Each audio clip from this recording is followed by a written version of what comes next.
actually get access to our data. As I mentioned yesterday, our contract was terminated with NASA in April, and so we've been working very hard to get the data up in an alternative environment, and we'll talk about that. So what's going on with urbanization? You're all aware of the trends in growth in the percent urban globally. I think there was a big fanfare about a decade or more ago when UN declared that the world was now 50% urban, the population of the world 50% urban. Now, I don't know the exact percentage, but the World Urbanization Prospects, which was last published in 2018, shows India growing in terms of percentage from under 20% in 1960 up to, sorry, is that 60 or 50, to now around 65%. That's Asia. India growing from under 20, really around 15%. And if you follow the red line, it goes up to about 52%. And, you know, in many ways, India is still a very agrarian and very rural country. China, for instance, is probably well up above 80% urban now. So by contrast, you also can see the composition of cities. And in India, you've got, you know, back in 1990, roughly 2 cities that were over 10 million. We now have between 5 and probably 6 cities that are more than 10 million in India, 4 cities that are between 5 and 10 million, and then a large number of cities that are in the 1 to 5 million range, and it's projected to grow even more. So we saw roughly a doubling in the population that's urban just between 1990 and 2018. This is just looking at current growth rates, and what you can see is the sort of distribution of urban growth is heavily centered on Africa, parts of the Gulf region, and specifically China. But you see high percentage growth in roughly 3 to 5% growth rates in a lot of cities of South Asia, in India in particular. So we're in an urban century, as it's often said. We have data sets, and this is one of the ones I'll sort of give you a sneak preview that look at. This was developed with the Joint Research Center in Ispra, Italy, and uses our population grids as part of an input to model population distribution. But this is the part that is called the built-up grid. This is the sort of built-up area percentage by 1 kilometer grid cell. And you can see the percentages are listed on the left-hand side in the legend. But basically from 1975, you can look at these same cities. Let's just focus on, for instance, Kanto region. This is part of the Philippines. And, or is it? No, it's Japan. So that won't grow too much. What you'll see is a lot of growth in places like Sao Paulo, in this window here in 2000, continuing to grow. And then if you want to project into the future, we also have data on our NASA CDAC that look at population or projections of urbanization under different SSPs. These are the same SSPs I talked about yesterday in my lecture. And you can see that, for instance, East Asia, this is up to 2100. Under a regional rivalry scenario, this is the kind of least desirable of the different SSPs, you see a lot of sprawl. So there's a lot of growth into rural areas, whereas under a sustainability scenario, it's much more contained. Okay, so let's take a look. We've just looked at the urbanization trends. Let's take a look at some of the climate trends. So in cities, we'll see a lot more extreme heat. So days in which temperatures exceed, say, 30 degrees Celsius, wet bulb. Flooding from sea level rise, storm surge, extreme rainfall, drought occurrence. You know, it's not that cities are immune from other hazards like cyclones, landslides, et cetera, but I think that these would be the top three. I've already spoken to some of you who have interests in these areas. And this has tremendous implications. Oh, so here's the flooding. Sorry, I had some illustrations here. And drought. We'll talk a little bit more. I have a slide that talks about drought issues in cities as well. So these have implications for the health of the populations in cities, labor productivity, we spoke about that yesterday, energy demand, loss and damage, so particularly what cities concentrate high degrees of built material, buildings, infrastructure, and so losses, economic losses, tend to be extremely high in cities. And then water supply issues are also significant in these cities, and there's a range of other things that we might need to look at. So in terms of heat trends, this is some work that a colleague, a former postdoc of mine, Cascade Tucholsky, has become one of the world's renowned experts on extreme heat. So I know that he continues to work and publish, but this was one of his first publications in 2021 in PNAS, and it looked at trends, basically the increase in the number of person years of exposure. So the idea of a person year is every individual is counted once for every day in which they're exposed to this extreme heat events. Okay, so if temperatures exceed this threshold of wet bulb globe temperature of greater than 30 degrees C. So this is not, maybe some of you say 30 degrees C, that's nothing. But when you get the hot, really hot humidity, it can start increasing mortality. There's other thresholds he used, but for this purpose, I'm just going to show you the work for the 30 degrees C. And so what he showed was that over the period from 1985 to roughly 2016, we saw an increase in average increase in the population exposed of 2.1 billion person days per year. So it's a quite dramatic increase. But some of that increase is just because there's more people in these areas that are exposed, right? We talked about exposure yesterday, and so that's an important variable. So some of that increase is in 1.4 billion person days per year. That increase is from just population growth. The other 0.7 person days per year is actually from the change in the climate, the actual increase in numbers of days of exposure to that 30-degree wet bulb temperature or above.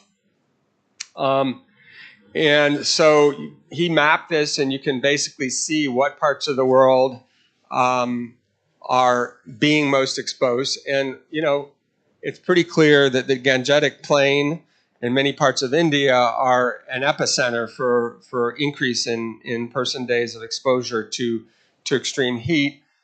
Also, the plains of China and parts of coastal Mexico.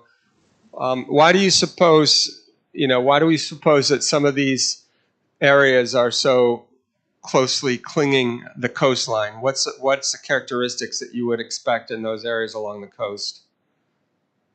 Does anyone have an idea?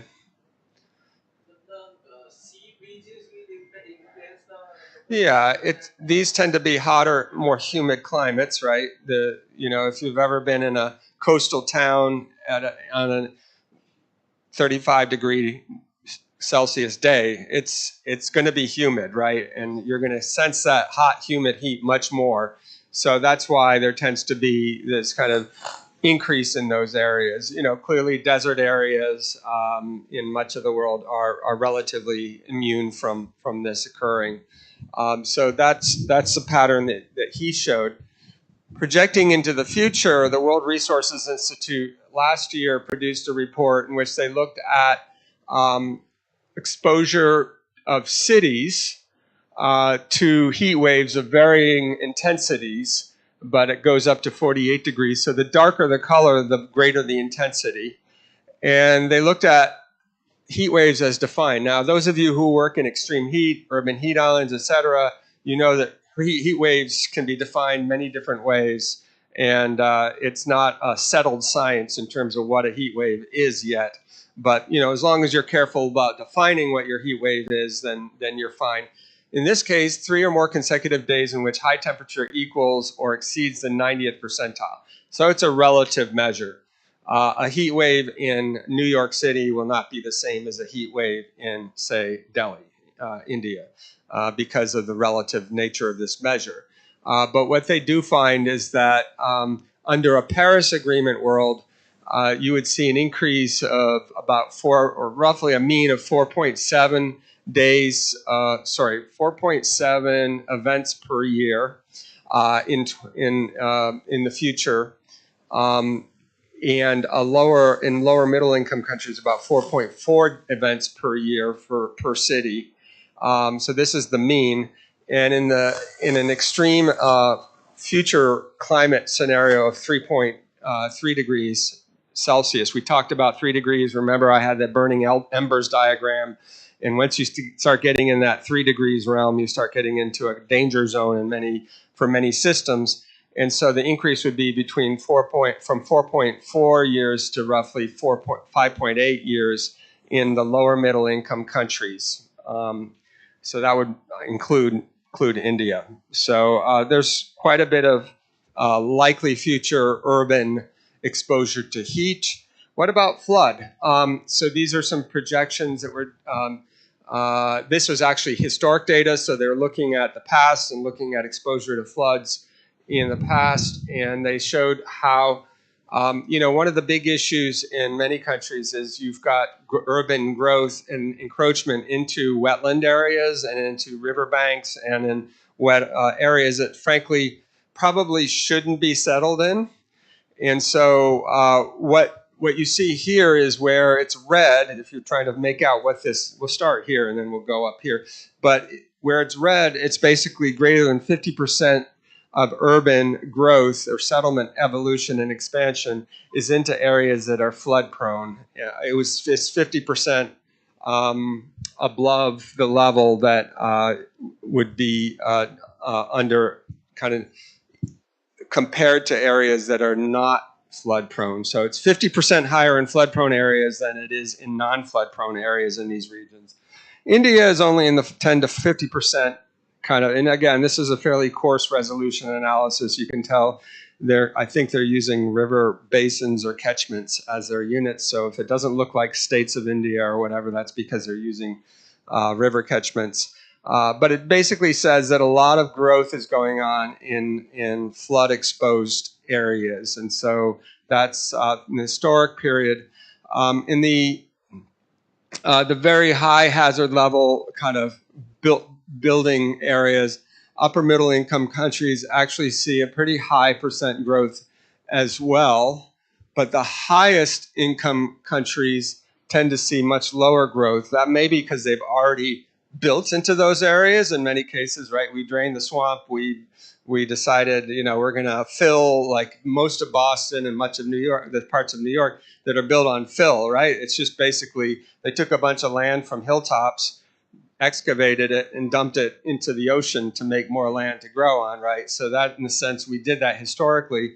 But it may also be because zoning processes are a little bit more stringent in some of these countries. So they would try to avoid having growth into areas that are likely to be flooded on a frequent basis. FEMA, the Federal Emergency Management Agency in the U.S., issues flood zone maps of 100-year return period floods.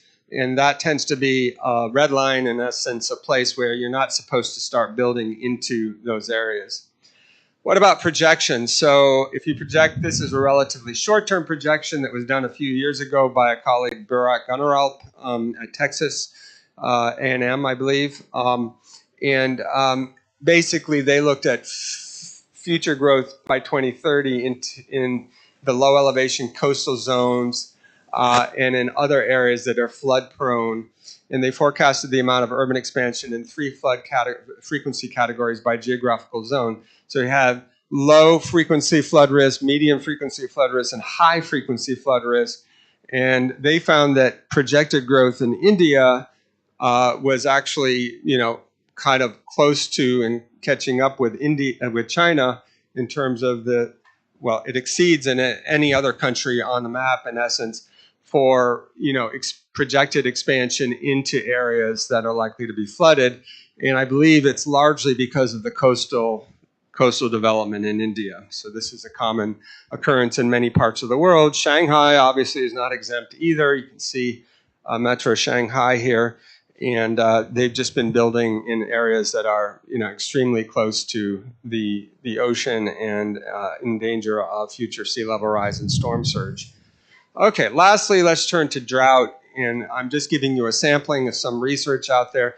Burek Gunneralt did the same for drought, and he looked at growth into drought-prone areas, expansion into drylands, and India shows up here as mostly growing in areas that are semi-arid, not so much into hyper-arid areas. But I believe this is North Africa, and you can see there's quite a bit of growth into hyper-arid areas in North Africa. So, we can slice and dice this in different ways. Last study that I'll pull up here was one done by other colleagues of mine. Gordon MacDonald led the study, but I believe that one of my colleagues, Deborah Bulk from Season, when she was still working with us, was involved in this. And basically, it looks at the spatial distribution of cities greater than 1 million and their water shortage status. And here the key, if you can't read it, orange areas are perennial water shortage in 2000. So this means that already there's a perennial water shortage, and those are largely in the Gulf, in Western Asia. New perennial water shortage, these are the ones we should be looking out for, are in red, and there's just another one in the Gulf, one in Africa, in a few smattering cases. But basically, seasonal water shortage is the big issue by 2050. You can see a lot of purple dots here. Dark purple means by 2050, we expect to see more seasonal water shortage. And, I think the implication is if you're already experiencing it in 2000, by 2050, you're likely to continue being exposed to these issues. So India shows up as having a lot of exposure to this seasonal water shortage issue. And so this brings me to my last, slide describing, the work of some other colleagues. And it looks at, for instance, zero water days. This is, you've heard of these zero water days. From what I understand, I didn't actually realize it, but just last year, Bangalore had an experience of a zero water day. I think there's some colleagues from Bangalore. Yes. Were you there at the time? And what was it like? Did you have any problem accessing water yourself, or did it pass eventually with the monsoon?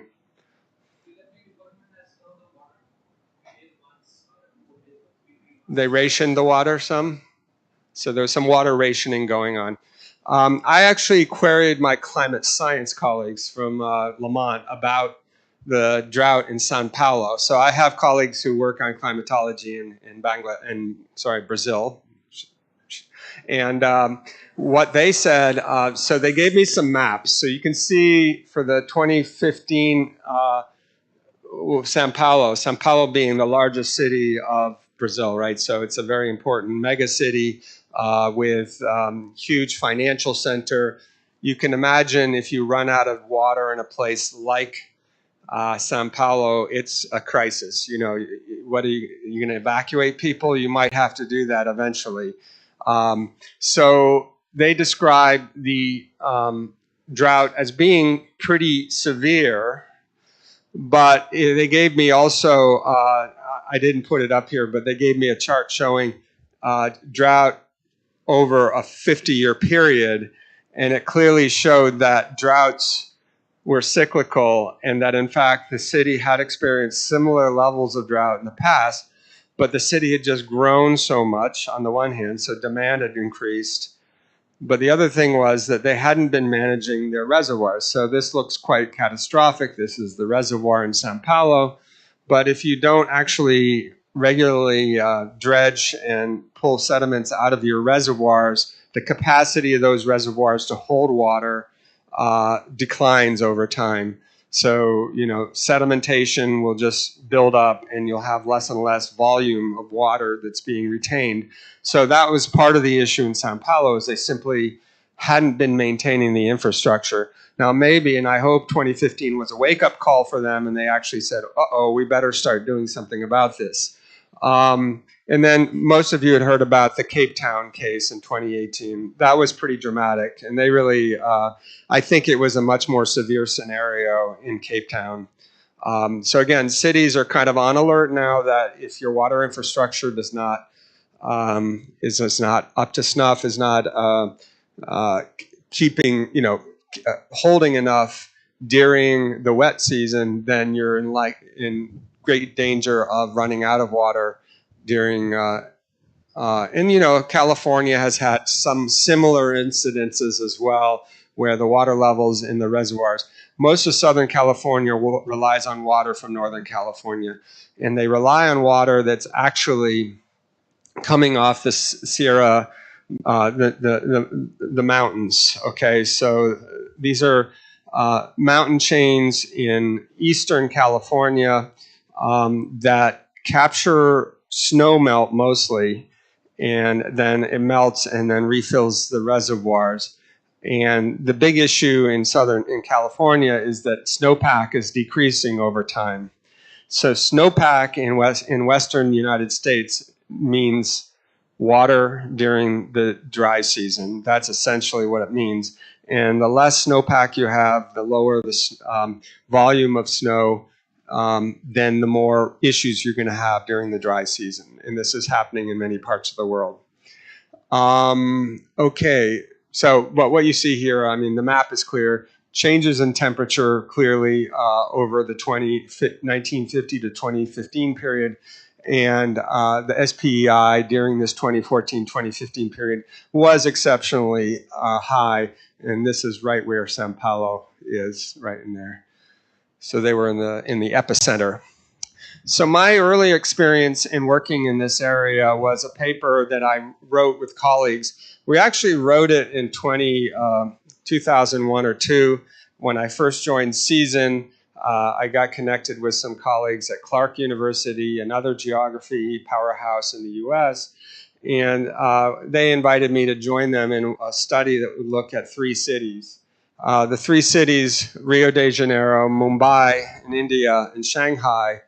And what we wanted to do is look at the degree to which different systems, the physical environment, infrastructure, endowments of the cities, and direct and indirect coping capacities allowed these cities to overcome potential climate risks related to temperature change, extreme rainfall, drought frequency, wind speed, sea level rise, and other stressors, including population growth, economic downturns, and globalization. So it was fairly comprehensive. We used a framework that's called the Extended Vulnerability Framework. If you read yesterday, I signed one of the readings, was my first chapter of my dissertation. And in there, we talk about an extended vulnerability framework developed by Billy Turner et al. It was published in PNAS in the early 2000s. So we used that framework as a way of systematically looking at the risks and vulnerabilities in these different cities. And I should have gone back and reread the study, but what I remember about the Mumbai study, this was actually conducted a little bit prior to the Mumbai floods, so we didn't have the 2005 floods as an example. But what I do remember about it is, in Rio, we highlighted political fragmentation and the fact that the mayor and the governor were of different political parties, and so that hampered any action. So there are a lot of political factors that limit the ability of local municipal officials to actually act on certain things. Currently, we're just working in Rio. I was there in December, and we were conducting a workshop on slum or favela, risks to climate change and vulnerabilities. And I was informed that they had a center from the Rio Global Centers, ran a climate hub, and the mayor had been funding it. Well, the mayor now wants to aspire to be the governor of Rio State, the state of Rio de Janeiro. And so he decided to drop climate change. Even though they're going to be hosting the next COP and all the rest, he wanted to make sure that he came across as someone who's a law and order guy. He wants to bring security to the city of Rio de Janeiro and to the state. So he decided to drop climate and focus on crime. And so this is interesting. You know, these are the kinds of things that once you get close to the ground, the more you learn about cities and the issues that are going on there. It's all about politics often, what goes on. Mumbai, I don't know anything about the politics, but what I do remember about our study was we looked at, Slum Dwellers International and other groups really came out of organized movements in the slums of Mumbai, from what I understand. And so the degree of social organization within slum communities was quite high, and that was something that we noted in our study. In Shanghai is much more of a case of top-down central planning, where the government basically organizes everyone into brigades. If there's a crisis or whatever, people are tapped to basically, they're deputized. You know, it means you take someone, an average citizen, and you make them into someone who will work in the context of, work in a disaster context to help organize the population. So they had a much more centrally planned approach to addressing climate perturbations. Main findings. What we said, we applied a selection of data identified by a vulnerability framework. We didn't obviously have complete data. We could only go to, I went to Rio de Janeiro and I visited one of the favelas. That was as much field work as we were able to do. I've subsequently been to Shanghai and validated some of what we studied, but we used this vulnerability framework and we looked at stressors on the climate side combined with physical and social characteristics. One of the things that I think is important to realize, and we can talk more about this today and in the solution space, but one thing that concerns me increasingly is that a lot of these disasters that will happen, that are happening and will happen in the future, are essentially unequally distributed public bads. What does that mean? They're not goods. They don't really generate revenue. There's no real good that comes out of them. These are things that happen and generally cost money. And so the local financial, the public purse is strained every time another disaster comes along. Disaster response also, interestingly, is something that can have political repercussions, right? So if you don't do a good job responding to a disaster, mayors are often held to account and they're maybe voted out of office if they don't. But this issue of disasters affecting largely more poor populations, more vulnerable subpopulations that have the least political influence is something that we highlighted as a key issue.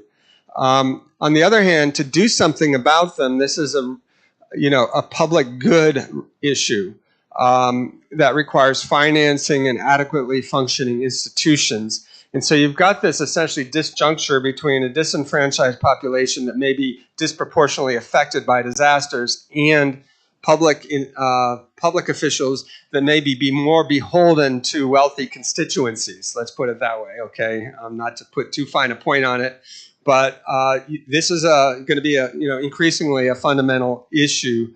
I remember soon after we published this, I went to a climate-related meeting, and someone who was studying the issue it might have been Bangalore, but it was one city in India, and I don't want to call it out necessarily, but she said one of the responses of public officials is basically, oh, those people shouldn't be living there anyway. It's like we shouldn't have these people living in these flood-prone areas. So it's sort of blame the victim instead of actually doing something about proactively avoiding flood risks and things in slum and in low-income areas.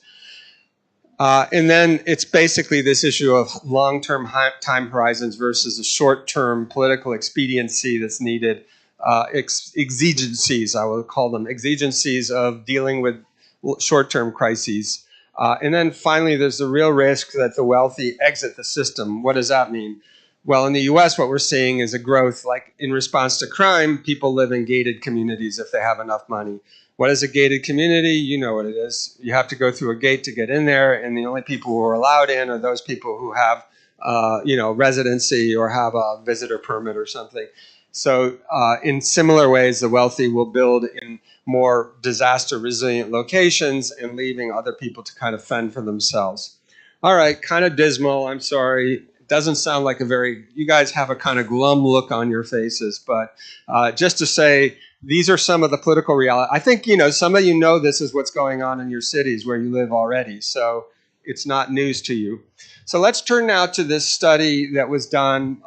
We did it under funding from USAID. As most of you are aware, USAID has been shut down in the subsequent time period. A lot can happen in about 6 months. Literally, we finished this study about 6 months ago in December last year. So, we were fortunate to get it completed, or more or less completed. We've actually subsequently extended the work that we began with USAID to all cities in the world. So we now have a data set for all cities, and we'll be releasing that soon. And it's been submitted, the actual paper has been submitted to NPJ Urban Sustainability. So what were we asked by USAID to do? And here, I'm going to just double check my time. Dr. Rahman knows how I tend to go on and on and on. So, so we were asked, they were particularly interested in how, how various environmental stressors would affect populations living in low-income communities in, for lack of a better term, slum or informal settlements, okay, in low-income parts of the world, low to moderate-income parts of the world. So they wanted to know, what the populations in each city they wanted to know the location of the parts of the cities that are, in these slum areas, and they wanted to know the percent of population that are both in these low socioeconomic status. We called it SES, socioeconomic status, low socioeconomic status, and environmentally vulnerable areas.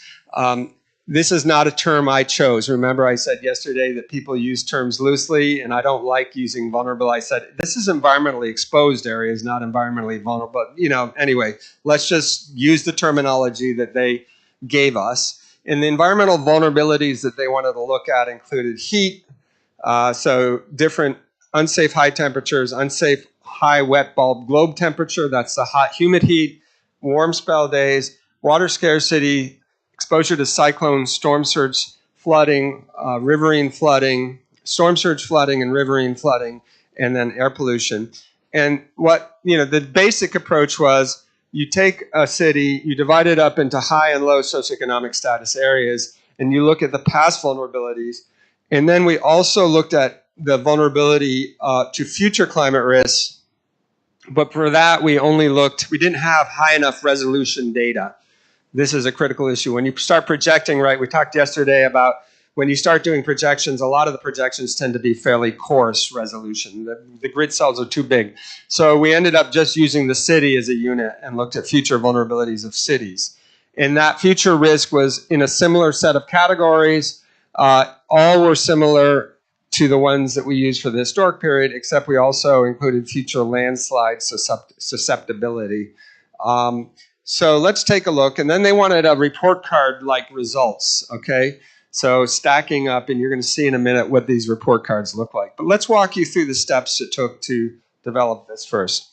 So what we did is we segmented each city into low and high economic status areas.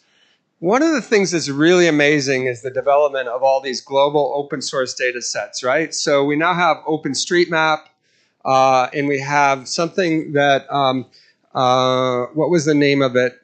I'm always forgetting it. It's coming to me, but it's a global, basically building footprint data set. Does anyone remember the name? I got it, but it's not coming to my head. Anyway, I can look it up, and it's an incredible source. So they actually merged together Google footprints, Microsoft urban building footprints, and a number of other such, including OpenStreetMap building footprints. And they try to validate it, and they take the best of those data sets. So what we did essentially, and I'm saying we loosely, I mean, it was really Dana Thompson. She came up with the idea, and then we hired a consultant to actually implement it. She segmented this. This looks like a pentagon, but this is just an example, right? So you have the urban street network, which is basically these red lines here. Those are the streets. And then what you find is that if you live in an area that is disconnected from the street network, so based on the location of the building footprints, these being the housing units, she could divide up each city into Voronoi polygons. Voronoi polygons, you know, Dr. Rahman, basically it's a GIS manipulation. For me, I don't know how it does it, but it just finds the lines between each of these points in a way that, you know, kind of optimizes, makes sure that it's between the 2 points. And so all this area here would be considered low socioeconomic status according to this definition. They also divided up the world, the cities, using uncrossable features. So uncrossable features are things like water bodies, rivers, and lakes, and also major roads. So by doing that, you basically divide up the city into neighborhoods.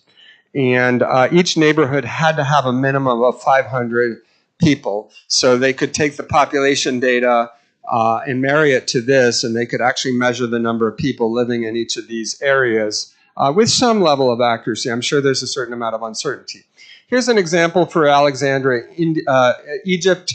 Many of you know that Alexandria is in the low elevation coastal zone, right in the delta of the Nile Delta. So this is the Mediterranean Sea. And the areas in red here are depicting areas that are considered to be low socioeconomic status areas compared to higher socioeconomic status, maybe more planned areas up here. So you can generally see that, yes, there's lanes and pathways between the buildings, but there's not like an organized road network in there that's linking those neighborhoods to the larger city. Probably most of you have been in these kind of neighborhoods, right? Okay, so this is an example of how validation, it's an imperfect validation, but it is a validation that we tried, which basically looked at this low socioeconomic status areas that we identified using this metric of inaccessible, non-connected neighborhoods, compared to validated slum data that were developed by local community-based organizations or government agencies in different countries of the world. And you can see there's a pretty high correspondence, not perfectly, but we would also not expect all these low socioeconomic status areas necessarily to be classified as informal settlements and slums. All it means is that they're very densely settled and generally, probably a slightly lower socioeconomic status than other parts. I mean, in Lagos, you could say there's much more dispersion and maybe not as much correspondence, but generally speaking, there's a pretty high degree of correspondence here. Whoops. Now, by the way, you can go to this collection, and I'll talk more about the data that we developed for this project, if you like, at the end. But the data are going to be published, and already that low socioeconomic status data set, global data set of all the cities of the world, is already available and can be accessed through the Harvard Dataverse. All right, so this is an example. I'm going to run through Indonesia because I didn't have as many slides to show India, but I have a few on India towards the end. So bear with me. And how are we doing? I've been going for 44 minutes. So this shows Indonesia, and basically there's a lot of big cities in Indonesia. It's also a region that's a country that's highly exposed to a range of factors. You've all heard about Jakarta, some of the flood issues. A few years ago, we were looking at the flood of, I think it was New Year's 2021 or 2022, My gosh, it was like Mumbai. They just got a deluge of rain, and we were looking at displacement issues in that case. But so this is the context, and what we did is we took just as an example one city called Silicap, and we looked at the different levels of exposure to past climate exposure, or in some of it's climate related, some of it's air pollution is the only one that's not sort of climate related. But extreme heat, not so big an issue in Silicap. So all the area of the city is blue. Maybe one little corner has a red area of extreme heat. Water scarcity, it's apparently a big issue in Silicap. Cyclone winds, not so exposed there. Storm surge, a bit of an issue in different parts of the city. You can see, both on the coast, but also up in these bays and inlets. Riverine flooding is much more of an issue, widespread within the city of Silicap. And finally, air pollution. I'm not sure why it's here. Maybe there's prevailing winds that push it up against some hills or something, but that's an area that's considered to be of high air pollution exposure. Just to be clear, we had so many variables that we just had to set a threshold for each variable. So the thresholds were things like exceeding 10 micrograms per cubic meter between the 5 years 2012 to 2022. So that meant that, if during that 10-year, it says 5+ years, so it means that there were at least 5 years in which this grid cell exceeded, in this 2012 to 2022 period, 10 micrograms per cubic meter. That's the WHO health standard. Okay, that's actually pretty low. I think in India, what is it here? 50, 60.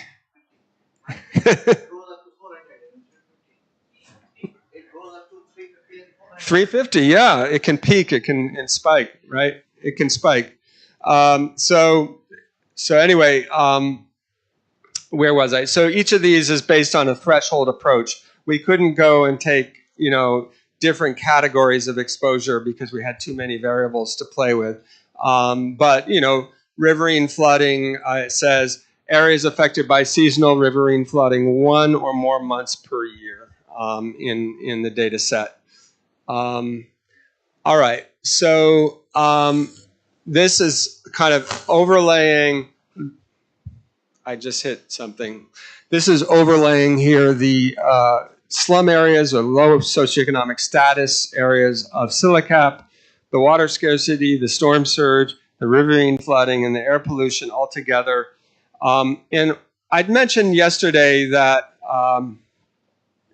one of the things around social vulnerability is that people who are less favored, who have less power or clout, who are less economically privileged, tend to be forced to live in less safe areas.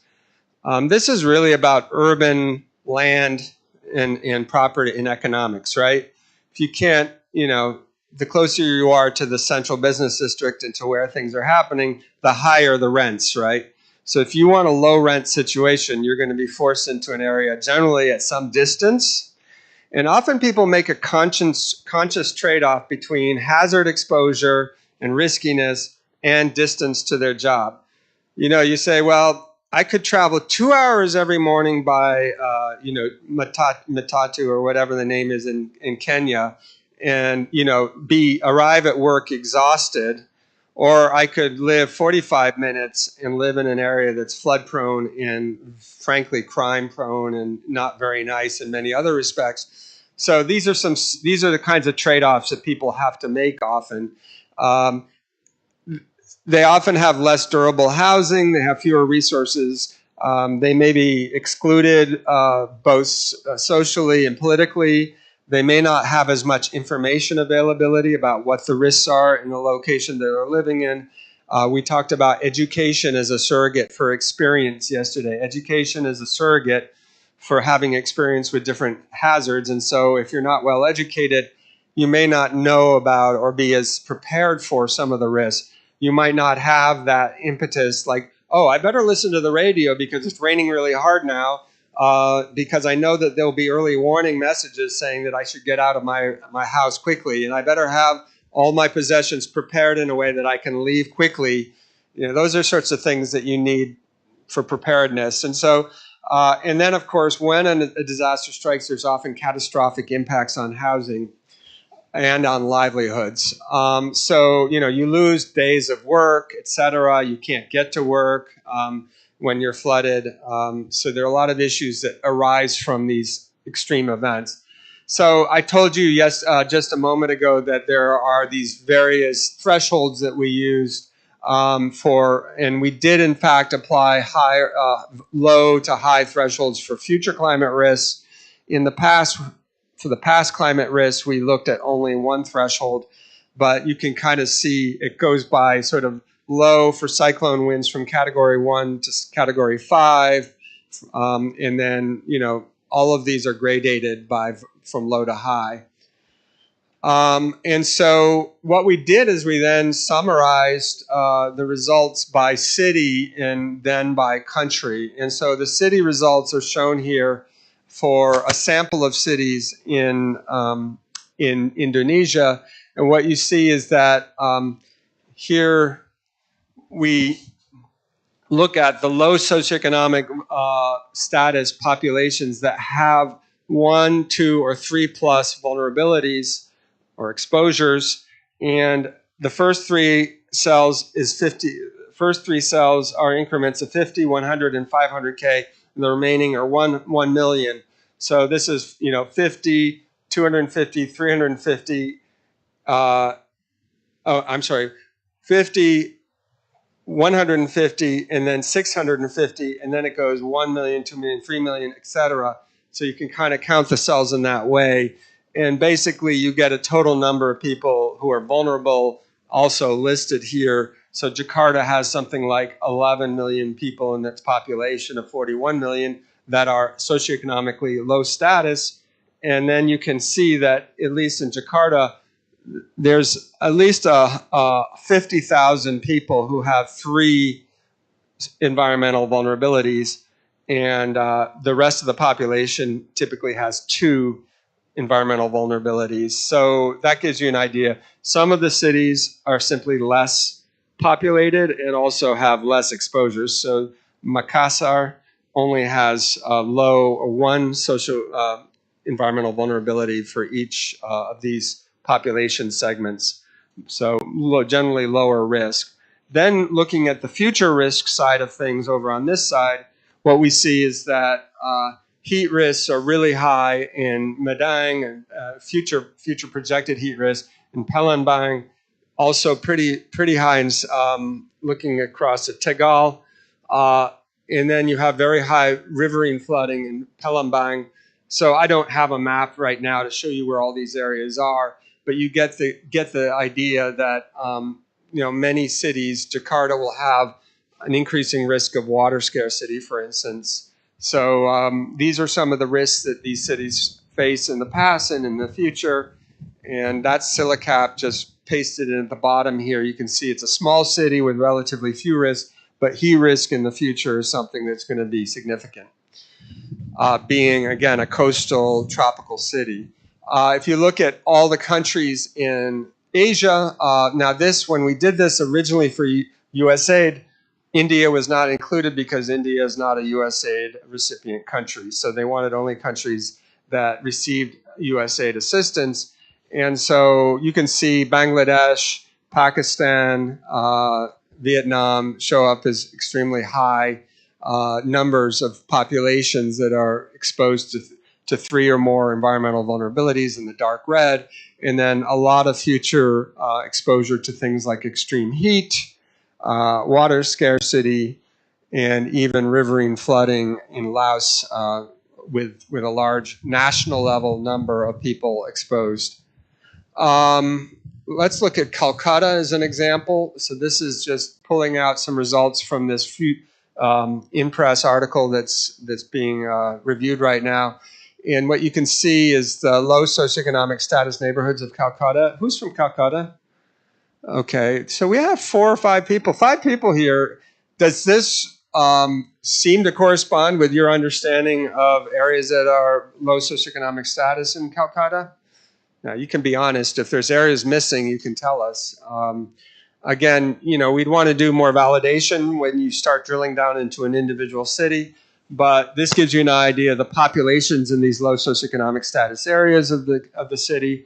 Then you can look at every one of these is at the highest level of exposure. So the whole city is exposed to warm spells, extreme heat spells, water scarcity, cyclones, and high particulate matter. Does that correspond to your understanding of the city? Okay. And then this is just storm surge flooding. I'm not quite sure why storm surge extends in here. It's along a river. Thank you very much. So we have local geographic experts. And then exposure to seasonal riverine flooding, maybe similarly along river bodies in some low-lying streams. So then you can look at different cities so these are just 3 major cities. I didn't include Delhi because I was kind of interested in the more coastal cities. But you can see the past exposures to various environmental stressors, with kind of low end on Mumbai, medium in the case of Chennai, and then quite extreme risks in Calcutta, right? And it's basically looking at, these are sort of fractions of the low socioeconomic status population that are exposed to these relatively high stressors. I'm not sure why. I have to actually ask them why storm surge flooding shows up as not. Maybe if you go back here, if you look at the areas of storm surge flooding, it may not be intersecting as much with the low socioeconomic status portions of the city. So I'm not sure. Again, when you do this stuff on a global scale, using global scale data sets, it's often you need to really go and drill down and maybe use better data when you get to the local level. Obviously, you want to do that. And then for future risks, you see some of the risks: extreme heat, hurricane force flooding, and seasonal river flooding. And you can count up and get a percentage of the population that's affected in each city. So really high percentages with 2 or more climate risks and future climate risks in Calcutta. And then India as a whole, you can see a sort of sum of the exposures in cities. So that's, I don't want to go into this a lot more, but I just wanted to share that with you. Let's see what we're doing in terms of time. It looks like I'm about at time almost. So this is just sort of the high-level summary of some of the results for Asia. As I mentioned, when we first did this work for USAID, we didn't include India. But we do find that 5 countries at that time when we did it and excluded India have more people in high socioeconomic vulnerability categories than all of Africa combined. So just 5 countries in Asia have more people living in low socioeconomic status areas than all of Africa. The greatest climate risks tend to be from extreme heat, water scarcity, flooding, cyclone winds. So this gives you a little flavor for what we did there. I'm going to skip through this is mostly motherhood and apple pie. I don't think anyone who's studying extreme heat or any of these issues wouldn't agree with this stuff. But, things like having green space and cooling centers are important for mitigating extreme heat. This is a data set that we produce that basically looks at the availability of public space, urban public space for all cities in the world, and we used data on greenness and green areas for each city. So some cities I'm sorry, it's sort of inverted. So the most at-risk cities are in yellow, orange, red, and they have the lowest percent urban public space. But places like Sao Paulo have a lot of green space, but Lagos is relatively less. Other things like dikes for flood risk, dikes, physical infrastructure, green infrastructure, bioswales. There's a big emphasis now in New York on using things like living reefs, coral, and not so much coral, but oyster beds and things like that to protect the coastline. Clean trash from drainage ditches. A big issue in informal settlements is the accumulation of trash. I think you know that in Bangladesh they outlawed plastic bags because they were clogging the drainage networks so much. Water scarcity, providing water points, safe water points is a really important issue. So you need more piped water into these vulnerable areas. And then some of the benefits of a geographic approach, which I'll skip. So people were asking about our data. I did say I would put the slides up yesterday. I'm going to put them up immediately following this lecture because I didn't have internet access in my room, but the slides are ready and I'll put them up. So this will be up there. Basically, as I said, we're moving all of our data into the Harvard Dataverse. For now, what you need to do is use this search here, and I'll give you an example right after if I can get access to the computer here. By clicking on this link, you can see what you will get as an interface, and then you can search for these data sets. So if you see URLs in the subsequent slides, those URLs are no longer valid. You have to go through this at this time to get the data, and eventually you can go here if you prefer. I also wanted to mention, I was planning to use data from this Shrug database, but if you're not aware of it, it's a really great resource of data for India. So it compiles a lot of important subnational data on rural and urban characteristics. So these are just different urban-related data sets that we have at CDAC categorized by different things like air quality, location and size, heat. Just going quickly through some of these because I've run out of time. We can look at the Global Rural Urban Mapping Project. This is old, so don't use it. I'm not encouraging you to use it, but I just wanted to say it was one of the first data sets. I think it had 60,000 settlements worldwide with populations over 5,000. We use urban nighttime lights. So we use urban nighttime lights from Defense Meteorological Satellite Program, and we basically just map the size of the city. So you can see the actual footprint of the cities. This is, again, an early data set, not to be used, but just to show that we were early movers in this space, working on mapping settlements. So now this is a data set that I would encourage you to use, and it's a new data set called the Global Urban Points and Polygons data set. And the beauty of this data set is you have population going back to roughly 2015. You have a lot of settlements, 125,000 almost settlements globally with names associated with them and with their populations. JRC, the Joint Research Center, provided the foundation for a lot of this work. They have something called the Global Urban Centers Database, but they only include the largest cities. And so we wanted to include cities that were below that immediate, largest size cities. So we went from, they had about 13,000 cities worldwide. We went to essentially an order of magnitude higher, almost 130,000. This is the Global Urban Centers Database. As I mentioned, this is the one that we built off of to produce the data set I just mentioned. One of the nice things that they've done recently is they've added data. So this is not our data set, but it's their data set. But one of the things they do is we worked with them on it, but it's kind of their product, is they added a lot of climate-related variables. So if you wanted to pull, really for quick analysis, pull a bunch of data on climate-related risks and vulnerabilities in cities globally, this has a lot of those in there already.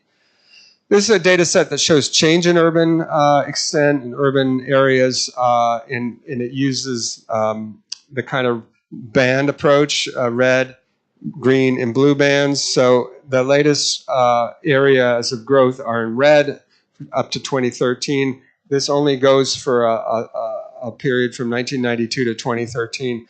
But you can see large areas of urban expansion, particularly in the northeast parts of India. And then other urban expansion projections, I mentioned that earlier. This is an example of urban expansion in southern Florida, an area that's by 2050 still expected to see a lot of urban growth, even though it is at very high climate risk. Global Grid of Probabilities of Urban Expansion I mentioned earlier. This is a data set by Karen Cito at Yale University. This is maybe relevant. It's a little dated, but we use the GRUMP data set. We basically took a 10-kilometer area around each city, and we measured the land surface temperature between the urban core area and the peripheral areas around the city. And that difference is measured, is we consider to be the urban heat island effect. So you can see, like, New York has a greater than 3 degrees Celsius difference between the urban areas and this and that kind of. It's not even New York, right? It's the huge expanse between Washington, D.C. and New York. You see a big difference between the urban temperatures. We did it for both nighttime and daytime land surface temperatures using MODIS data. This is actually a much more sophisticated analysis using MODIS, land surface temperature. I thought they also used Landsat or Aster, but anyway, they go down to a sub-city level. And this is K.C. Chakraborty. He worked with Karen Cito at Yale, and so he allowed us to disseminate this data set. And it's a pretty nice data set if you're interested in. I already mentioned this. This is Cascade's work. You can get this from the NASA CDAC. And finally, we have these SDG-related indicators related to urban public space availability, urban access to public transport. And the methods are all clearly described in the documentation. So this is something we put a lot of emphasis in, is having clearly documented data sets, because you need to know what you're working with. PM 2.5 concentrations by city. This is a data set that uses some of our global air quality data and looks at changes in air quality for cities around the world. So with that, I'll stop. I'm sorry I went over a little bit, but I think we have time for some Q&A. Maybe while I entertain a question, we could also bring up the slide.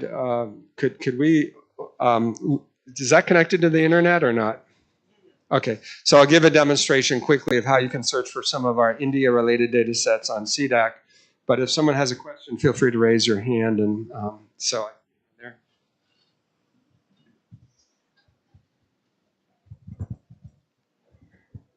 Hello and good day to you, sir.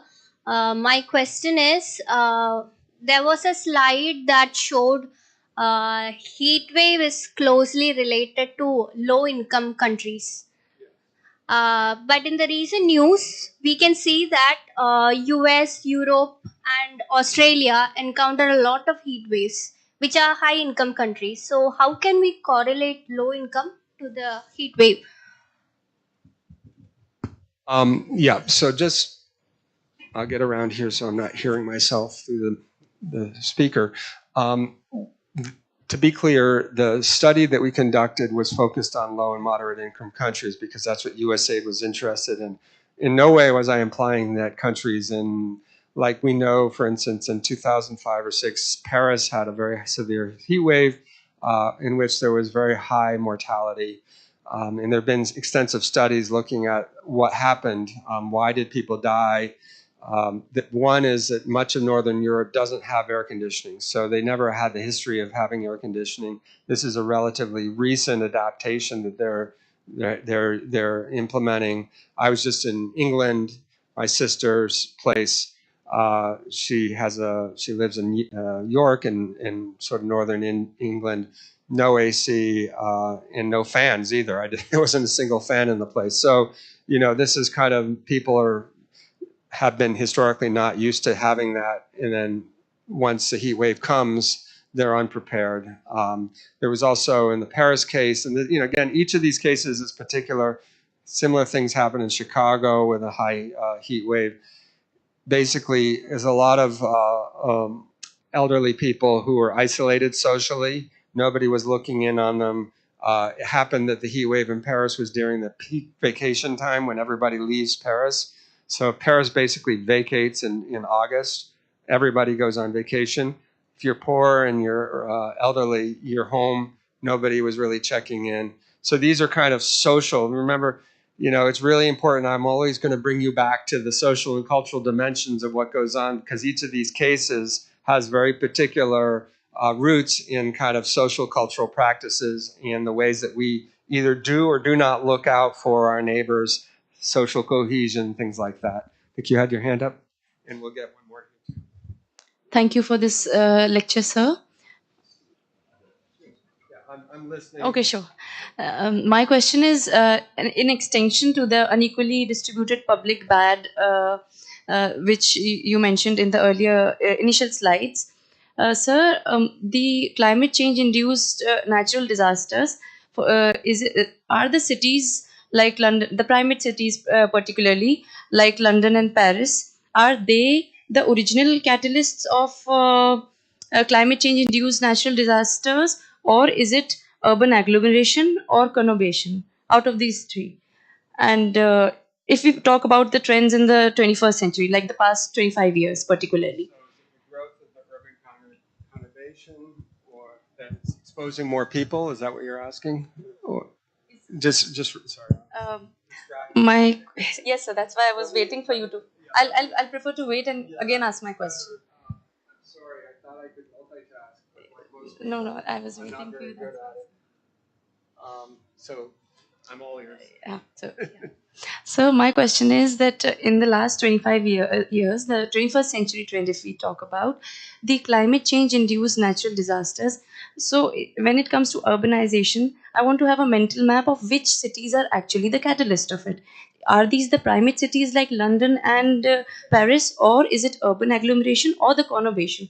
Because I want to relate it to New Delhi, because we have NCT here and NCR, and Gurgaon and Noida are completely disaster proof. Okay, so one of the things I didn't make clear earlier is that a number of the data sets, including that Global Urban Centers database and the global GUPTI, what we call GUPTI, the Global Urban Points and Polygons data set, are based on definitions that are essentially agglomeration, and these are and this is often an issue because if you start doing your analysis on that level, but the political processes are carried out in only the administratively defined city, then these, can create, like the decision maker says, well, you're just counting everything that's out and around, and I have no authority over what's going on over there. This is my area just here. And so this is something that's an issue. One of the things that the JRC has been very successful in doing, working with UN Habitat, is basically getting their definition of urban agglomerations to be officially accepted in the UN system. So it's actually it's a built-up area definition. They use now it's Sentinel data to essentially map built-up areas around the world, and by doing that, they can define using both population density and in the built-up area. They use a combination of those two to come up with a new definition of what's the agglomeration. Exactly. Yeah. So if you look at Delhi, it's not going to look like Delhi administrative. It's going to look like Delhi. Yes. Yes. While you're no, I'm going to listen to you fully. Then I'll give you the demo right Good morning, sir. Good morning. Sir, I use the data set that you mentioned, like JRC, CDAC, and SMOD, but the resolution of the data sets are very coarse. So if I use the data set for small areas like micro scale, for like small areas of Kolkata or like Sundarban, the coastal part of West Bengal. The result is not very fruitful because the data set is very coarse. So what your suggestion? All I can say is I apologize, and that's something that I mentioned. There's going to be resolution differences between a global data set and what you can get locally. More power to you if you can get a local authority to give you, for instance, really high resolution LiDAR data. From what I understand, I don't know, but Dr. Raman can correct me, you can't even obtain LiDAR data in India. It's costly, or the government authority won't give it to you. So now you're stuck with what? A DEM that's coarse. It's based on, well, the old was SRTM. Now they have improvements, Merit, DEM, other things. But these are all like, they're still not going to give you the same level of resolution as a good quality LiDAR. And the same goes for any of the other, urban delineation data sets. If you can get a better one, use it by all means, more power to you. But what we're trying to do on the global level, and this is speaking as someone who's really working on the global data front, is try to provide as much access to data as possible that can, fit the needs of a larger community. What we do in that case, we scale up and scale down, because of the data resolution issue. So in that case, the only problem comes is the accuracy, and it cannot be matched with the other data which has better resolution. So at least we get some glimpse of it, what exactly is happening. So that is an issue. So the cost is one issue, and then analysis is another issue. So these are two issues. For that, you have to be smart enough and to have a very good system so that you can do that. Thank you. So I'm just going to do really quickly a search. So what I did is I used that URL where you can currently access our data. The DOIs that we have associated with our data sets are not pointing, they point to a landing page, but you cannot download the data from that landing page at present. They're working, I think, on fixing that in NASA, but because they were pointing originally to servers that we maintained, they didn't feel they could point to those anymore, and we'll be decommissioning those servers soon. So they have all the data now in their NASA cloud. Let me just show you a couple of India data sets that might be of interest. Can you hold the mic for me? That'd be great. So you can put the mic right up to my mouth so I can. Sure. So what I'm doing here is, you see there's a search box. I'm leaving season in ESDIS. That's the term that was used by that URL that I already inserted. And I'm just typing India, and hopefully this will work. So for some reason, it's pulling up some data sets that have India listed, and somewhere so it's any data set that has India listed in the metadata, which is not all that useful. But I guarantee that if you keep scrolling through this, you'll get some data sets like this one, the India village level geospatial socioeconomic data set, and others like that may be of interest to you. So I encourage you to explore those. I mentioned the SDG indicators. Those are all included in here. And so that's just to say that the data are accessible, but there's a few hoops you have to go through now. It's a little less user-friendly. I don't know, do we have time for one more question, or should we, any more questions? We have one more hand in the back.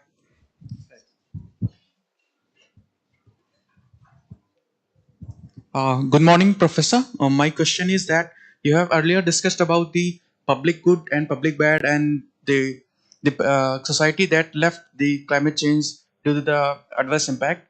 So my question is that if some people that are advantageous to the climate change, that are not prone to the climate change, and the society that are living surrounding those areas that are climatically vulnerable, if the advantageous population leave that geographical space, then how can we see with the aspects of the climate change that area is public good or public bad with terms of those people who are living around those areas? Thank you.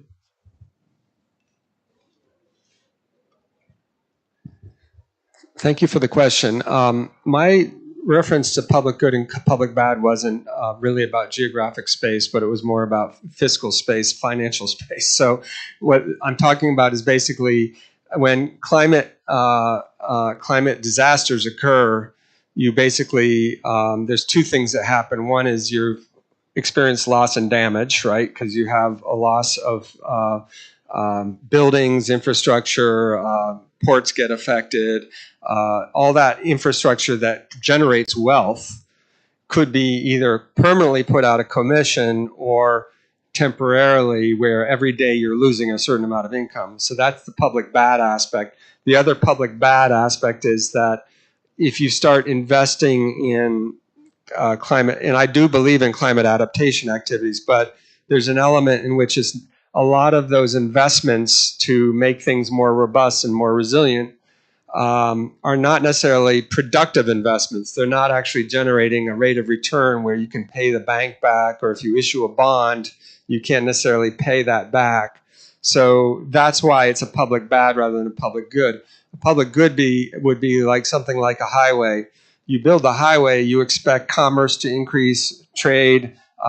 You build a port, you expect things You're going to be like expanding your capacity to tax the income and the outgoing of that port. So all those things are public goods that ultimately generate revenue.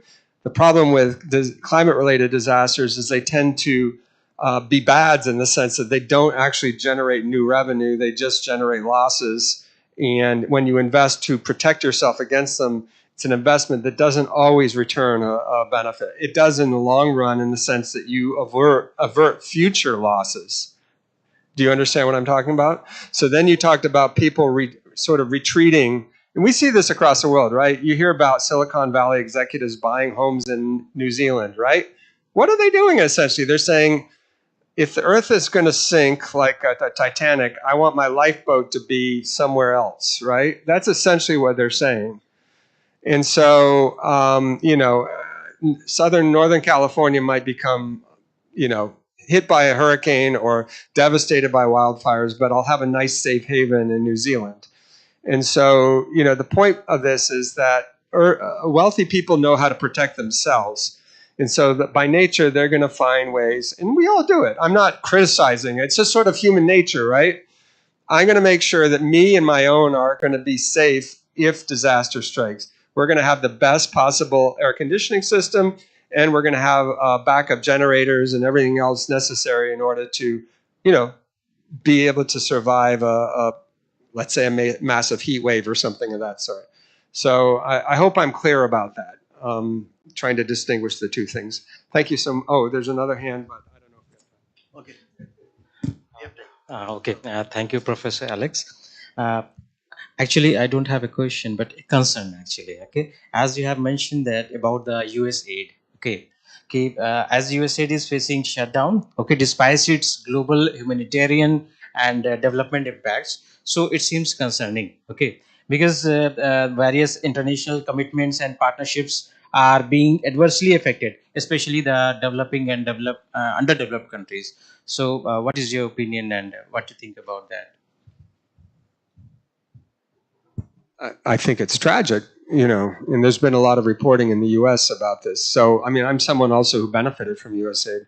So I'm biased a little bit, right? I got funding through a number of years, over a decade. I was actually funded to go to Switzerland and work in IUCN headquarters by USAID to work on population environment issues at IUCN. Today, you could never do that, like even a decade ago, or it would be too politically sensitive to fund someone who's at a high salary working at an international conservation organization. I think it would be considered to be wasteful and extravagant. Okay, so the point is that actually, I benefited from USAID. I also see the incredible work that it did in a lot of public health and other interventions, particularly, PEPFAR was a major effort to reduce AIDS. You had drug distributions in Africa that have been disrupted because of vaccine distributions that have been disrupted. And this has all been reported on. Clearly, USAID needed some reform. I'm not saying it didn't need reform, but to shut it down, I think, was a very callous. So, one thing that people are saying is it's one thing to be America first, it's another thing to be hard-hearted. And then what we see is a hard-heartedness, basically, and that's all I can say.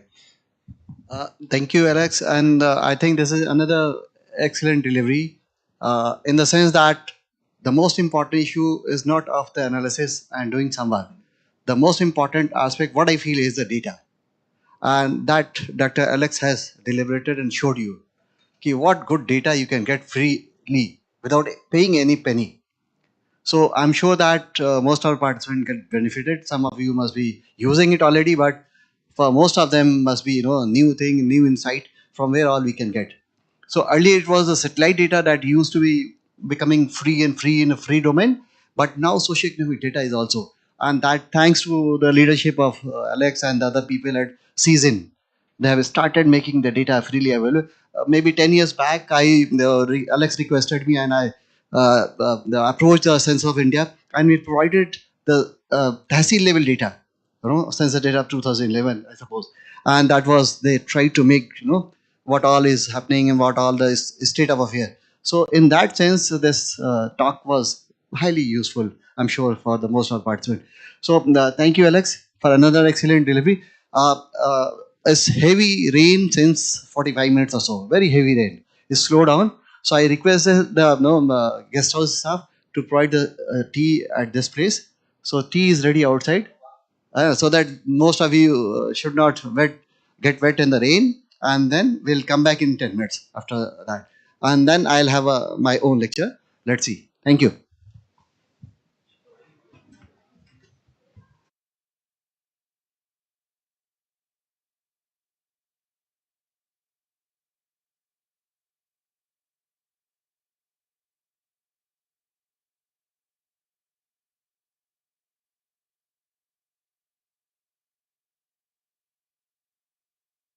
Introductory points. And I say that urban vulnerability and resilience. So what we say, human population and explosive growth. That has been rightly demonstrated by Alex in earlier lecture, that population growth is everywhere. And population growth is but natural. But only issue is that where all they are distributed, what is density population and so and so. So, and then when we see the population explosion and population growth, human needs are unlimited, but resources are limited. We all know theoretically, we as a student, we have studied, we are teaching, but we do not feel concerned about it. Okay, resources are limited. We use water like anything. We use electricity like anything, So that is an important issue that one need to understand. We talk about sustainability, but we do not feel concerned about sustainability. So human needs are unlimited. I do not see that it is a need. Need tak to theek hai. I'll speak something on Hindustani maybe, because Alex cannot speak, but I can speak. तो हिंदुस्तानी में मैं बोलूंगा तो अच्छा रहेगा. सो हमारी need नहीं है, हमारी ग्रीड है. ग्रीड भी नहीं है, ग्रीड के आगे कहीं और है. That is very sad part of it. इसको सोचना समझना चाहिए. हर आदमी कहता है अल्लाह का शुक्र है दाल रोटी का काम चल रहा है, लेकिन उसके आगे दिन रात लगा हुआ है फॉर राइट एंड लेफ्ट, सही और गलत. Please bear with me if I am wrong. तो हम कहने को डायलॉग खूब बोलते हैं, लेकिन चीजों को we do not feel concern about. तो नीड तो ठीक है, एवरीबडी बेसिक नीड चाहिए, बेसिक के ऊपर चला जाए वो भी ठीक है. आपके पास आप कहोगे एक नौकरी मिल जाए, नौकरी मिलने के बाद उसे कि कहीं और अच्छी नौकरी मिल जाए, चलो ठीक है अच्छी नौकरी मिल गई, then you look for the house. Obviously you need a shelter. अब शेल्टर हो गया तो एक हो गया, फिर दूसरा नोएडा में ले लो, तीसरा जो है ग्रेटर नोएडा में ले लो, और फिर और पैसे आए तो then you go to hills. And that is serious issue कि नैनीताल में मकान हो गया, फिर और पैसे हुए तो दुबई में जाके मकान ले लो, palm Jumeirah. So these are the issues, So the point what I am making is that that human needs are unlimited, but resources are limited. There is a big dichotomy between these two, and we need to understand. We need to make the balance in it, and how to make the balance, that is the most important issue. All these researches will be meaningless unless a person, a common person, do not understand it. Then only we can achieve lot many more things. What we are talking about. Then the third point is that global connectivity, faster and economic growth. Global connectivity is very fast. If we talk about India, in 1991, that was the period when the liberalization and globalization started. When the P.V. Narasimha Rao was the Prime Minister, and Manmohan Singh was one of the finest politician and academician. He was the one, and at another helm, if you remember, Mantek Singh Ahluwalia was a Deputy Chairman Planning Commission, Niti Aayog. So these are the three key players. In fact, two. They were the one who made it, connectivity and globalization and liberalization and privatization. All these three P what we talk about. So ये तीनों P बहुत अच्छे लगते हैं. But if we talk about the nature, when we talk about the environment, when we talk about the climate change, तो फिर बहुत मुश्किल हो जाता है, right? So इससे faster जो हम कभी 24 घंटे में पहुंचते थे, अब 4 घंटे में क्या 2 घंटे में पहुंच जाते हैं. Everybody is flying. बहुत अच्छा लगता है, but there is a big but in that कि उससे नुकसान क्या है, वो that is issue that one need to understand. Then the fourth point what we say is the role of technology and engineering. बहुत अच्छा लगता है, and we always talk about technology, but I see as a student of geography that technology has adverse impact on the nature. And I teach with my student with examples. You are not my student, but you are the faculty member, you are colleagues of us. You are doing good work that you used to do. So, if I give an example of, say, role of technology engineering, that plays a very serious threat to the nature. And the biggest important, most important resource is the water. That is called elixir of life. No? You get everything, but if you do not get water, what Alex has showed in a earlier slide, right from South Africa to other parts of the world, the water crisis, what is going to be finished. I was seeing in Afghanistan, there is no water. There is at many localities there is no water, even a liter of water. So what we have, if you talk about the water, if you go back to your olden days, in the villages, in the cities, there was a hand pump, and we fetch water from the hand pumps. Then the technology comes in. Tulu pumps was invented, and we used to pump water from the municipal water and store in the house overhead tanks.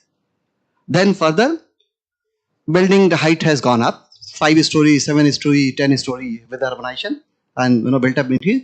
So what has happened? You need to pump little bit up. Then what they had a jet pump, bigger motor. Then after that, it further fields, water level has gone down. Then you got the submersible pump. We have further gone down. So that is the technology. So in that way, technology plays a negative role. Hindi में बताएं हम लोग जब छोटे थे, घर में कोई कहता था बेटा एक बाल्टी पानी भर दो, तो आधा बाल्टी पानी भर के भाग जाते थे, मेहनत लगती थी.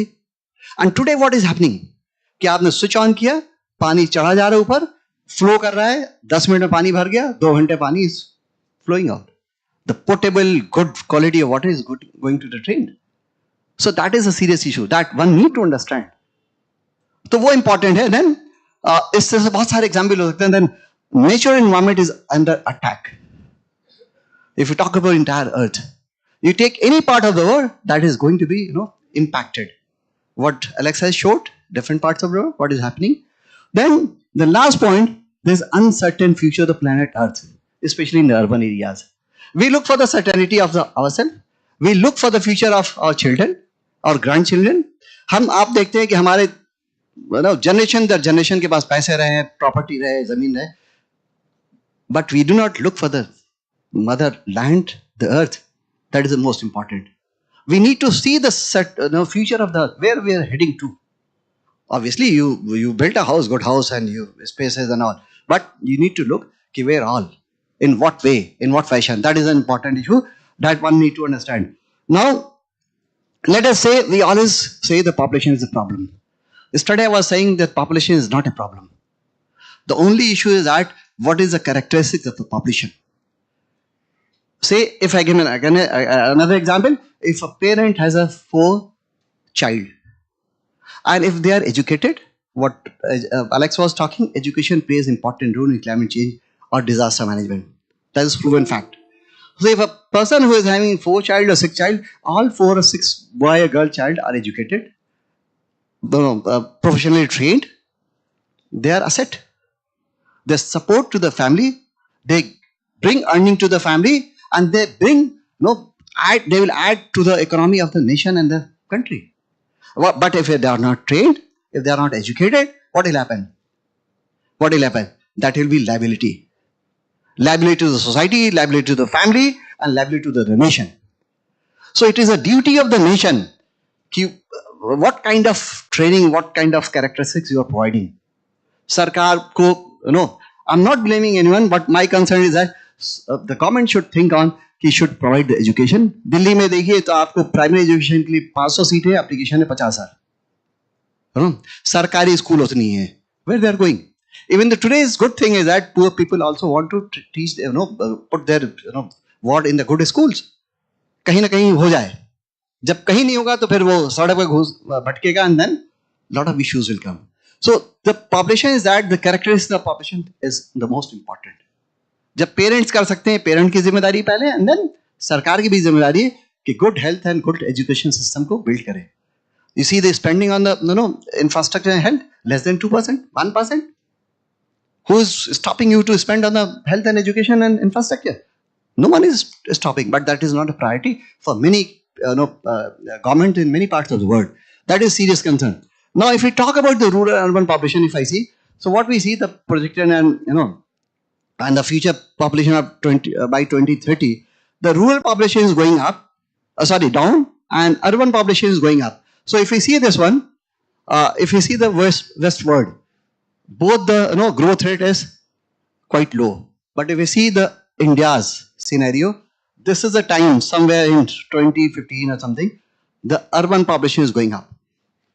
And I always say that nobody want to live in a rural area. Everybody want to come to the cities. Why? Because of many reasons. One is an economic reason, we all know, and many more things. वहाँ बिजली नहीं है, कोई कारोबार नहीं है, school नहीं है. So that becomes a problem. So that is the urban areas and built up areas which is increasing, and the resource consumption, be it water, be it electricity, that is one of the, an emission from the vehicles, from many more things. That is one of the biggest problems that is going to add to the climate change issues. So what we have, if you move on and see, that was a global scenario.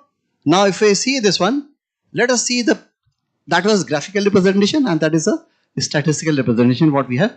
If you see in 1900, only 15% population, less than 15% population were the urban areas globally.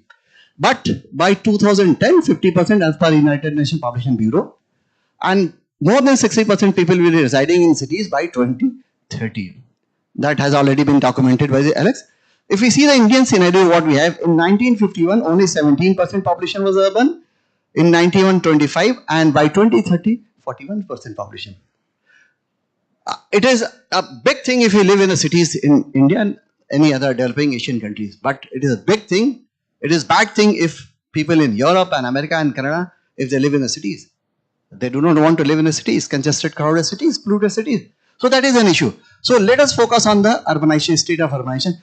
Very good data and presentation has been, slide has been showed by Alex, but let me put something more to it. Word urbanization. So if you see word urbanization prospect, that a percent of people residing in urban areas, what we see here, that only the Australia and some European Canada people who are living in 75% and more population were in urban area. But if you see the India, it was less than 25%. What I showed you, that is spatial representation. By 2018, see the dark patches come, and many parts of the world has come to more than 75% urbanization. Now, if you see by 2050, what is going to happen? That most part of the world, bearing few, Central Africa and other part, rest of the world is going to urbanize. Urbanization is not a bad thing. Urbanization is not a bad thing. But only issue is that how we plan. What is state of urbanization? In cities like Indian cities or many other Asian countries, what we have, these urbanization are unplanned. That is one issue, unplanned. And second more dangerous is the uncontrolled. Uncontrolled and unplanned. And that is the main issue of the many more problem what we see. These are the two issues that one need to understand. This is as per United Nations Economic Affairs Population Data 2018. Now I see the definition of vulnerability, we all know. That has been much talked by Alex, but still a line. Concept of vulnerability originated from social science in response to pure hazard-oriented perception for disaster risk in 1970, somewhere in 1970. In India, it came little late. The degree, if as per UNDRO 1991, the degree of loss at a given element at risk or set of element at risk resulting from occurrence of natural phenomena of a given magnitude expressed on a scale from 0, no damage, to 1, total damage. Right? There are different components of vulnerability: exposure, resistance, resilience. Both vulnerability and resilience are determined by physical environment and social, economic, political, cultural, and institutional factors. That has been social vulnerability has been deliberated much in detail, study by Alex. Economic has also been deliberated. So I'll skip all these. The types of vulnerability: physical vulnerability, social and human, and urban vulnerability. That is another very important issue. So I'll be talking on some of the case studies little later on physical vulnerability, social vulnerability that we have done. The group of my research have done. Now, the characteristics of vulnerability. One is multidimensional. That is very important. Second is dynamic. It keeps on changing with the passage of time, from place to place. That varies. We all know as a student of geography. The scale dependent, that is also, many of the scholars was talking about, asking the question about the scale and the resolution. So we need to understand, we need to see, we need to assess both at the micro level, at the regional level, at the country level, and depending upon the purpose and need. And then site specific, I was already talked about. Now, strategies and tools for urban vulnerability analysis. One is called urban hazards, mapping for mitigation. Second is risk analysis and assessment for cities. Assess and what could be the future scenario. And then long-term strategies, urban planning, zoning. You need to have a long-term perspective plan. It's not that you assess and forget about it. You need to see long-term perspective, no less than 30 years or 40 years or 50 years. You know? And for that, you have to historical data, what Alex presented yesterday. So you need to have a past data, what was the state of affair and what is going to happen if business as usual keep going. And the last is other business continuing planning. Now I'm moving fast because I want to go to my case studies specific, that is more important, but some of it, the key aspects of urban vulnerability: exposure, sensitivity, adaptive capacity, and social vulnerability. The third point I would like to highlight is adaptive capacity. We are adapted to it. Somebody asked Alex a question. Alex was talking about PM 2.5. In our olden time when I joined Jamia in 2025 years back, there was a lot of pollution. And at that time the pollution was the SOx, NOx, COX. But it has gone. With the measures and the environmental friendly measure that has been CNG and electric vehicle, Alex was talking yesterday. Now the major problem is, what is that? Not carbon dioxide, that is secondary. Nitrogen, what is that? It is a particulate matter. It is a particulate matter, 2.5 and 10. There are different particulate matter, more than 10 particulate matter, but 2.5 and 10 is the most important. We are talking today, when you are talking about air pollution, I'll show one study we did long back, the particulate matter. Why? Because a lot of economic activities has taken place, lot of developmental activities is taking place, lot of construction activities is taking place. And with that, lot of particulate matters. If you go on the roads, what we find? And that is impacting the people. Everyone, elderly, middle age and older age. So that is important issue. But we are adapted to it. If you see any city data, be it Delhi or even a medium-sized city, Lucknow, Patna, or even Ghaziabad, Meerut, everywhere you'll find the air quality index no less than 300 all the year round. Imagine, we are adapted to it. We need more money. We are happy with that, and that is very sad part of it. One need to understand. So adaptive capacity is very strong. What we have. हिंदुस्तानी लोग बहुत strong होते हैं, physically strong होते हैं, otherwise. So that is one. हम adopt तो कर लिए, but our life, you must have studied different reports. The life of urban areas is shorter than 8 to 10 years compared to rural areas. So this is one of the very important aspects. Adaptive capacity is good, but it should not be that good कि हमारी life कम हो जाए. Nobody want to die. That is saddest part of life. हर आदमी चाहता है कि 100 साल जिए, but how can we? Unless we do not act and react with the economic activities and on the natural environment. So that is and then the social vulnerability, that has been where we have the poverty, inequality, lack of access to resources, opportunity, and many more things. Now urban resilience, that is never, urban resilience refers to city's capacity to withstand, adopt and recover from shocks of stress. Recover from shocks of stress. I'll give you one more example, and there's real example that is happening. When I came to Delhi long back, more than 2 decades back, we used to experience earthquake shocks maybe once a year or twice a year. Now what is he? Every week. Why it is so? Because of what all we are doing. Constructing big houses, disturbing the state of balances. Isostasy बहुत पहले की बात होगी geography में. But ये state of unbalance जो हम create कर रहे हैं, dams से लेके construction से लेके digging them, sand blasting and digging the marbles, land for the marbles and all. So that is very important issue. तो ये अच्छा दूसरा एक चीज है, second important issue is that कि earlier the epicenter were somewhere in the mountains, but now epicenter is in Faridabad, in Gurgaon, in Palwal. That is very sad affair. So one need to understand where we are heading to. So that is adaptive capacity. The urban areas recover from shocks and stress. These are the important issues that one need to understand. I have talked about. Now I'll escape some of that theoretical issue. The livelihood framework for assessing socio-economic vulnerability. This is a livelihood where we have the human capital, social capital, physical capital, financial and all. And in the center what we have? the poor people, be it urban areas or the rural area, wherever you talk about. That is another state of affairs that one need to understand. Now, urban climate vulnerability assessment framework. In the center, what we have urban climate assessment, there's physical ability, and then there's a bifurcation of population exposure, casualties is reported, city location, and then we have the social vulnerability where the slum pocket upgraded, slums population growth, dependent population, and many more things. So if we have a closer look, he'll get better insight of the urban climate vulnerability assessment. Now let us talk about the power of remote sensing. That is a application aspect that what my research group is doing since last 20 years or so. I'll talking about what are our data sets, satellite data set. I'm sure that most of you must be using it, but to protect those who are not using, because I see the people from different disciplines, and that is the beauty of this course. I was talking in the evening that people from diverse background and diverse disciplines come. And earlier it was the satellite data in GIS that was only associated with the geographers and geologists. Now today everyone is using. Why? Because of one thing, and that is most important. पहले कहते थे geography का कोई subject नहीं important नहीं है, but the GIS and remote sensing given a new boom, new life to the geography. हम बात करते हैं economic growth.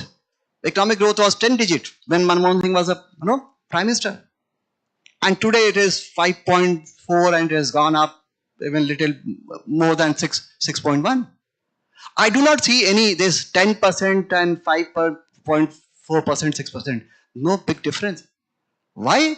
Because that was the figure. One need to see from where it is coming and where it is impacting. जो economic growth है किस sector से आ रहा है, एग्रीकल्चर से कितना आ रहा है, इंडस्ट्री से कितना आ रहा है, सर्विस से कितना आ रहा है, that is most important. And where it is coming, social dimension, special dimension. हम नेग्लेक्ट करते हैं गांव को, रूरल एरियाज को हम छोड़ देते हैं. We all know that if I quote a statistics, पहले जो था हमारा 70% ज्यादा आबादी एग्रीकल्चर में इन्वॉल्व थी, and contribution from agriculture was more than 50%.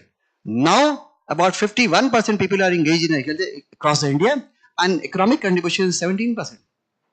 70%. Imagine, nobody want to do hard work from in agriculture field. So that is a very sad part of it. So what we have then, that is a satellite data. Indian satellite remote sensing program started from 1989-88, from 1A, 1B, if you see on the top, to the n number of data, satellite data, Cartosat 1 and 2 and all. Now then we have, this is when it was started, I said March 88, mission complete. Then it was 1C, 1D and all. We all know we have the one of the best data set what we have.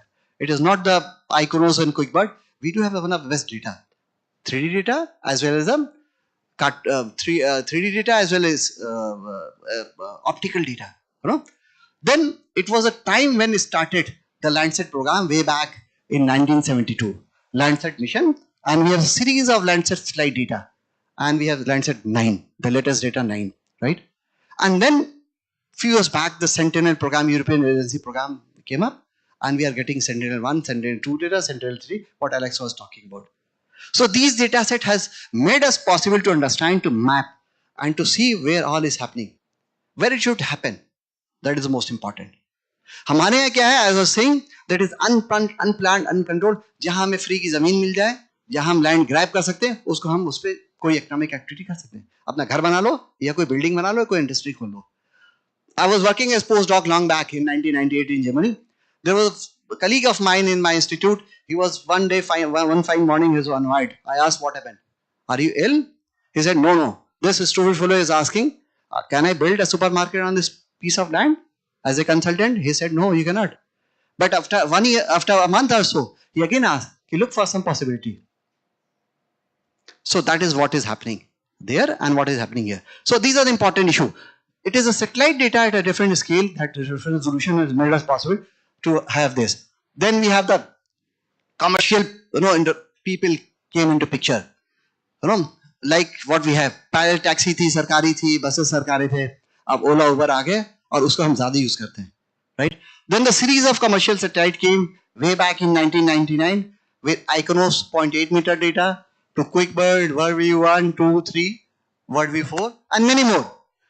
Now, if we see the details of icons, I will not go to details. These are bands, different bands, blue, green, red, near infrared, panchromatic, and these are resolution 1 meter to 4 meter.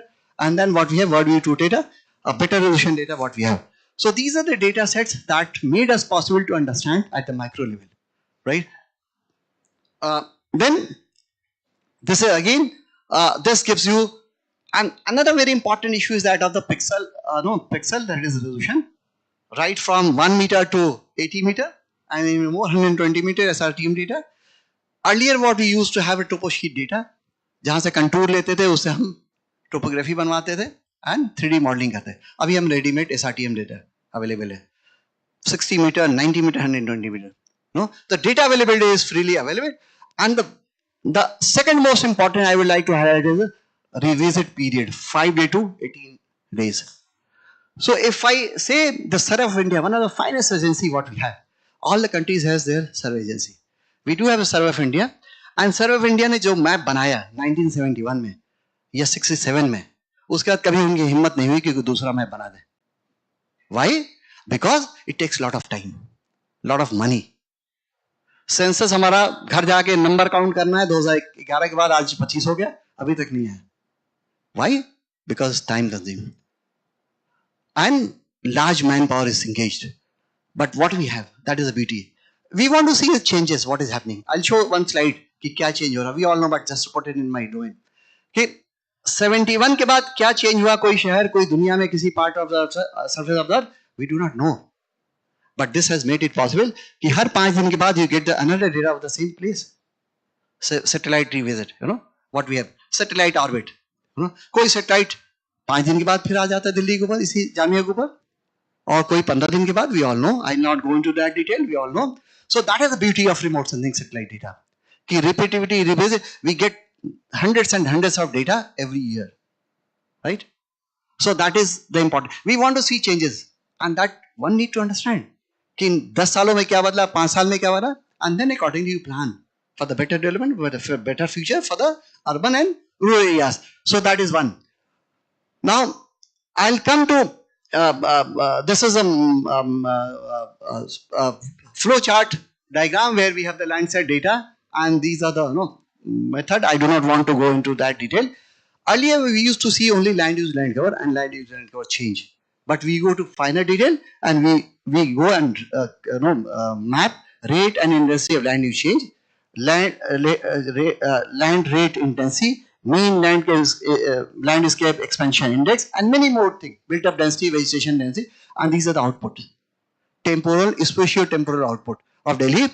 Just to glimpse, in 1991 what was the state of built up, 2001 up to 2021, and if you see the built up density, that is a built up straight away. We need to see the density because ratio figure is always better. In a way that if I give an example, तो हम कहते हैं कि अगर जो कहें कि हमारे मार्क्स बच्चे का पूछा कितना है बेटा, तो he says कि 90 marks. तो 90 is very good marks. One understand. The moment you put the denominator 100, 90%. The moment you put 150, change. If the moment you say 200, so it is 45%. Very poor. So therefore the ratio figure is always better. Ratio for density, population density or built up density, unit per area or population per unit area. So with this data, once we have a satellite data, you get the built up, then built up density. See the built up density, what is state of it, this is the index.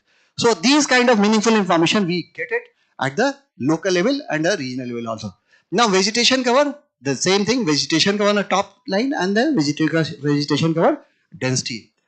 Now if you see this one, land surface temperature, LST. Alex has showed at a global level. I'm showing the student, master student and PhD student, those who have done. Just I'm showing you to those who are not working, who are not seeing that. The beauty of the satellite data and power of satellite data. Land surface temperature, if you see, the most of the areas by 2018 has become red. Right? So it is but natural, but one need to see where and what to do. That is an important issue and that is an important question. Now, this is another very important study, paper that was published in 2022. I'm sorry I could not put the detailed reference. Earlier what we used to get, we used to get the broader temperature exposure. What we have is, if we take the data from forward-looking infrared aerial photograph, what we see, the column we have is street element and surface temperature. This is a building and this is a building temperature, right? So what we have, if we see number 1, this is number 1. The height, light color decimeter shaded first floor, 37 degrees centigrade. If you go to the second point, what we have? 44 degrees centigrade. We have 46 degrees centigrade at the point, what we see? Number 5, number 6, number 7. So what we see? You see here, the metal surface, point number 11, 60 degrees centigrade. Then again the question comes of the technology and the money. This money and technology plays a very negative role for the climate change and local environment. We put the air conditioner. What we get inside, triple and 4 times is outside the high temperature. So what do we have? So these are the satellite data. In fact, aerial photograph is a part of satellite remote sensing program. What we have, see this building, and this was the real estate of temperature, what is happening by using the thermal infrared cameras. Now see another part, sector 4 street element surface temperature on 7th May 2022. What we have? See this one. This is a building and what is state. So what I'm trying to show is that it is not the broader level, but you need to see the individual level. At an individual dwelling unit, how much we are exposed to. That is very important. That plays a very crucial factor for you. Now, I'm coming to a specific study, that is fuzzy AHP that we have applied. That has been applied by one of my students. That has been published for Odisha. And we try to assess the coastal risk management at the block level. So these are the data, satellite data, Landsat 8. We use the DEM 30 meter spatial resolution, demographic data from sensors, cyclone track. Then we have the shelter, cyclone shelter, health center and all, road, rainfall and wind speed. And these are the period and these are the output what we get it. Let us see the output what we have. This is a detailed flow chart of that paper. What we have here is, as I showed you and Alex also showed, the vulnerability criteria, exposure criteria and the hazard criteria. And if you apply the mitigation criteria, what is going to happen? What benefit we are getting out of it? So if I go on the different layer, vulnerability assessment number 1, we took the elevation, slope, nearness to cyclone track, nearness to coastline, land use, land cover. Then the second, exposure assessment criteria. How many people are exposed to? Then I take the population density, the dependent population, female population, disabled population, mud and thatched houses, since it's coastal Odisha, a lot of fishing population are living there, agriculture dependent population, and these are the classification into 5 categories. Then the third is hazard assessment. What are the areas? What are the places which is exposed to the hazard? Then cyclone frequency, where the frequency is high, at the block level, and this is storm surge. You see the index and get it, the glimpse. Wind speed. These are the areas where the south and middle part of the Odisha, where we have the high wind speed, average annual precipitation. All these leads to culminate to the hazard assessment. Now the mitigation capacity, which part of the coastal Odisha is prepared for better mitigation, and for that what I took is the different 6 parameters. Nearest to cyclone shelter, if you are close to cyclone center, you are better off. Then the nearest to the health center, if you have got ill, and if you are close to hospital, if you have a good hospital, then you will be better off. Then the third is the nearest to coastal vegetation. If there is a vegetation, dense vegetation, that plays a positive role for the coastal cyclone and all. Cyclone warning system, what Alex was talking about, if you have better warning system, so you are better off. Then the literacy, another very important issue, that is that of the literacy. Now then what he did, we put the ranking from very low to very high. If any part of the coastal Odisha where elevation is less than 5 meters, if you see the top right corner, so that is at a high vulnerability. Similarly, if the female population is high, 50%, more than 50%, that will be at a high risk. And he gave the different ranking of different criteria what we have. We classified into different categories. Then similarly, we assign the weight assigned to different criteria. That is done in statistical software. What we did, say for example, land use land cover. If the value is high, that means land use land cover plays more important, and that is being impacted more. At this, in the case of agriculture dependent population, if agriculture dependent population obviously is a rural area, so what we have?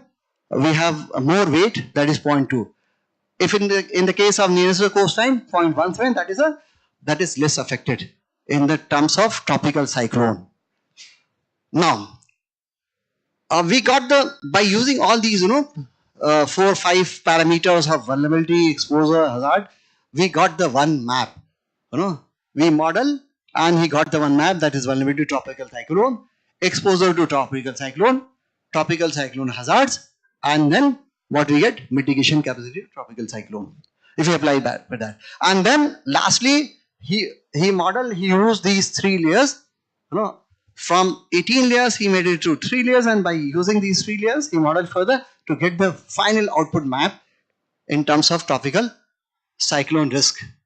So these are the areas, especially you see south and western red patches, where we have the very high risk.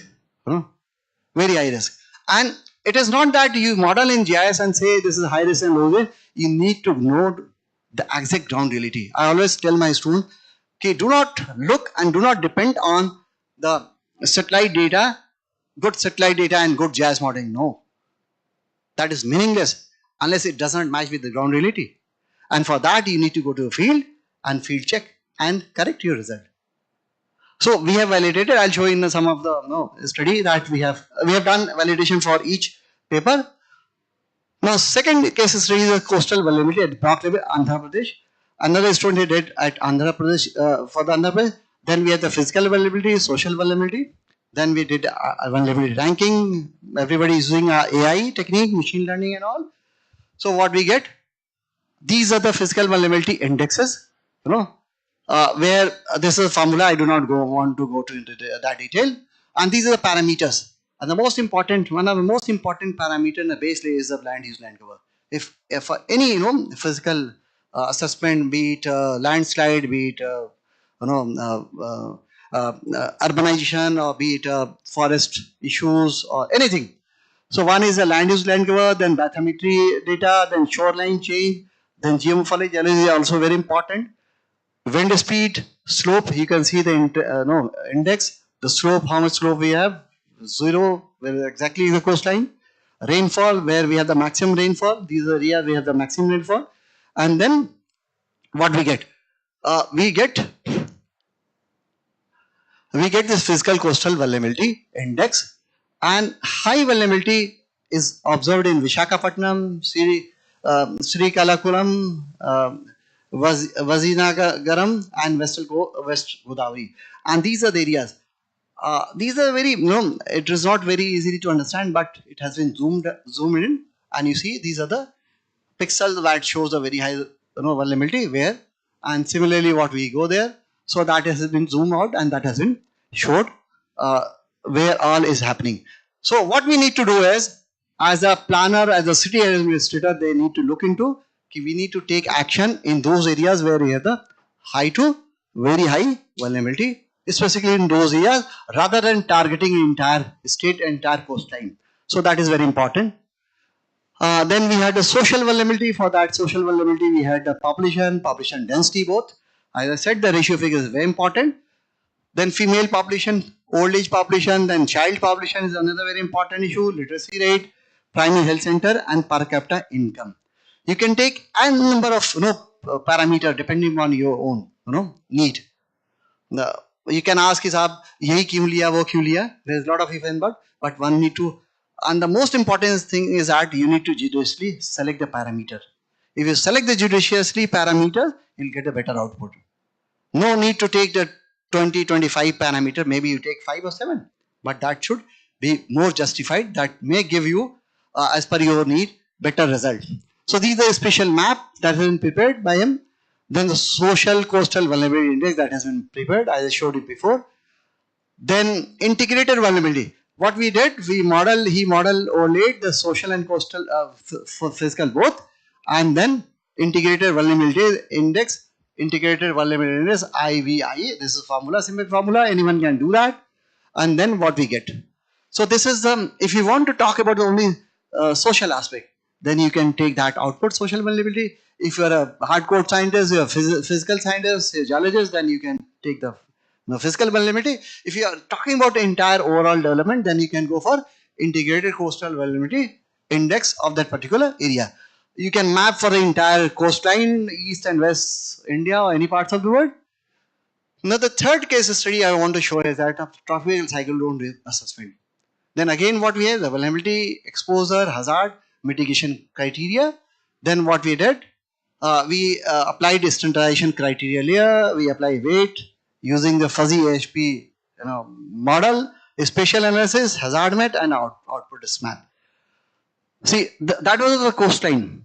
There's another study, and what all study I'm showing that has been published in good research journal, SCI journals. This is for entire Odisha.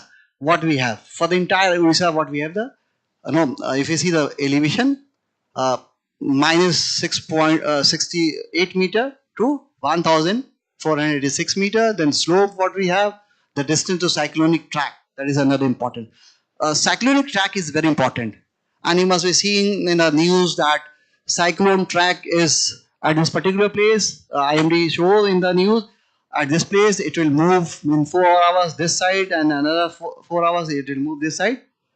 And accordingly, they plan. They issue the warning. But nature knows its own course. Allah Bhagwan usko badal deta hai. Kabhi weak kar deta hai, kabhi ghuma deta hai. So anyways, that we cannot do that, but we can model only, and we can try to best predict and warn the people. So that is cyclonic track. That is very important. Then we have the distance from the coastline and land use. What we got using these two parameters, what we did earlier. Then the exposure parameter, population density. Where we have the high population density, that is more exposed, the population density is 800% per square kilometer. Dependent population is very high. If we talk about northern Odisha and this one coastal Odisha districts, then female population is very high again in the top district and then the coastal district. Similarly, other parameters that we have, exposure parameter. Then hazard parameter, what we talked about. And if you see this, especially if you see the coastal Odisha, this part, northern and central part, is more exposed, and they receive maximum annual rainfall compared to south. The wind speed, on the other hand, is high in the southern and rest half of the coastal Odisha. The reason I do not know much on that, why it is so. The storm surge, that is also, you can see here, the maximum is in the center and west. Maybe it is proximity with the Bay of Bengal and West Bengal, maybe something like that. Climatologists will tell you better. Then we again overlaid and modeled, and we get the vulnerability to tropical cyclone, top left picture, then exposure to tropical cyclone, and then hazard to tropical cyclone. So by using these parameters, special parameter, what we get, this is the hazard where we see the central and eastern part of the Odisha and some northern portion of the Odisha, where the level of hazard is very high, and then lighter shade shows lesser hazards and so. When we apply the mitigation, what I showed, where the hospitals are, where the shelters are. So based on that, what we have, that is these are the areas where we have the criteria risk assessment, mitigation capacity, where we have the high mitigation capacity. These are the areas we have high mitigation capacity, and then clearly match that government also plan in a way that where we have the high exposure, they have the better hospitals, better other things, shelter and all. So what we get? We get the tropical cyclone risk map. The more the mitigation capacity, we can have a better, less area which is affected to tropical cyclone risk. But even then, you see, if we go back and see this one, this was all red. This was all red. But if we apply the mitigation capacity, that is better mitigation. There you have the lighter color where we see the less exposure. So what do you get out of it? That the more and more mitigation capacity has to be planned by the city government and the other authorities, so that we can protect our population of the country, in a better way. And then I was talking about the validation, the very important ROC curve we generate. The ROC value comes 0.9, that is pretty high, and that shows that result is quite good and validated. So even then again I repeat that 0.9 is not that good if it does not match with the ground reality. 0.8 is fair enough if it is matching with the ground reality. But statisticians, scientists always believe in values, R square values, AOC number, as a social scientist, and that is most important issue that one need. So I feel that both should match, the statistic with the ground reality. Number of per capita income is going up, but the absolute poverty in the people, if you go on the ground, you do not see much changes. We do not see much changes. So 6%, 8%, 9% economic growth is of no use unless the people do not get better off in most part of the country or Africa or any parts of the world. That is another issue. District wise, he tried to see the district wise what is state of affairs. Baleshwar, Cuttack, and many more districts, Jaipur, Puri, and this shows the very high 26%. Entire Odisha is under a very high, then followed by high 16%, and so and so. So that is a district level statistical application and output that may be used by the city administrator and planning people. There is another very important aspect. What Alex has showed, I'll add to that.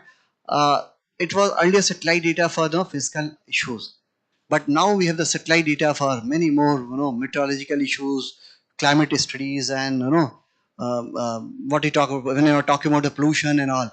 So we have better satellite data, very good satellite data for assessing the air quality, and for that there is a NASA satellite mission for air pollution mapping, and in that there is one satellite data, MIRA, modern era retrospective analysis for research and application. MIRA 1 and MIRA 2, MIRA 3, the series of satellite what we have.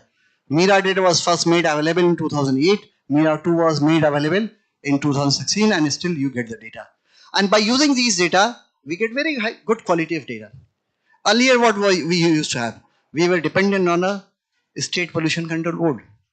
Then we are dependent on central pollution control board. But no, we have better data, very good data. Of course, it is of the maybe 500 meter or 250 and 1 kilometer resolution, but we have the very good data to model, to see the state of affairs.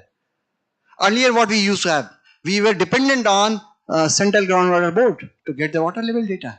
We were dependent on IMD data to get the rainfall data. But now we have the graded data. Tomorrow I have a lecture in that. I'll show you graded data, from where all this graded data we get it. And tomorrow we'll have a exercises lab exercise, GIS lab exercises, that I'll show you the theoretical aspect, technical aspect, and then I'll show you how to work on that. Those who are working, for them it may not be new, but for many of you it is very good and new. So what we have the data of NASA satellite mission. It is used to analyze AOD, aerosols, PM 2.5, sulfur dioxide, ozone black, and many more. A number of parameters you can take. Depending on need, you can take the parameter and then you can model it. Then there is another data, that is AIR's atmospheric infrared sounder, launched in 2002 on board NASA Aqua satellite. There is two satellite, Terra and Aqua satellite. Technically I do not go into that detail. Atmospheric sounder is there, the sensing, it enhances our understanding of Earth, weather and climate. AIRS major CO concentration with 45 meter spatial resolution, right? So for the regional level, it is very good data. Now let's see. We did long back a study, and that was published in 2020, where we did the global level. We were sitting at home, and my research team, one fine guy was Sopan Talukdar, he is faculty in Calcutta University. So we plan to do that. Okay, what is state of affairs that has changed? Pre-lockdown and post-lockdown. And for that, the freely available data was downloaded, and we mapped carbon monoxide, which was 123 to 2 ppb part per billion by volume, and it is reduced to 59 to 101 ppb in most of the European countries. You see, if you see the dark patches, what we have, where you see the dark patches, that is the areas where we have the high concentration. If you see India, the most fertile Gangetic plain and industrialized region and eastern part and some western part, Mumbai, Pune and all, where we have done Southeast Asia, Central America, west of Europe, and eastern and a bit Central America, where we have the very high CO, carbon monoxide. What happened? What happened? See this one. This is A, December 2019 temporal data, then January 2020, then February, C, that is here, 2020, then D, March 2020. See this one. I do not need to explain anything. With your naked eyes, you can get an understanding what has happened. So you may ask a question, okay, what is new to it? When factories will run, the fossil fuel we use, emission will come up. When the traffic will flow on the road, more and more traffic, emission will come up. When you stop all those, it will stop emission. So what we get from this lesson, we try to understand, we try to get the lesson. We cannot stop the vehicle, we cannot stop the factory, because we need the goods and services. So in what fashion, how to run and how to produce the goods and services, that is the most important issue. So what we see here, from December 2019, the lockdown was imposed on, I suppose, 20th March 2020, here 24th of March, I suppose. You correct me if I'm wrong. 20th March, till May 31st something. So that was before the lockdown, and this is in March when slowly it was started. This is one parameter. Now similarly what we did, we took aerosol, optical depth. Aerosol is another big issue that is coming up globally, for which we are least concerned now, but we should be concerned in near future. AOD level was 1.72 in January, reduced to 0.6 in March. See this one?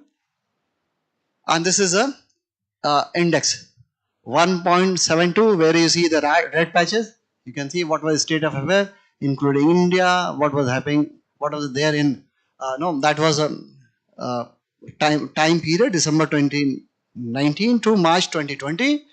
So what we have, then you see it has reduced. So the bright patches has gone mostly, and green patches have come up. So it reduced to see 0.65 in many parts of the world. Then ozone, Alex was showing yesterday, yes, it does not impact directly, but it benefits us, but at the same time it also impacts. So there are some issues that is very good for us, and at the same time it is very bad for us. We need protein, we need fat, but excess of protein and fat will make you sick. Health issues, uric acid or heart issues, that will come. So that is the state of our. In the morning he was talking about sustainable development goal. That was very good studies that has been conducted by his research collaborator Karen Sito at Yale. So that is very important. One need to understand ozone. So what is the state of ozone across the world? In the case of ozone, countries like USA, Canada, West European countries, and part of Russia recorded 3122405 decibel in December in 2019, and it reduced to 3042, 347 by March 2020. And if you could have taken the data of, say, for example, April, May, it could have further gone down. So such kind of wonderful studies, we can do by using satellite data. And my only concern is, in the age of climate change, I want to demonstrate you the power of remote sensing GIS technique, right? Now PM 2.5, the same is scenario with this. PM 2.5, you see this one? It has further gone down. You see the dark patches what we have, and it is further reduced. Post lockdown, A, B, C, D, if you see the index. Then the black carbon, and see the changes. In South and Southeast Asian countries like Bangladesh, Pakistan, Myanmar, Thailand experienced huge reduction in black carbon between December 19 to March 2022. You can see the patches, and then it is all gone. There's some concentration is still here because of maybe the wind movement or some other factor. I do not know exactly. Maybe temperature. For reason being one or the other. I should also check my time. Yes, I have about 10 to 15 minutes more. I try to be on time. I follow Alex with the time. Americans are very particular with the time. You know. Then by using all these parameters, I have not showed some other parameter. We took more parameters. Sulfur dioxide with carbon dioxide and many more parameters. It was, I think, 12, 13 parameters. Then the most important is the resultant air quality index. We are not talking today what is the level of CO2, what is the level of sulfur dioxide in Delhi NCT. We always talk about three issues what I listen: PM 2.5, PM 10 and air quality index. And when you open a map on the Google, this mobile or anywhere on a system, you will find air quality is never less than 250 and 300. But luckily with the rain we have less than 100. So it is not an issue of only the big cities. It is issue of more of the smaller and medium sized cities. Because small and medium sized cities, they house more than 2/3 of the urban population in India. And we are targeting mainly on the big cities. The most of the big cities has been targeted for understanding, for demonstrating, for modeling. But we should focus. My suggestion is always to the students and to the other people, those who are responsible. You should focus on the medium and small size cities. This is less touched in any of the issues. So if you want to really solve the problem, urban sustainability, urban climate change at the larger level, you need to focus on the small and medium sized cities, because that will add to when we talk about economic growth, the government and everybody focus on the rich players, so that they can have a better picture. Economic growth was in the first quarter, it was 5.4%, it is now 5.8%. So they focus on that, and that is very bad. So one need to understand, one need to focus on the largest section of society, largest sector of the industries, so that we can have a better economic growth and so and so. So now come back and let us see the air quality index. What we have is state of air quality modeling we did in GIS environment in the month of December 2019 and January 2020. This is January 20. Then what we found? We're high and very high in those December and January, but in an industrialization, but in China and India also, but it decreased considerably thereafter. So if you see this one top A picture, this is a bright picture, this is the hazardous air quality, very unhealthy, moderate and good. So what you see? The red and lighter red and yellow patches is reduced in all but including India. If you see the India, entire India was under a very high or high. But if you see, if we come here in March 2020, it has reduced. It has reduced a lot. So that is one of the important aspect that one need to understand, one need to take into consideration what can be done, and individual can do it, right?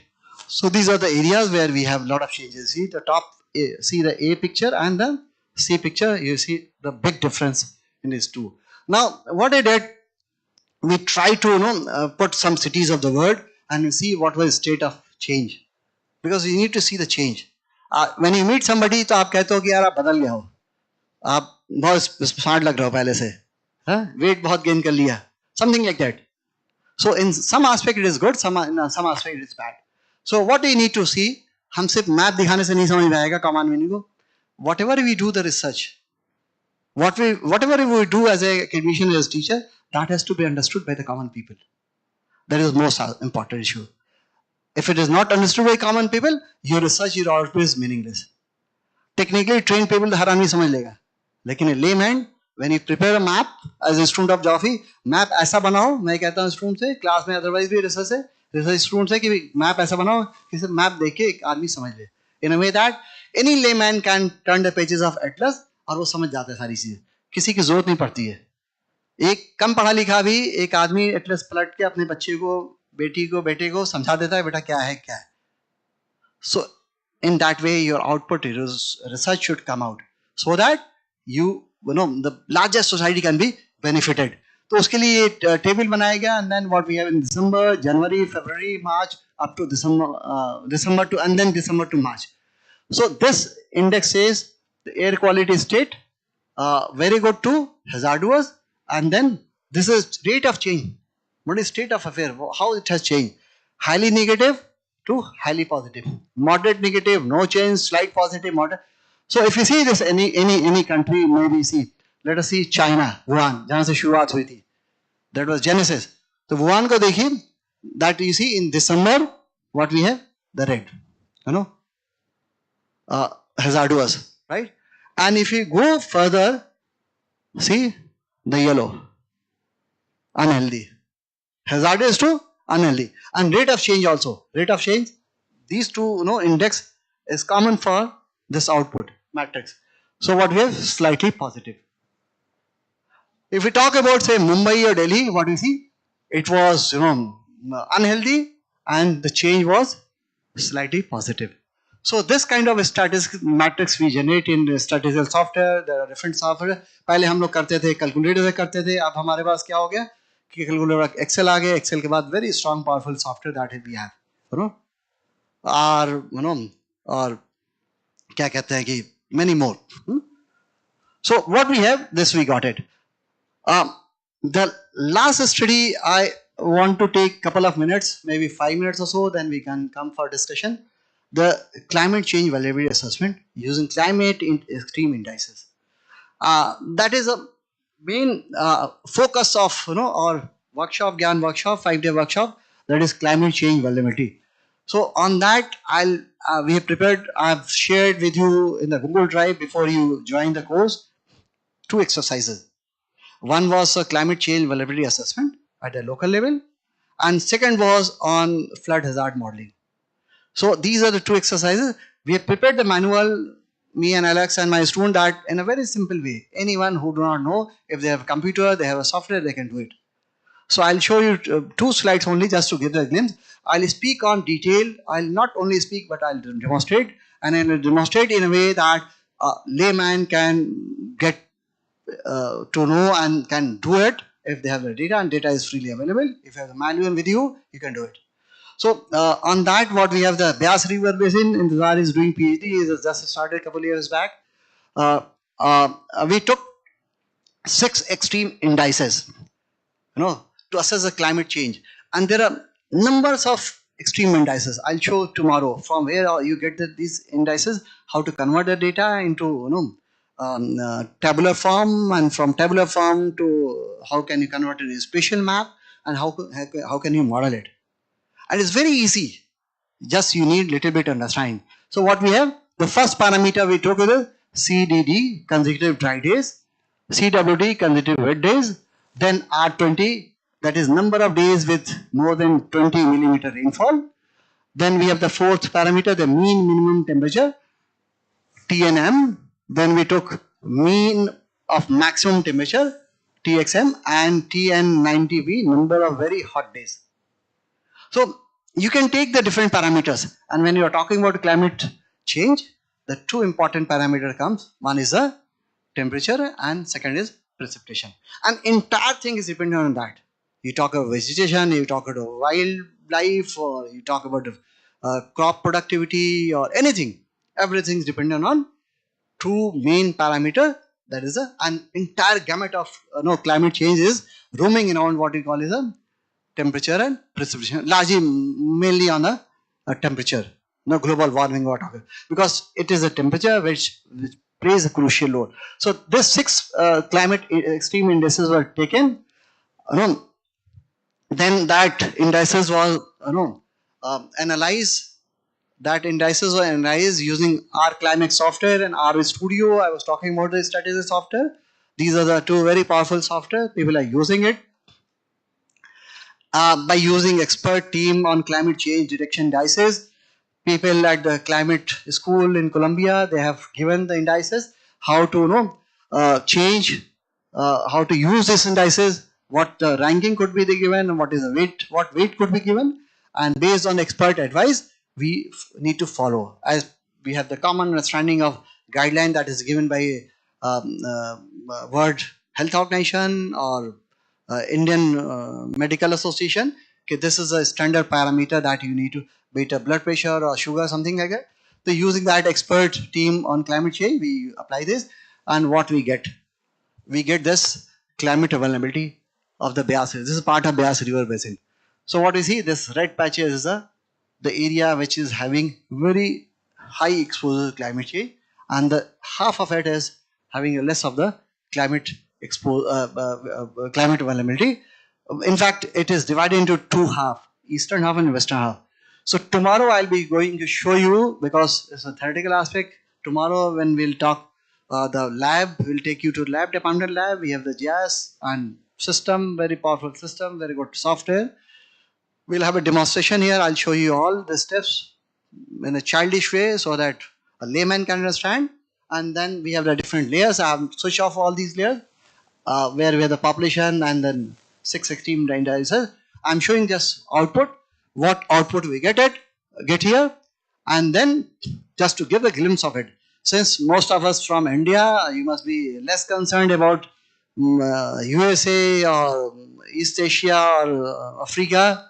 You know, हमारा अपना घर अपना गांव ज़्यादा अच्छा लगता है, and we should concern on that. And in that context, we'll provide you the different data layers, raw data, you do yourself. And then what we did, we simply use the census data and we plot the population, total population. Whatever you see, this is a water body, is a black patches, and see here, these are the areas where these are high vulnerability to climate change, and a big dot shows what we have, more than 1 lakh population, 1 lakh or more than 1 lakh population. So if you see this one, you get a very strong understanding. These are the areas where the very high chances of climate vulnerability, and the population what we have, the mainly concentrated scattered in those areas. So one need to understand what need to be done. Alex was talking about his strokes.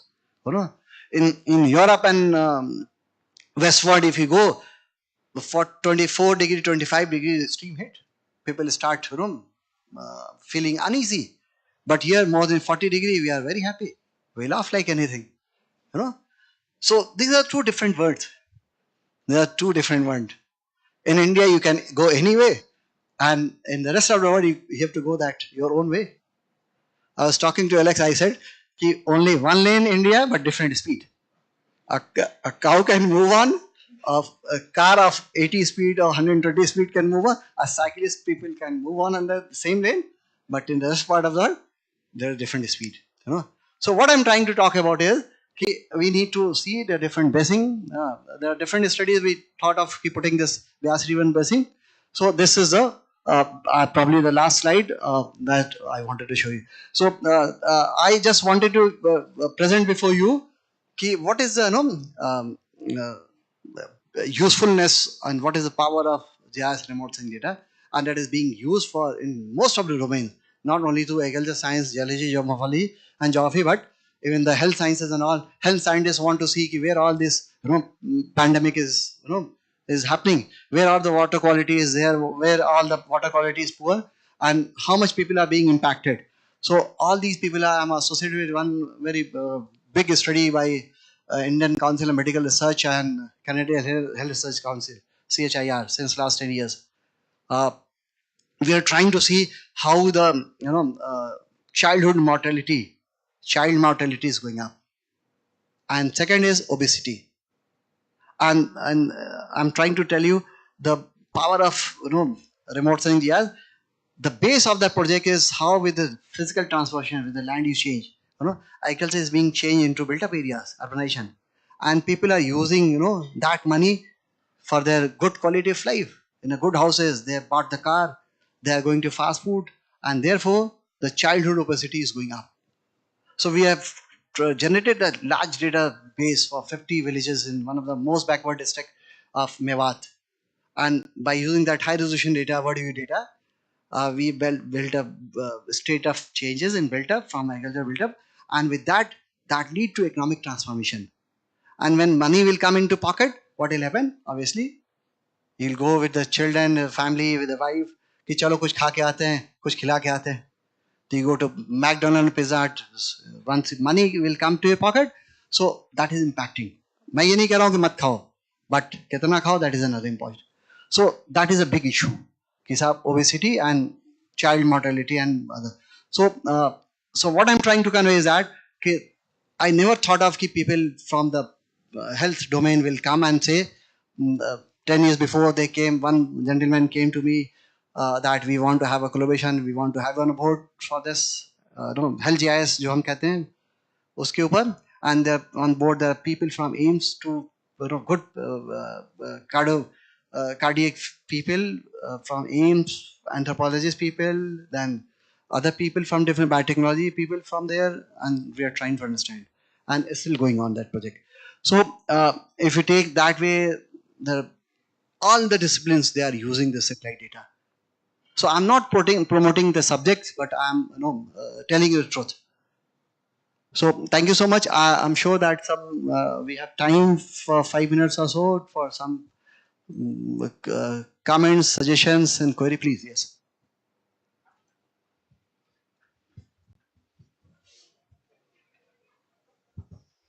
Thank you, sir. Thank you for your nice presentation. One of the data that is now being used for air pollution is topomi data. We are using that for our research study. And another part is that you have used per capita income in many of your studies. So, sir, is this data available for district level? Yes, most of data is available. If you talk about per capita income or any other data, that is available, and that is also available in a free domain. NSSO is giving the data. District handbook is giving the data on that.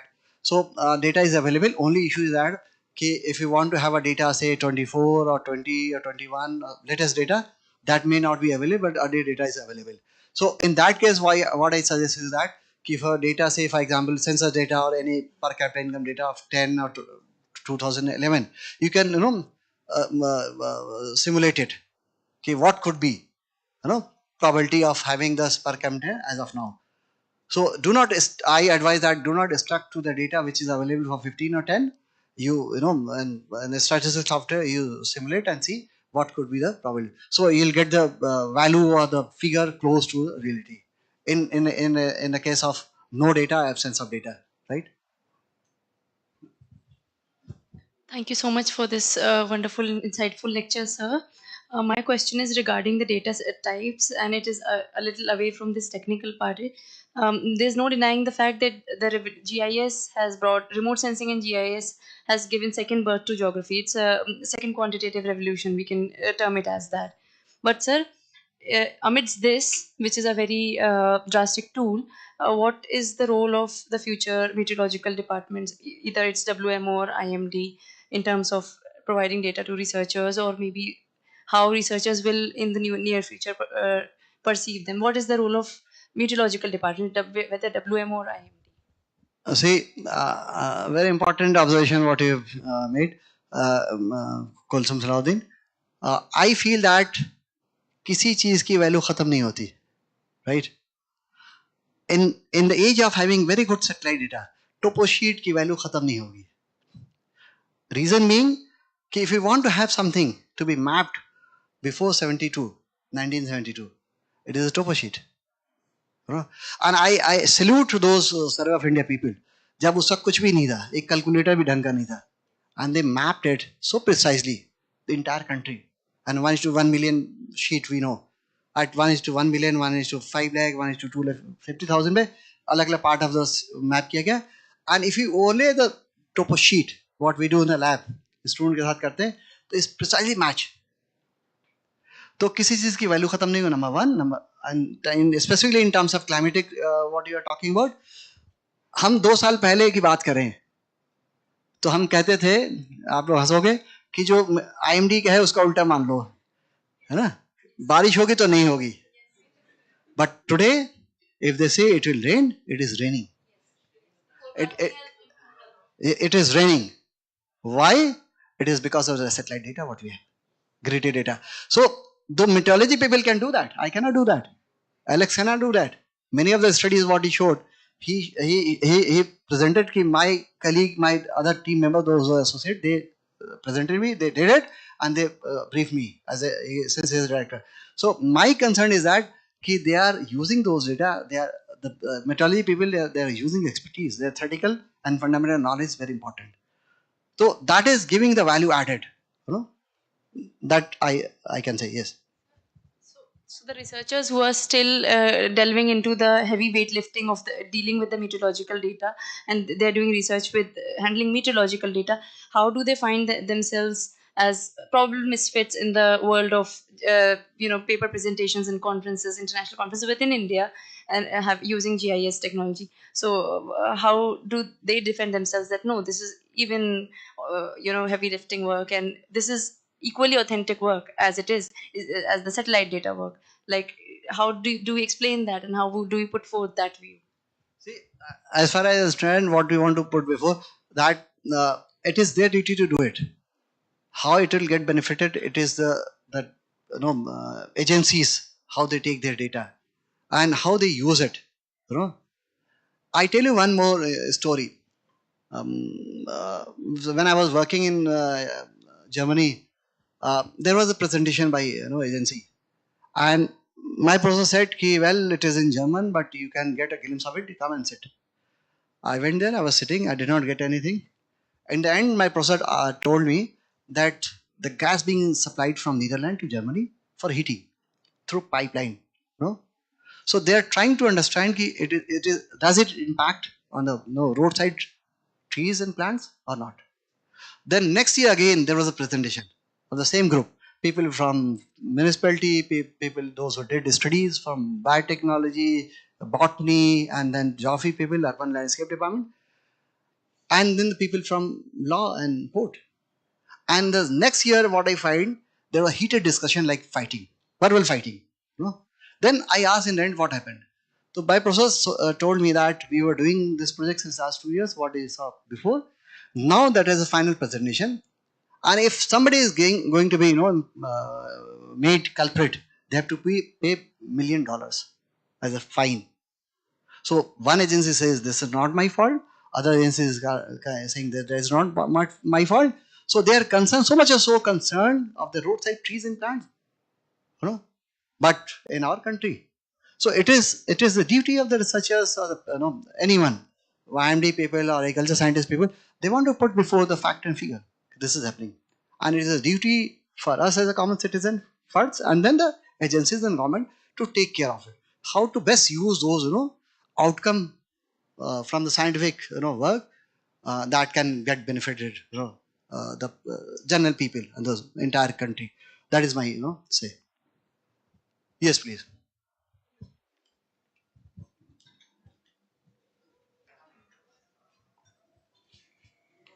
Thanks so much, sir, for your such a wonderful presentation. Sir, I have a question that in the context of India, how we can use remote sensing data in the grassroots level. I would say that how we can implement. We are having at urban ministry is implementing remote sensing data or a disaster management. So all these are doing that, but how we can use at policy at the grassroots level? As far as I remember, I did in my one of the international committee, I was part of it.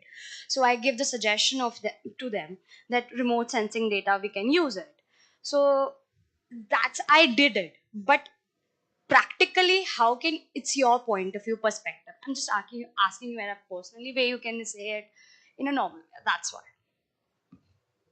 And second answer that my colleague has asked, that this quantitative revolution, that geography has a foundation on a quantitative revolution. Geography started from a mathematics kind of it, and then we came towards the qualitative, which is in the 50s 60s, phenomenology, epistemology, all the concept has came then we are in the third phase of the quantitative. So our foundation is a kind of a mathematical physical science. Then, yeah, a clarification.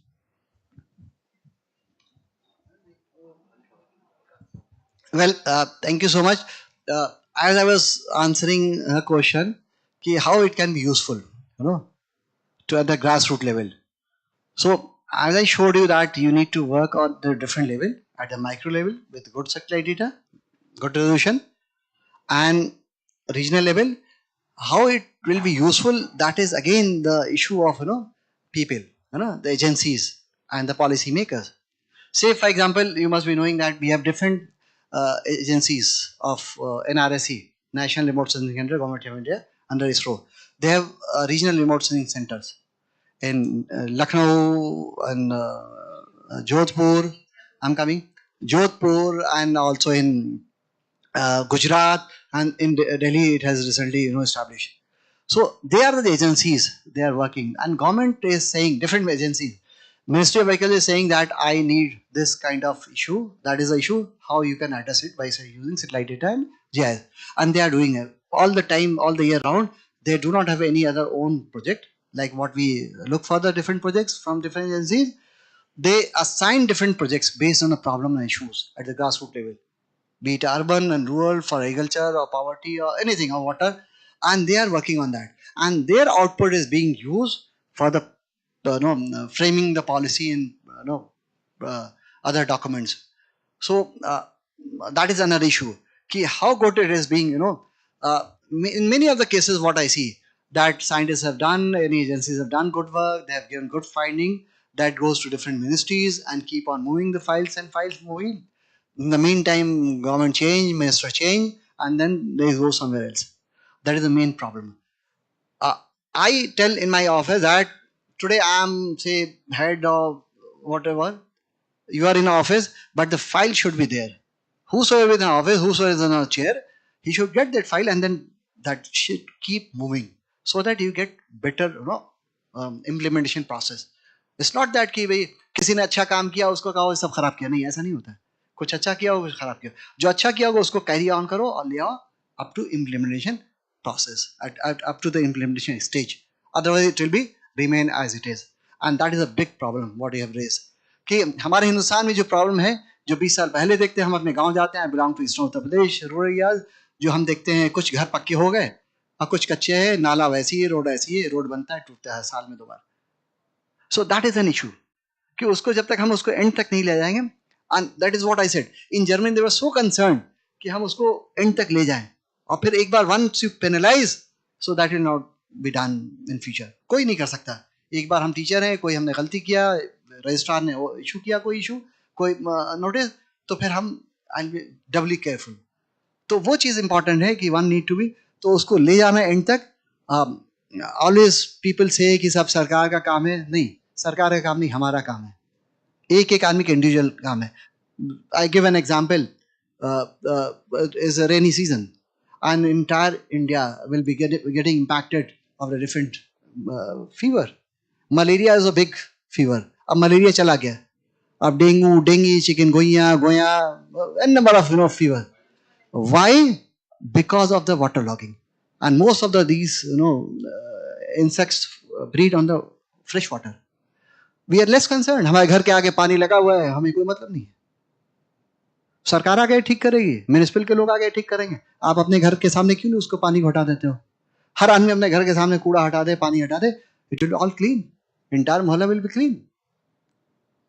कूड़ा वाला आता है, 200 रुपये आप नहीं देने चाहते हैं, कहीं फेंक देंगे बालकनी से, अपना कूड़ा दूसरे की बालकनी में फेंक देते हैं, you know, just to save some money. Economics always comes in picture. पैसा है आपका फिर भी. So my concern is that it is not a government. हम सब चीज गवर्नमेंट में नहीं डाल सकते. अगर इंडिविजुअल हर आदमी अपने को ठीक कर ले तो बहुत कुछ ठीक हो सकता है. बीट अर्बन का कोई भी इशू हो, सॉलिड वेस्ट का इशू हो, वाटर का है, वाटर लॉगिंग का हो, और एनी और इवन क्लाइमेट चेंज, राइट. हम आपको क्या नाम है कि एसी के बगैर नहीं सो सकते हैं, पैसे आ गए एसी लगा लिया. So I said in my initial talk, initial lecture, कि टेक्नोलॉजी एंड मनी जाती दुश्मन है किसके? नेचर के, क्लाइमेट के. नहीं, अब ऐसा भी नहीं कि हम पुराने जमाने में चले जाएं. We need to have coordination, एक भाईचारा नेचर से, मदर अर्थ से, हमारे आपके काम को. सो that is important, right. I hope I answer your question. Yes.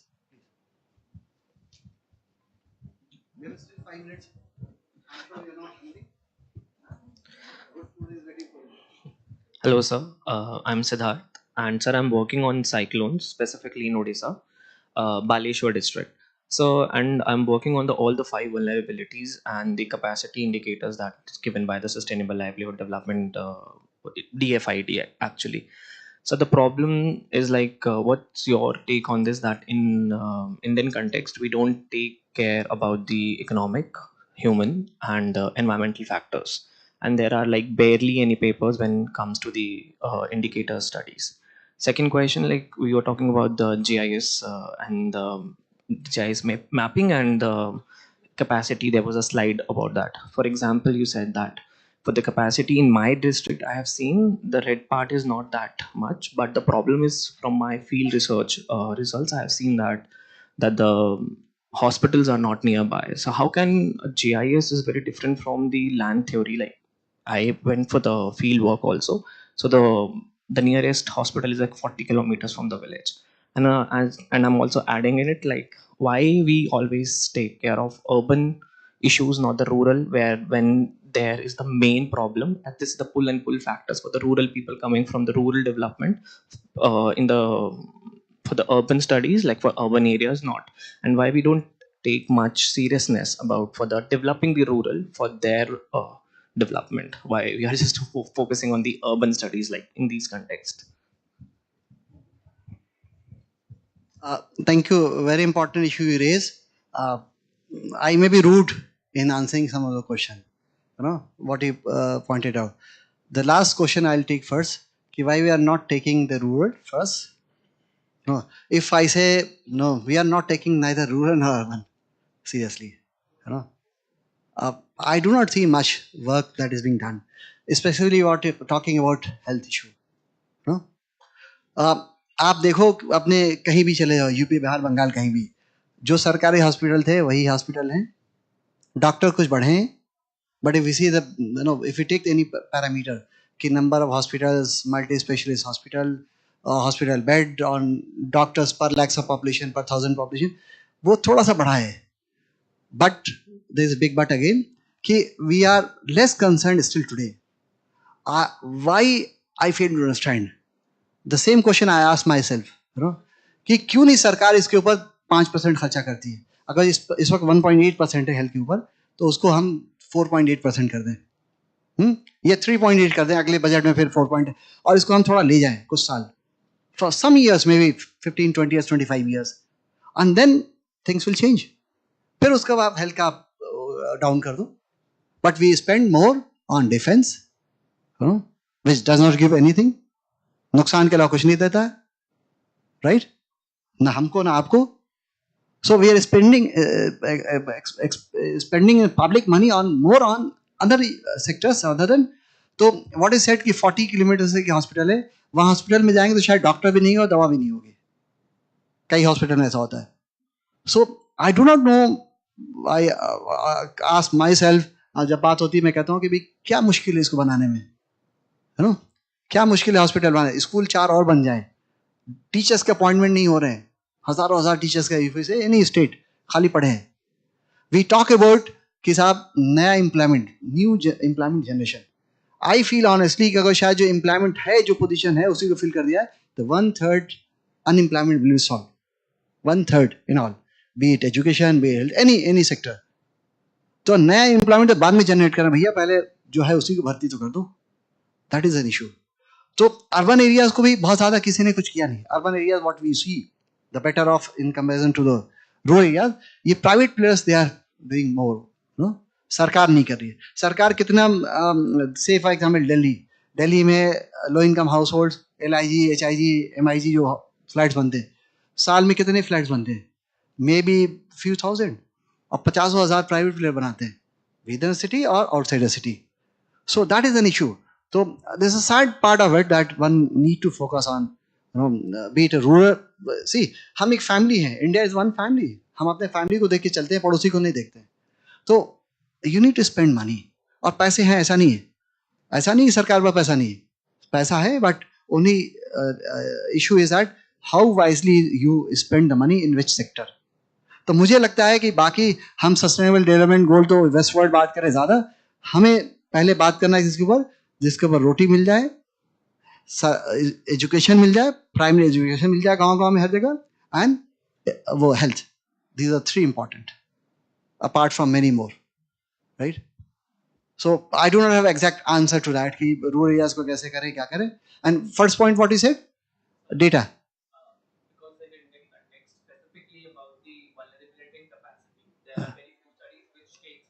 together, and there are no factors. Specifically, there is no study taking the environmental factors, so we don't have the indicators to make them into weight systems. Right. For example, we have to take indicators from the studies like Pakistan having the flood indicators for the vulnerability, then we have to take indicators from that place. And for example, there are very few studies in India. For example, for the fawning study, we have not taken the environmental factors. When we know that the rural people are the one who have to move from their houses to the shelters, and their work is getting like stuck for like months because of the salinity, the cyclonic flood. So why the Indian researchers are not taking care of the economic as well as the environmental indicators when it comes to the sustainable development? So Very important issue. Yes, that's true. We cannot create data. So researcher, once we start any research, when you take any topic, you frame the research question and hypothesis and then the objective. So one need to look into what are the data availability. As I was saying that CDAC, season, they are giving n number of data, very good data, more data of the third world countries, including India, than the rest part of the world. So data availability, you are correct. I'm with you that one need to have a better data. Then only you can do that. That is an issue. But what I showed you, there are different data set that is coming up by the different agencies, westward agencies, including India as well. So maybe in future, maybe in 10 years or 5 years, I do hope that we'll have a more data on environmental parameters. And then once you have data, then you take up the research. That is an issue. So that could be, I do not know, maybe I may be wrong, lacking research using the environmental data to these issues, maybe because of the availability of data. Maybe data will come up in very near future. So better understanding can be done, data research output can be done on those issues. Yes, please. So thank you for giving me an opportunity to ask a question. Sir, how do you think it is difficult to get data in developing countries and developed countries? As we all know, GI is layering of many aspects from many departments. We are facing how much it is difficult in developing countries to get all those data, because we know we are sharing issues of data from various departments. But when in terms of developed countries, there is a system in which all the data come at one place and you can use it in GIS. So how much it will impact your output in developing and developed countries? A very important pinpointed issue. All entire world is dependent on data. We always say data, data. हम कहते हैं mobile में इतना data है, इतना size. Computer की बात करते हैं, इतना डेटा. कभी बात करोगे, I bought a mobile, a computer, what is the capacity? Data कितना storage है? So in Indian scenario, what I say, they have a lot of data. All agencies have a lot of data. And it is the government of India's policy that all data should be made on open platform, open domain. If you go to ministry, they say it is on my website. And when you visit our website, they'll hardly find few data, partial data. Then again, if you go, this is my own experience also. They say, no, all data is there. I said, sir, we have very less data. No, it's all there. We do not have anything here. So that is very serious issue. Data sharing is very important. And in spite of having the data with the Indian agencies, they are not willing to share. That is very sad part of it. And who is going to solve this? Who is going to put it, in a more open domain, ताकि चीजों को मिल जाए अच्छे से? I do not know what is the harm in that, sharing the data. आपको ऐसा classified data बिल्कुल नहीं चाहिए, और हम मांगेंगे ना देना है आपको. But the data which does not harm anyone, to any nation and anyone, but it's a psyche, something like that. आप किसी से डिपार्टमेंट में पूछोगे साहब ये है आपके पास, तो क्या नहीं है, isn't it? So that is a big issue. If we talk about the westward countries are more open. Parajaz साहब बैठे हुए हैं, he knows much more on these issues. Is working in large number of issues, visiting Oxford University every 2 months. So maybe in the tea time you can talk to him. He'll tell the rest part of the story. Westward, they have whatever they have, they put it in open domain. So in India, government is every day asking कि साहब it should be open domain, it should be make it public, but still that is not public. हम हिंदुस्तानी very big issue what I'm listening to you. That in India, I was just texting to my friends in government and just see our professors. They are so knowledgeable, have so much of knowledge. Like the Professor Alex, these scientists and professors, they have a direct interaction with the policy making body across the globe. When I was in the Berkeley University, I was doing a course on public policy, Goldman School of Public Policy, Berkeley. So 9 months I was there. So I see there how many times we government officers, we realize that the academia and scientists, they are directly linked to the policy making body. Here, what Professor Atik has spoken, and whether the policy makers, if he wants an apartment with the deputy secretary, he may not get. And why should he go there?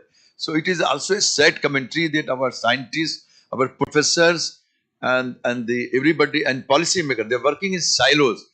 This is the one reason why, despite we are having the one of the topmost brain, like I also realized that there was a one lady professor from Bangladesh, and in the 9 months, her skill, teaching skill, and the way she used to make us understand, still I recall whatever I learned from her.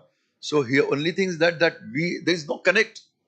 There is no connect. When I put up a paper to the cabinet secretary, then cabinet secretary, who is from my cadre, and we were friends, I told him, sir, just see India will be lagging behind in the production of the green hydrogen gas.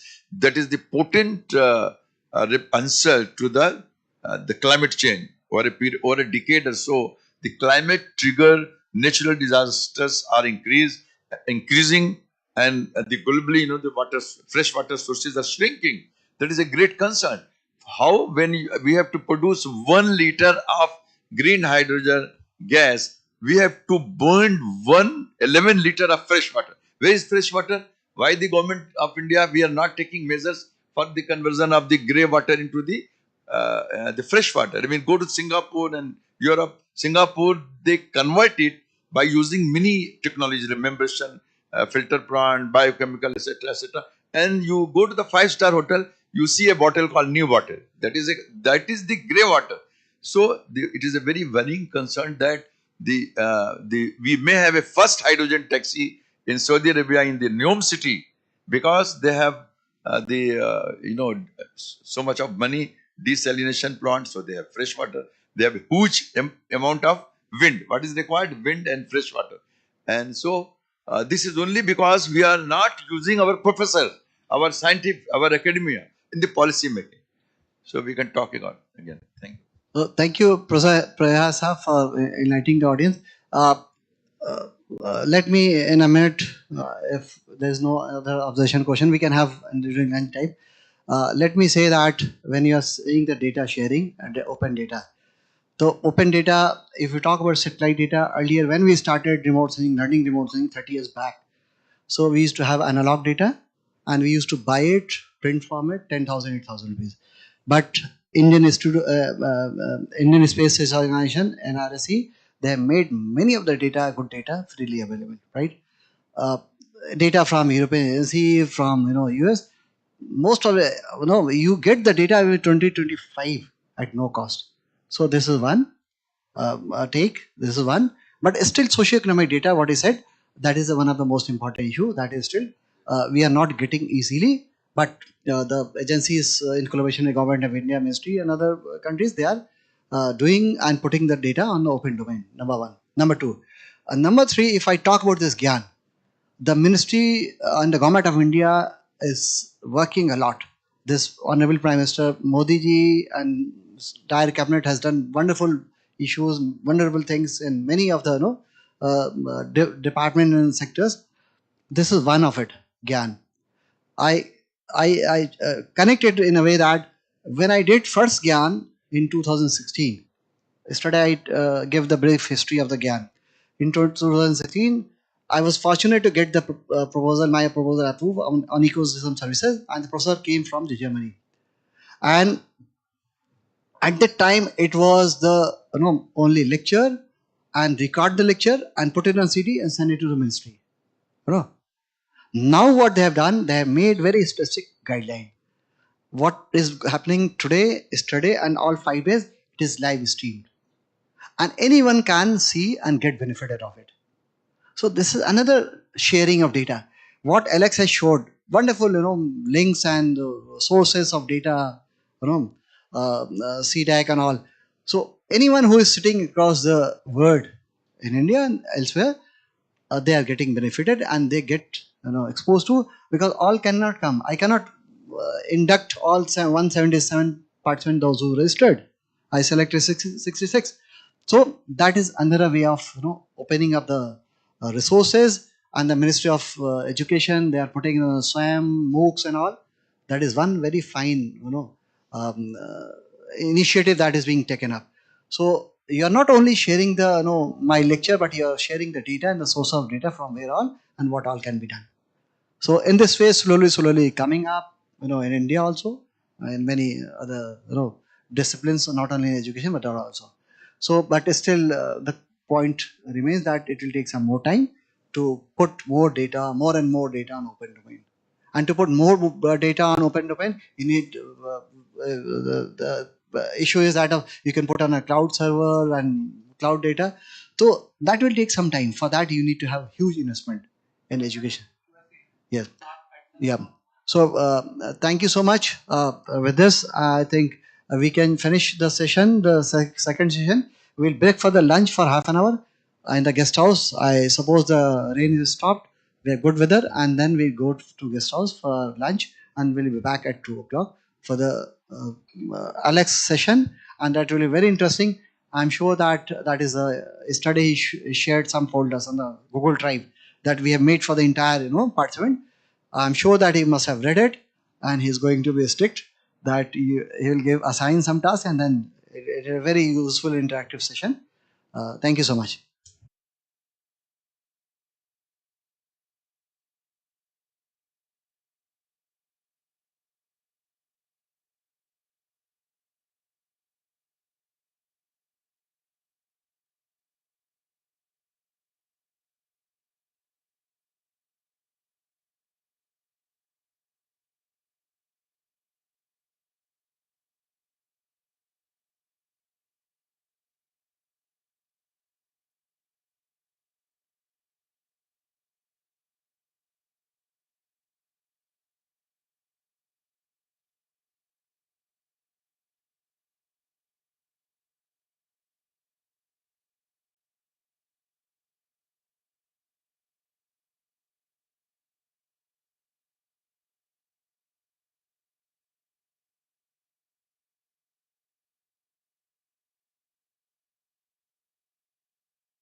that is the tutorial 1 on causal diagrams for climate mobility archetypes. That could be a very interactive, very important tutorial session. He has designed some important tasks and other things for you. So I request Alex to continue this session, please. Thank you. Sorry for the delay in starting, but I think we'll make up time as we go. So thank you very much, Professor Rahman. So what are we talking about when we're talking about causal diagrams, and why do we do it? Do I need to turn this on? Can you advance the slide? Not sure if this is, oh, do I have to turn it on? There it is.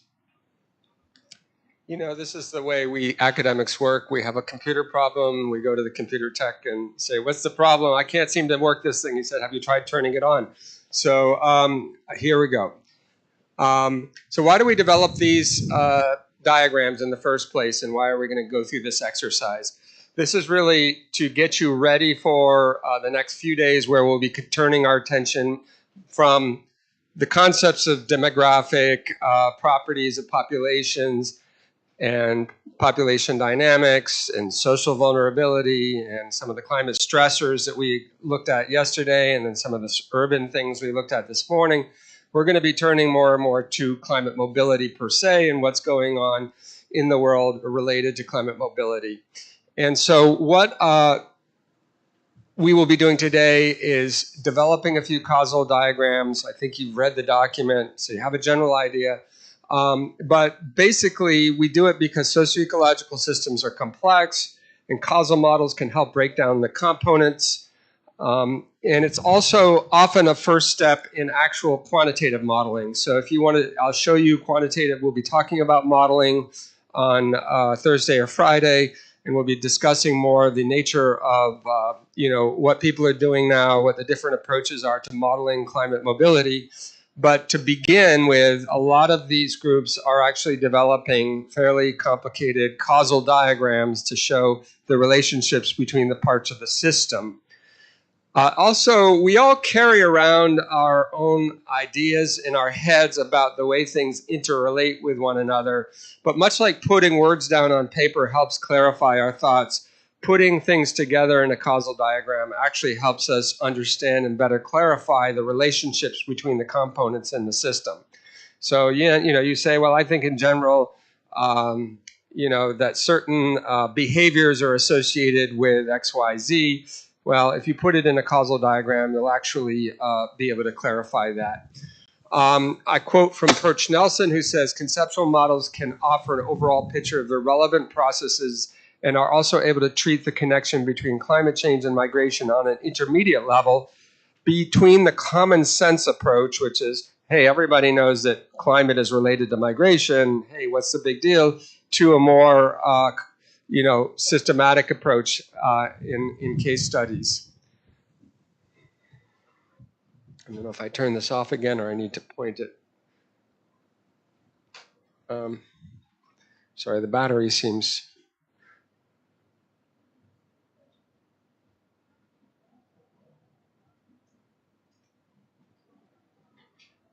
Thanks. Let's see if that works. All right. Every time he touches this thing, you notice it works, and every time I touch it, it doesn't. Okay, so you've already read about these archetypes. Archetypes, Plato, or was it Plato used archetypes to basically describe like the perfect horse, the perfect car, or whatever. He didn't have cars, but chariot or whatnot. In this case, I'm talking about kind of prototypical cases of, typical cases where some climate variable is interacting with livelihood systems in ways that will engender potential outmigration from an area. So that's what I'm talking about. And drylands are one case, highland areas are another. Peri-urban areas might be more recipient areas, but they can also be places of onward migration. Sometimes people first arrive in an informal settlement, then they might move elsewhere in a city. Fishing villages on the coast, relate to fishing communities. Rural rice growing and agrarian communities in delta areas might be another prototypical case, and indigenous communities. And here I actually sought for but did not find precisely what I was looking for. I know there's some cases on the scheduled tribes in India and looking at issues around migration, but I wanted to look specifically at climate mobility, and I didn't find anything immediately. There was a more statistical case at a national level looking at these relationships, but I chose not to use it. But I'd love to know more. If there's someone who knows of a tribal case study, I'd love scheduled caste or scheduled tribe case study. I'd love to see it. So socio-ecological systems consist of the bio-geophysical unit and its associated social actors and institutions. Socio-ecological systems are complex and adaptive and delimited by spatial or functional boundaries surrounding particular ecosystems and their context. So some of the seminal thinkers in this area are Carl Folk, Friedrich Birks, Johann Rockström, the planetary boundaries guy, and Halling, C.S. Halling. So you get this idea that, one, diagram that I found on the internet was basically looking at how the human and ecosystems are interacting and how ecosystem services. This was back in the 2000s. You might remember something called the Millennium Ecosystem Assessment, and they really were the pioneers of this idea or they promoted heavily the idea that ecosystems provide not only provisioning services like water and food, but also cultural services, like you might have a part of the forest that's sacred and nobody can cut it because it has sacred trees there. Also recreational services in the West, we depend a lot on those, and we look forward to getting out on the weekend on a lake or a river. So these feed the human system, and then there's actions that affect the ecosystem services. On the other side, we have another diagram, and you could probably find hundreds of these diagrams on the internet describing the complex interrelations between humans and the environment, right? So yesterday we talked about demography. We touched on a little bit livelihood type issues, and we'll talk more about livelihoods as we move on. We talked about the 5 capitals that people have in livelihoods. And then we, talk a little bit more about climate processes, but the kind of climate might be considered an external driver of these ecological processes. And then you have the integration of the two in the middle. I mentioned yesterday some of my work, or maybe this morning, I'm sorry, the days are starting to blend together a little bit, but this larger diagram that was part of my thesis, the PhD dissertation thesis, which is the SUST vulnerability framework. And it really came out of earlier, frameworks like pressure and release, risk hazard frameworks. And what it sought to include and then add to it were issues of entitlements, the legal and customary rights to exercise command over food and other resources, coping capacities such as defense mechanisms against hazards such as diversification of your crops or diversification of income sources, and finally resilience, which we covered more in depth yesterday. And it has some key characteristics which you can read for yourself over here. But the idea is, on the left-hand side, you've got the hazard or perturbation, much like in the IPCC stress framework, the hazard comes in. There are different characteristics and components related to the exposure. So you might have different population characteristics, different economic systems that are like agriculture or industry or fisheries that are exposed here. Then the sensitivity of that system to the perturbation, the stressor, and finally the resilience, which is the coping and response, the impact response, and the adjustment and adaptation response, which basically means after the experience, you might learn something from that experience and start adopting new approaches or technologies to try to avert those kinds of system responses in the future. And then finally, you have coming back sort of different, well, on the outer rings, you basically have different scales. So in this inner blue ring, you have place, which is the locality that you're concerned about. The next might be the country or region it's embedded in. And the final one is the world. And it's not like we can look at places entirely in isolation. So there are influences and there's factors coming from outside, whether it's political or economic disruptions. You can think of the 2008 financial crash being a disruption that comes in, maybe as another type of stressor, and affects the system. So it's very complicated. Obviously, I found that one of the beauty of this is it really tries to unpack those socio-ecological systems in ways that are useful for research. The difficulty, frankly, is that if you try to model this and quantify it in some way, it becomes almost impossibly what we call irreducibly complex. It's just so hard to get all these connections right. But I'll say that integrated assessment models is one approach that people are taking to try to integrate, the climate and environmental factors, the social factors, and the economy in an integrated way.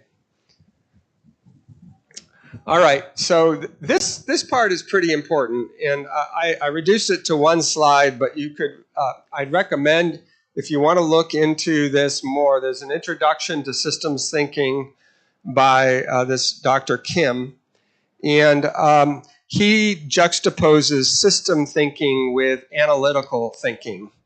And basically, he says, we could do with a lot more system thinking because we live in a world where we're trying to act in certain ways and maybe trying to change things. So we'll be talking more about transformative change in the next couple of days and thinking about what policies might be put in place.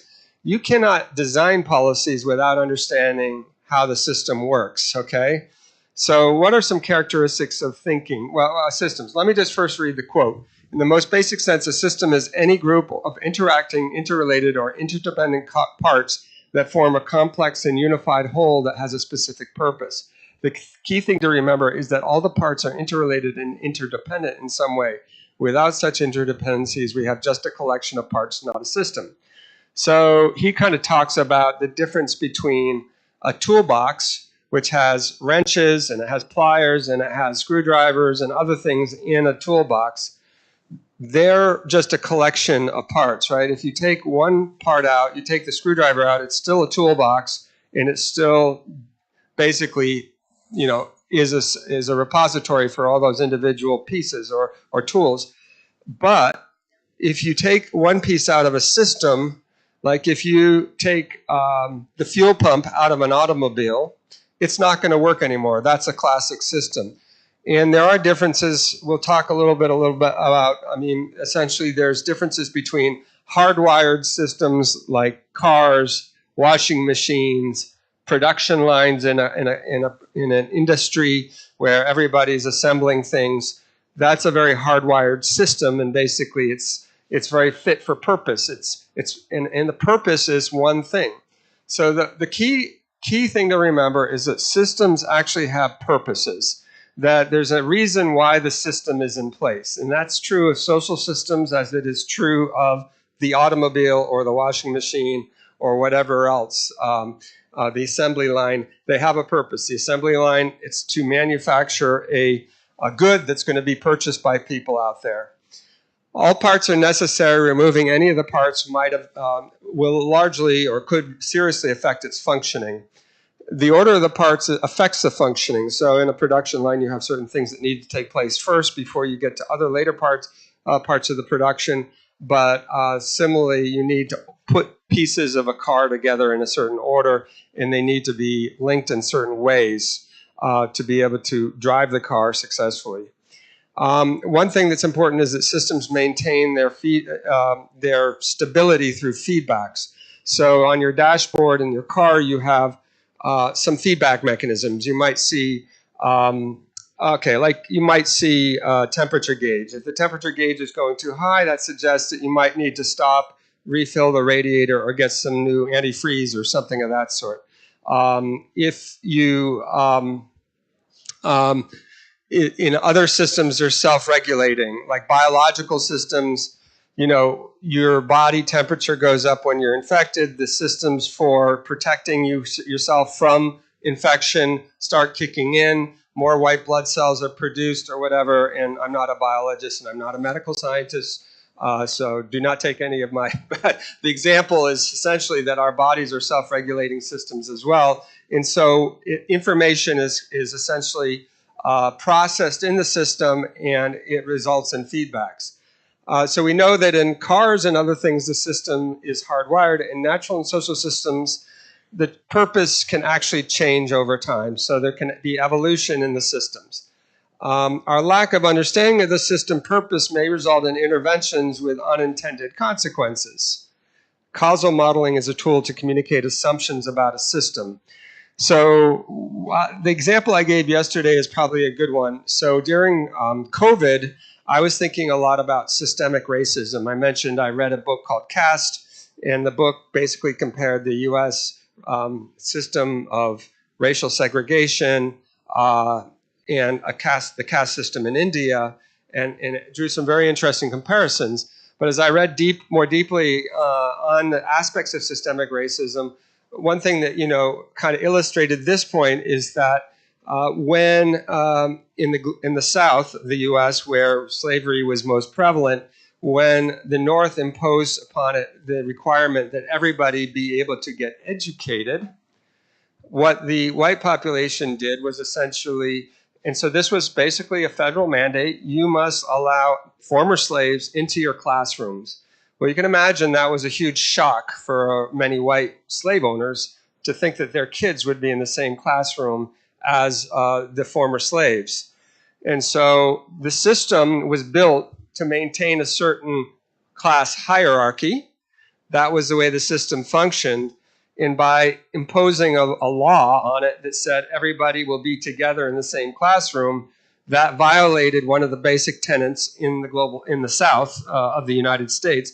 And so the result was in this unintended consequence that basically the whites all fled to private schools, many of them unfortunately Christian schools, because they thought of themselves as Christian and moral and educated.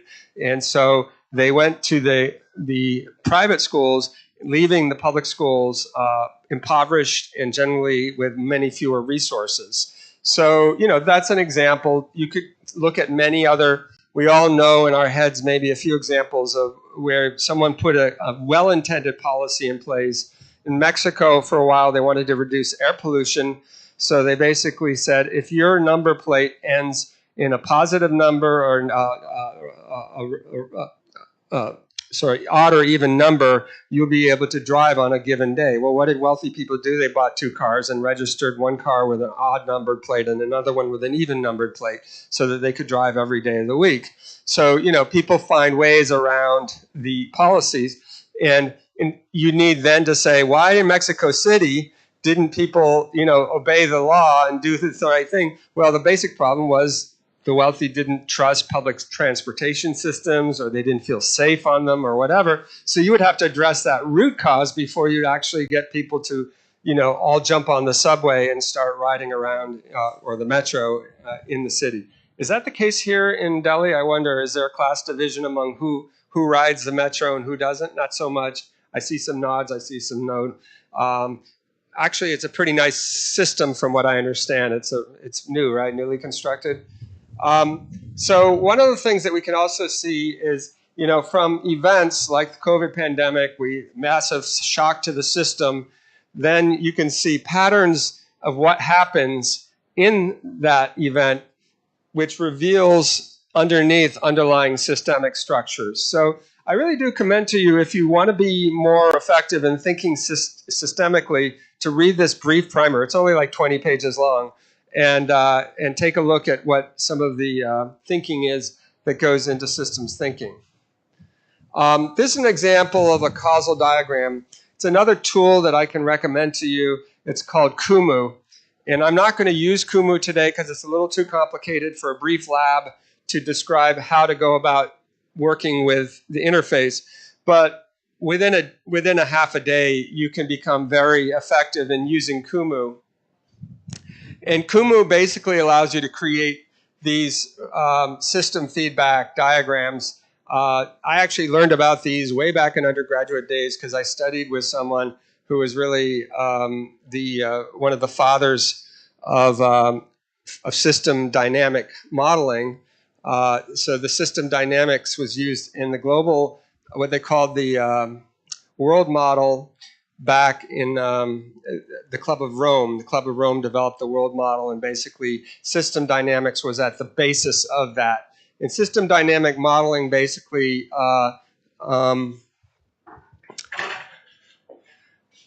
takes various elements and relates them to one another through causal loops. So if temperature goes up, crop production will go down, therefore the negative here.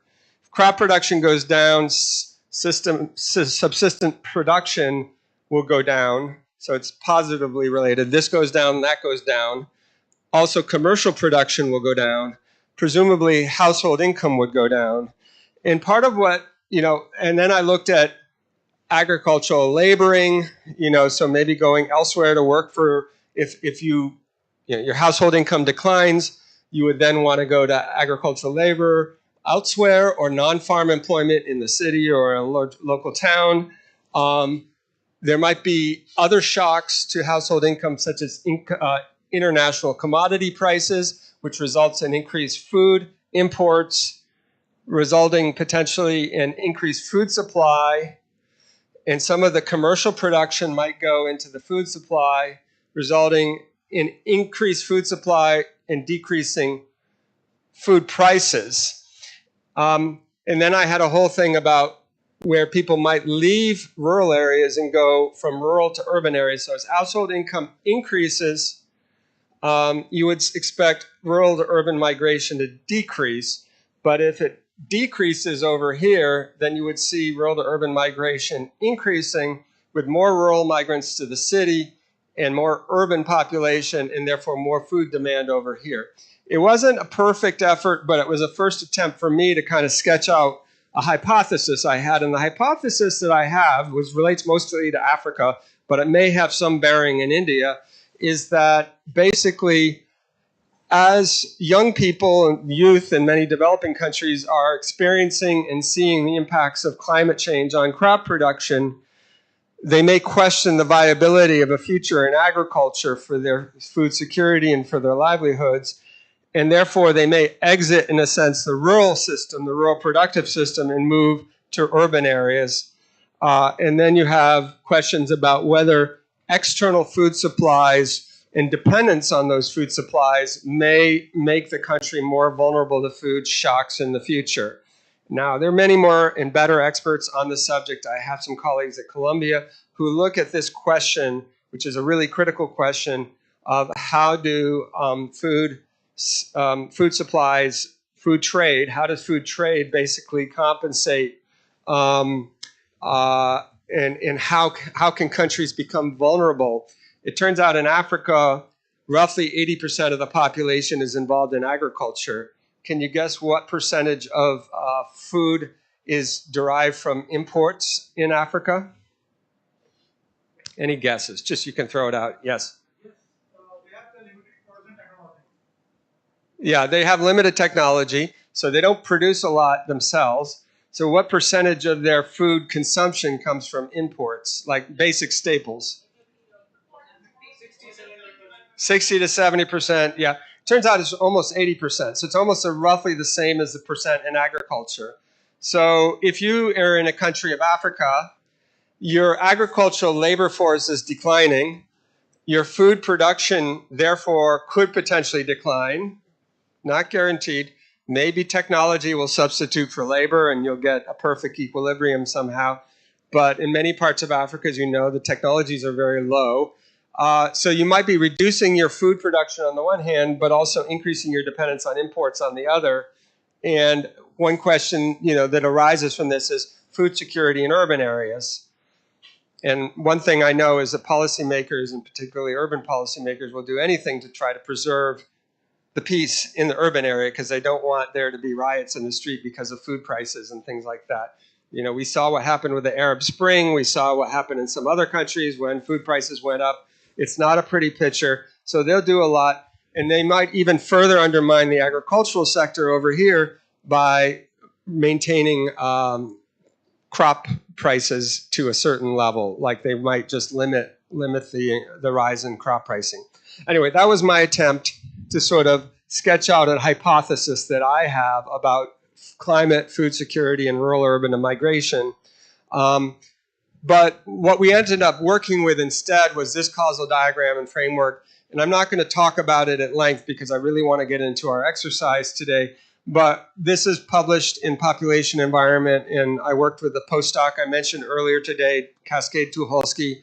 It happens he's an expert in urban in heat and heat stress, but he also has done some work on food security. And I said, you know, Cascade, I've seen a lot of literature in the climate mobility space that says that statistically relates some change in a parameter over here, temperature or rainfall, maybe some crop data, but generally no, it's just crop temperature and rainfall over here, and some kind of mobility response, migration over here.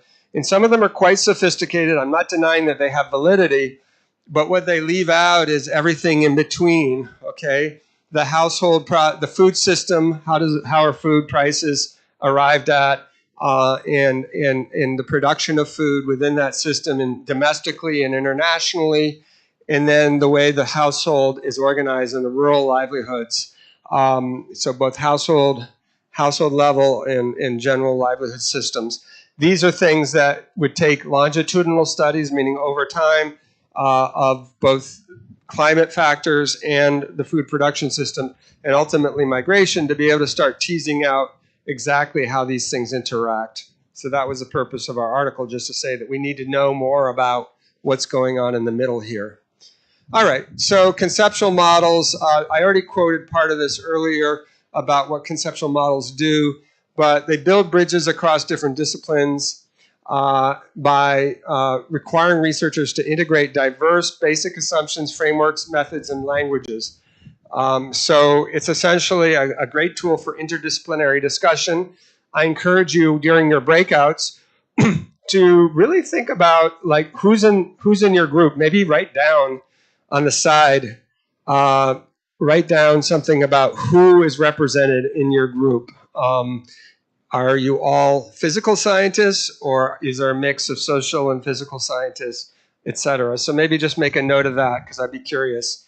And then what you want to do is kind of tease out the links between climate change, some kind of event that's destructive, like floods and sea level rise, destruction of land and housing, and ultimately migration, but also what some of the other responses might be.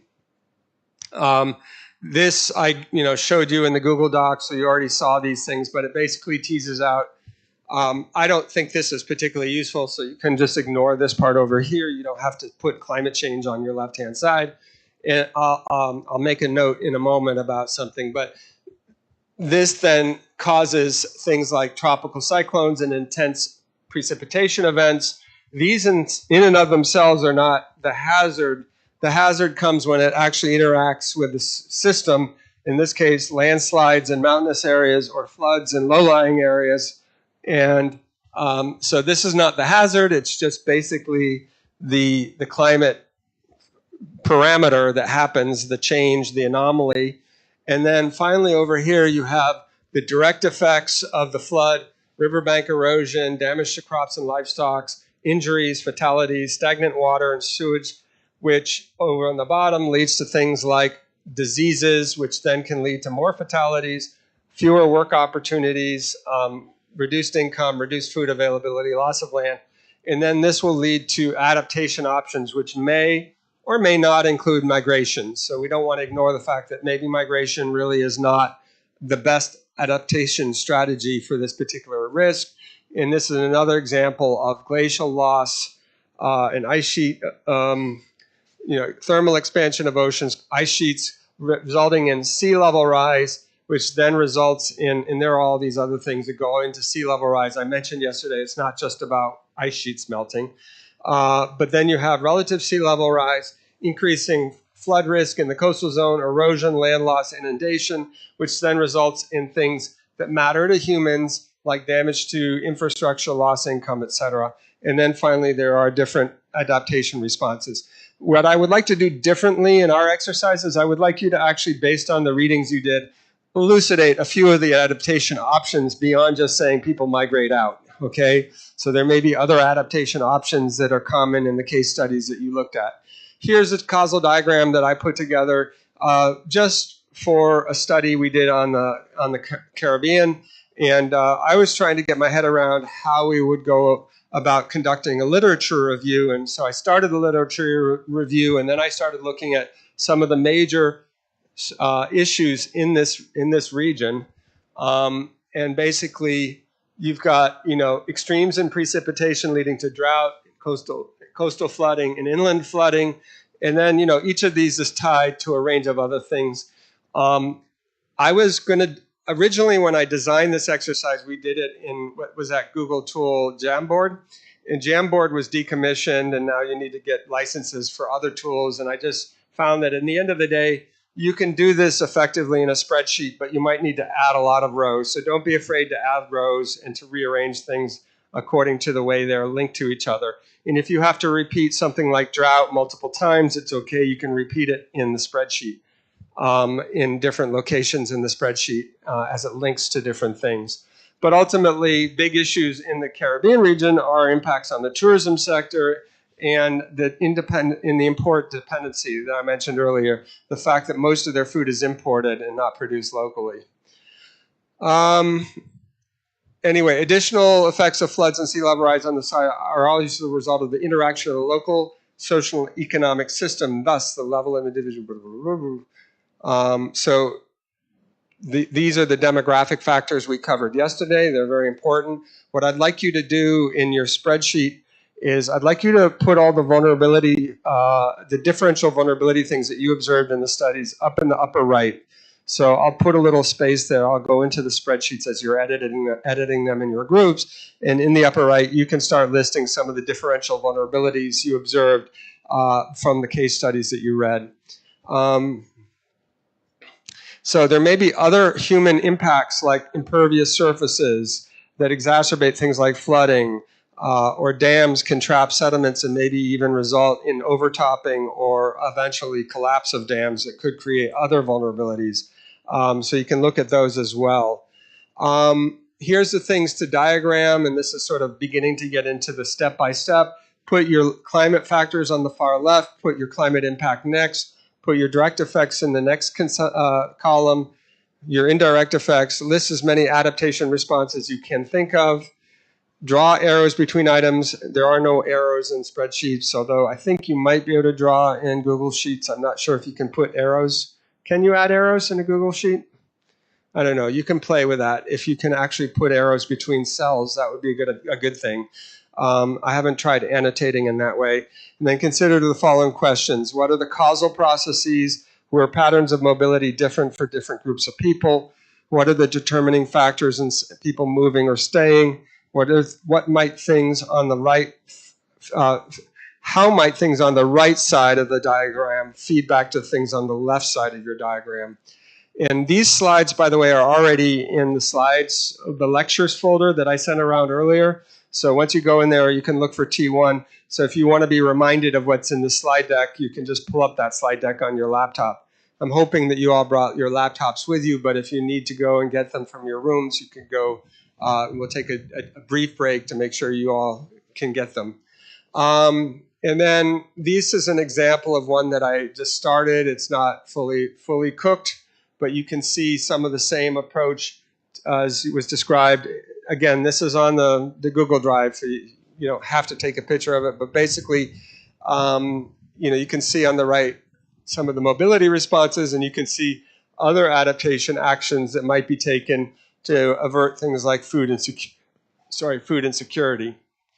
So this is kind of how to do this in a non-diagrammetric way. I guess I could have used Microsoft. I think they have Microsoft Projects has some pretty useful tools, but I haven't used them yet.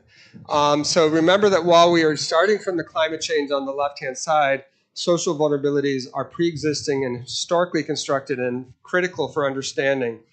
So it's really like when you talk about the vulnerabilities in the upper right-hand side of the diagram, just remember to put in any like underlying power structures or other pre-existing vulnerabilities that may exist in addition to the kind of differential vulnerabilities in the groups that you're looking at, like farmers or fisher folk.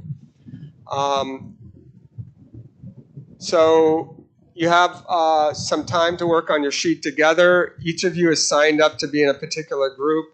I guess what I'm going to propose is we start with group 1 here, group 2 in the middle, group 3 in the far back, group 4 in the far back there, group 5 in the middle here, and group 6 here. And you can move your chairs around in a circle so that you're actually kind of facing each other. Some of your groups are much bigger than others. I noticed the coastal fishing group has fewer participants. So, you might be able to move also into another room if it gets too loud in here. It's whatever you choose to do. Take about 45 minutes to go through, and basically try to flesh out your diagram. Choose immediately. Maybe the last person on your list could be the facilitator, and the first person the rapporteur. Or if you have someone who's particularly senior and or outspoken or volunteers to be the facilitator, feel free to do it that way. But just make sure that everyone has a chance to contribute, right? Don't, I see already in this a sort of gender divisions occurring in this group, and I want to encourage gender cooperation. And so we get, men and women working together and everyone on the same plane contributing. And senior and junior people all working together and contributing on the same plane. Use the material from the 2 readings. You can also, if you have happened to know about a case study from another part of India or some other part of the world that you've studied or you know about, bring that information in. That's perfectly acceptable. It would be nice to know about those cases. Please note at the top right of the diagram any differential vulnerabilities, and I'll write a place for that in a moment in each of those sheets. And you'll have about 45 to 50 minutes. Then in plenary, we'll come back and you'll present your results, and we'll hear from each of your groups, and then we'll have a chance to discuss anything useful that came out of this. Keep in mind this idea of system thinking in what might be some of the underlying system dynamics within the particular archetypes that we're seeing, whether it's fisher people in coastal zones or, people working in smallholder agriculture in dryland areas of India or Africa. So with that, I think I'll stop. Again, it's group 1 in the middle there, group 2, group 3 in the far back, 4, 5, and 6. And hopefully you remember which group you signed up for. It's in the spreadsheet that's on the Google Drive.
Yeah.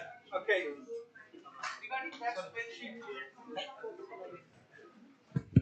So there's a spreadsheet on the drive. You'll notice there's tabs for each of the groups. So at the bar bottom, you can find the tab for the drylands, for the coastal, for mountain areas, etc. Does that make sense? Actually, about putting the inputs there on that factors, flooding and other. So, show that tab. Can you bring up the drive? Yes, sure. Actually, individuals should put their groups should have their own conceptual mapping table. Yeah, each.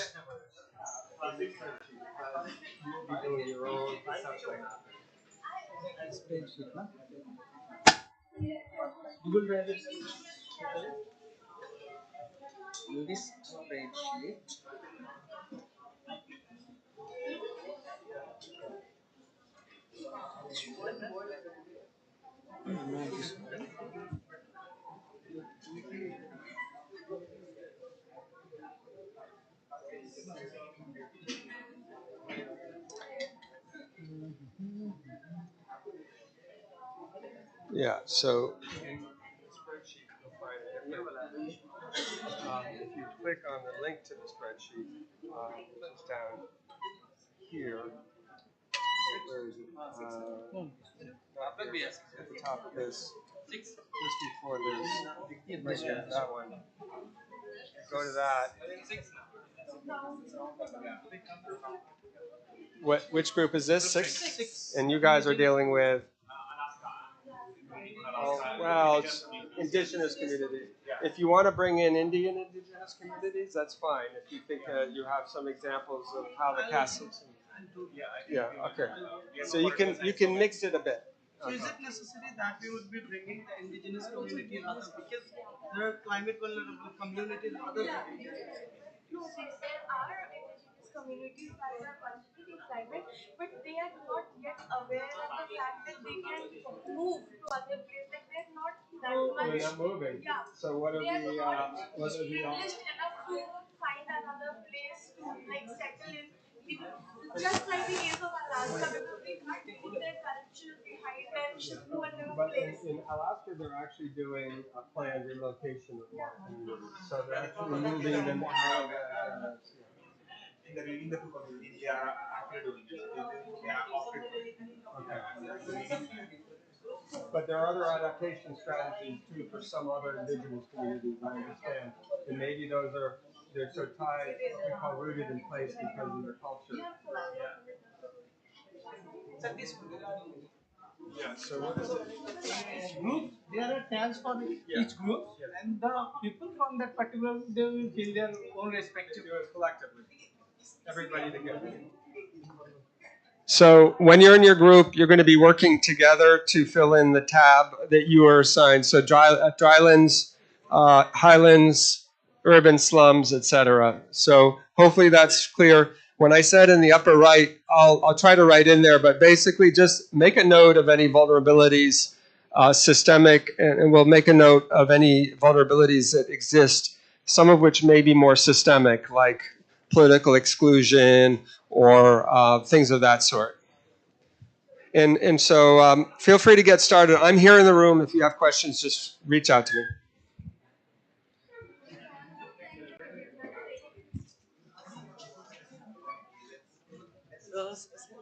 Actually, I'm busy with that because some of the participants do not have access to. I am giving access to them.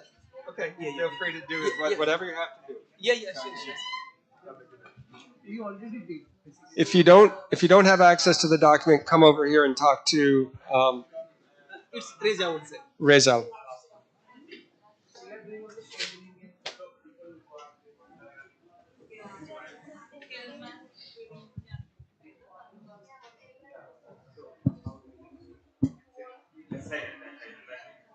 They are not interrupted.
That's good.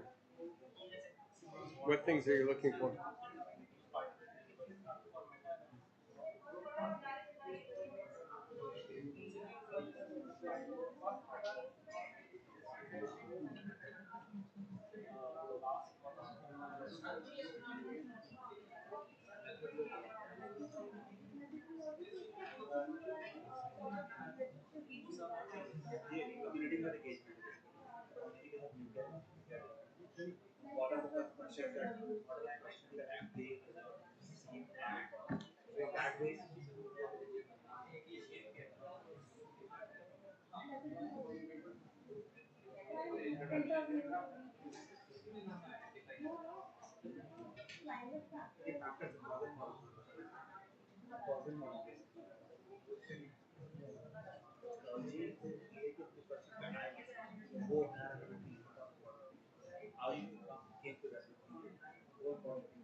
actually, we have prepared the variable table in our system, but we need to put it here in the Excel sheet you have provided.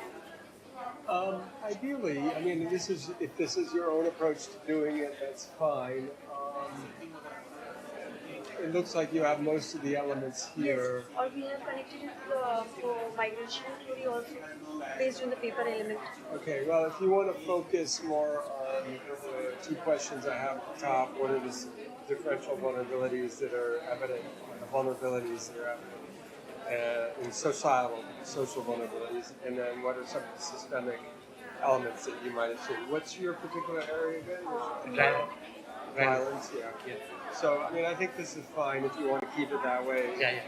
Not a problem. Actually, we are having two papers, okay? Case studies in dry line. Okay. First is Whitaker and the other one After that. Yeah. I mean, what I had hoped, but maybe it wasn't clear, was that you would try to integrate both in a sense. Okay, But, you know, if you want to do what it you're trying to do separately. is generate broader, like these are called okay. archetypes for a reason. It's not because one is in India and one is in Africa. Okay. The broader archetype You is can use dryland. So you might think about how the two of your groups can work together. Okay. All right. Let me just make that point to everybody. Okay. Just so everybody's aware, there's inevitably going to be some misinterpretation, and this is fine. So this group basically took the two separate articles and worked in two separate groups. My original intent was that your group would work all together and generate one, because these are archetypes in the sense that it doesn't matter if the case study is in Peru or in India or Africa. There should be some overarching patterns that you see that recur that would be evident in both case studies to some degree. Does that make sense? But I will say this, since we started at 3, we have about 20 more minutes, roughly. So if you can take the last part of your time together, and if you were working in two separate groups with one group working on one article and one group working in the other, and go ahead and use that spreadsheet, which is now no longer up there, but the spreadsheet, the Google sheet, then maybe you can generate a few overarching kind of commonalities that exist among the case studies. Does that make sense? Okay, thanks.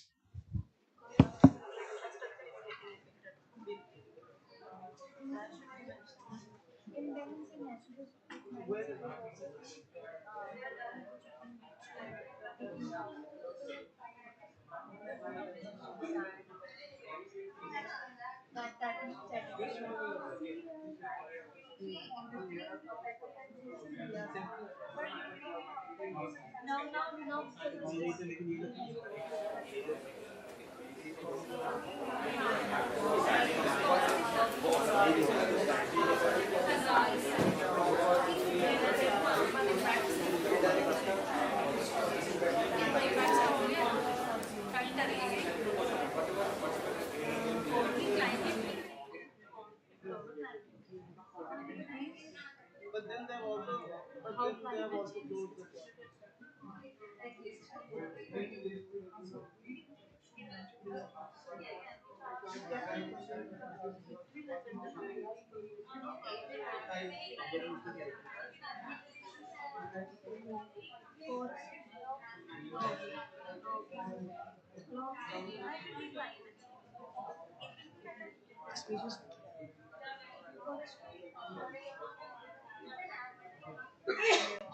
See, there's a doubt. Basically, we are doing on the tribal community of the Sami tribe of Scandinavia. So the thing is this, should we mention the policy implication of like government policies, how it affected their cultural tradition? Because it is mentioned in the article. Systemic issues on the top right.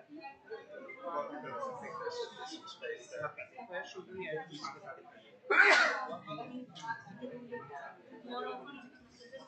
If you want to mention, or anywhere on the sheet, if you want to add that there are policies that are relevant, okay, that's fine. We can do it in the later part. That sounds nice.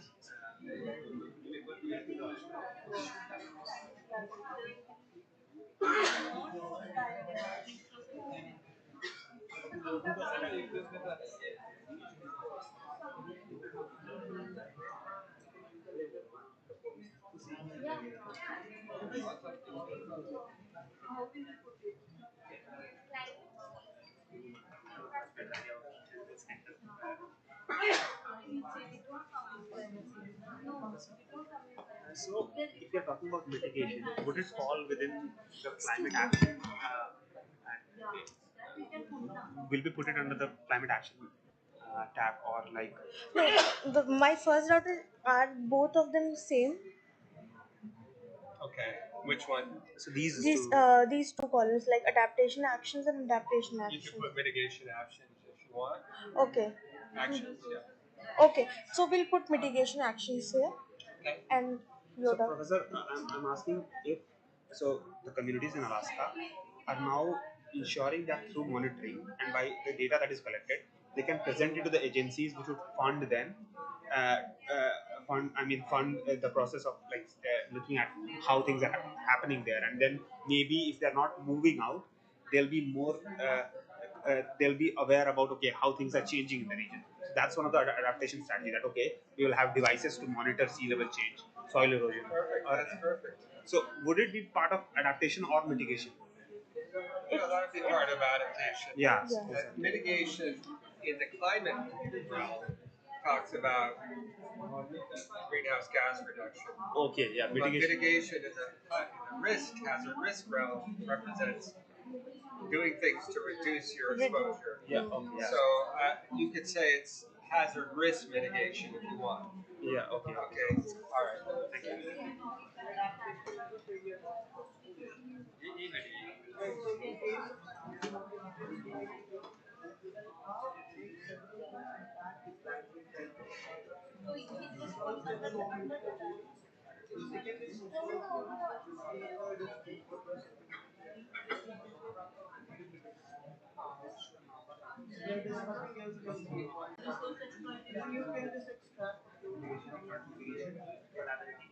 This is overall collaborating or just the effect of that?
Yeah.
something you can identify. We just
Okay, let's take the next 3 to 4 minutes to wrap up your discussions, and then we'll start the report outs, if that's okay.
Okay, are we ready to reconvene? Awesome. So I will ask our AV tech to come back and set up so that we can look at each of the slide decks. So, yeah, just a moment. Where's the guy? Where's?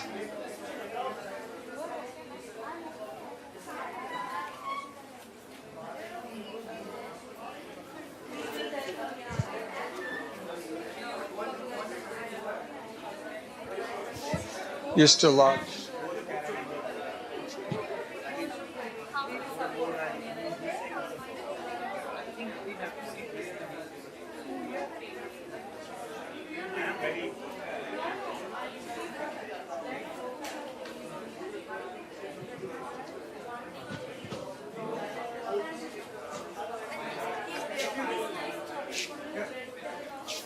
One of my group member would be presenting obviously from the parameters that we have given, but this is what I'm trying to treat it as a sort of Indian context, as a case study which I'm doing on myself.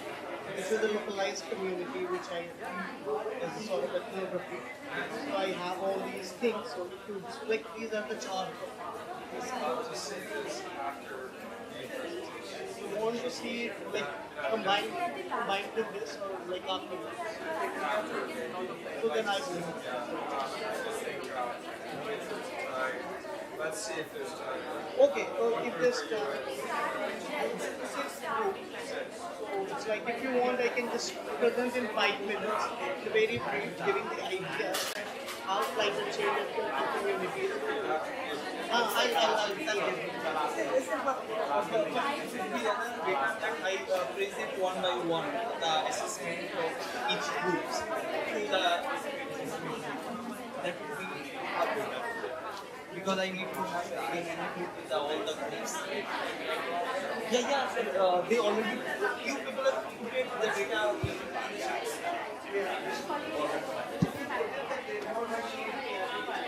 Did you do your assessment? Did you yes, so did you all the assessment in the sheets? I am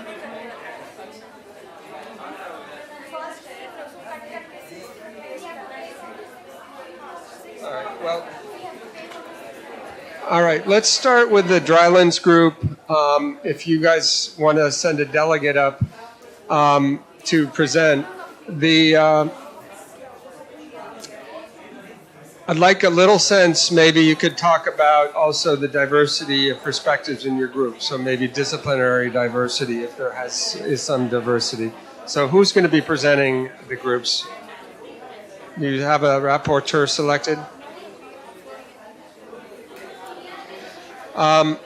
I noticed two of the groups might have done theirs in a different spreadsheet. I don't know where your spreadsheet is. The last two groups, so groups 5 and 6, yours is not in this collective Google sheet. So I don't know if you can put it in there or you want to give it to be projected from the main projector.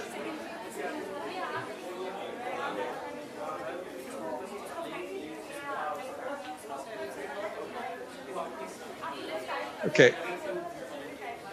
What's that?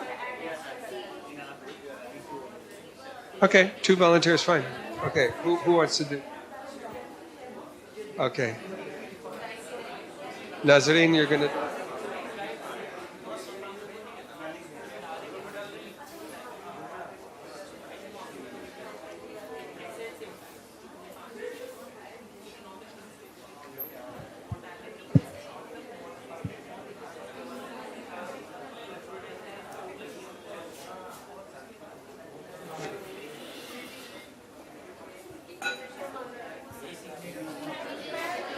Okay, folks, you each have about 5 minutes to present. I'll let you go over to 6 minutes. I'll be keeping time, so if you hit 5 minutes, I'll say 1 minute. I'll just shout out 1 minute, and you have another minute to basically present your results. I want to do that out of respect for everyone because I know that you all have a lot of content to present. So, Nazarene, over to you. Hi. Thank you so much, sir.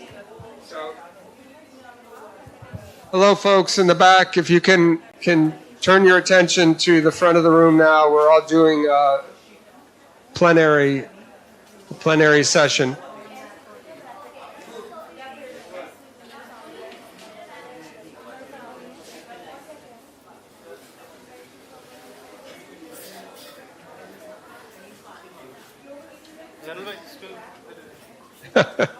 All right.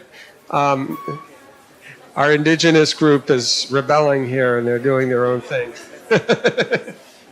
All right.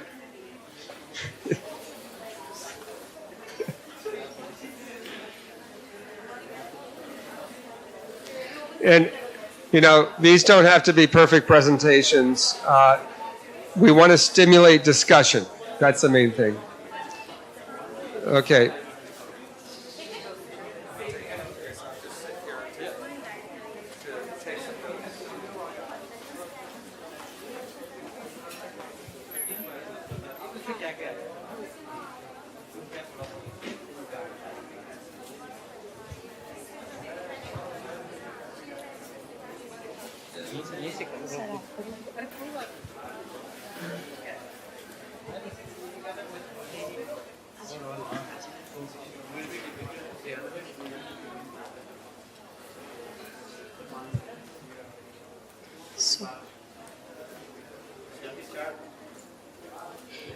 Okay. Hello, everyone. Myself, Dr. Nazreen.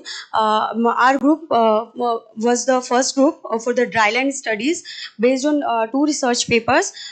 First was for Wheatkar 2018 and second one for the Pradhan. Our group divided into 2 parts. First half we prepared the table using the first paper of the Wheatkar. I will brief the papers first. Wheatkar 2018. What are the methodology they used, and what are the their adaptation methods and strategies. Okay, let's start now. Uh,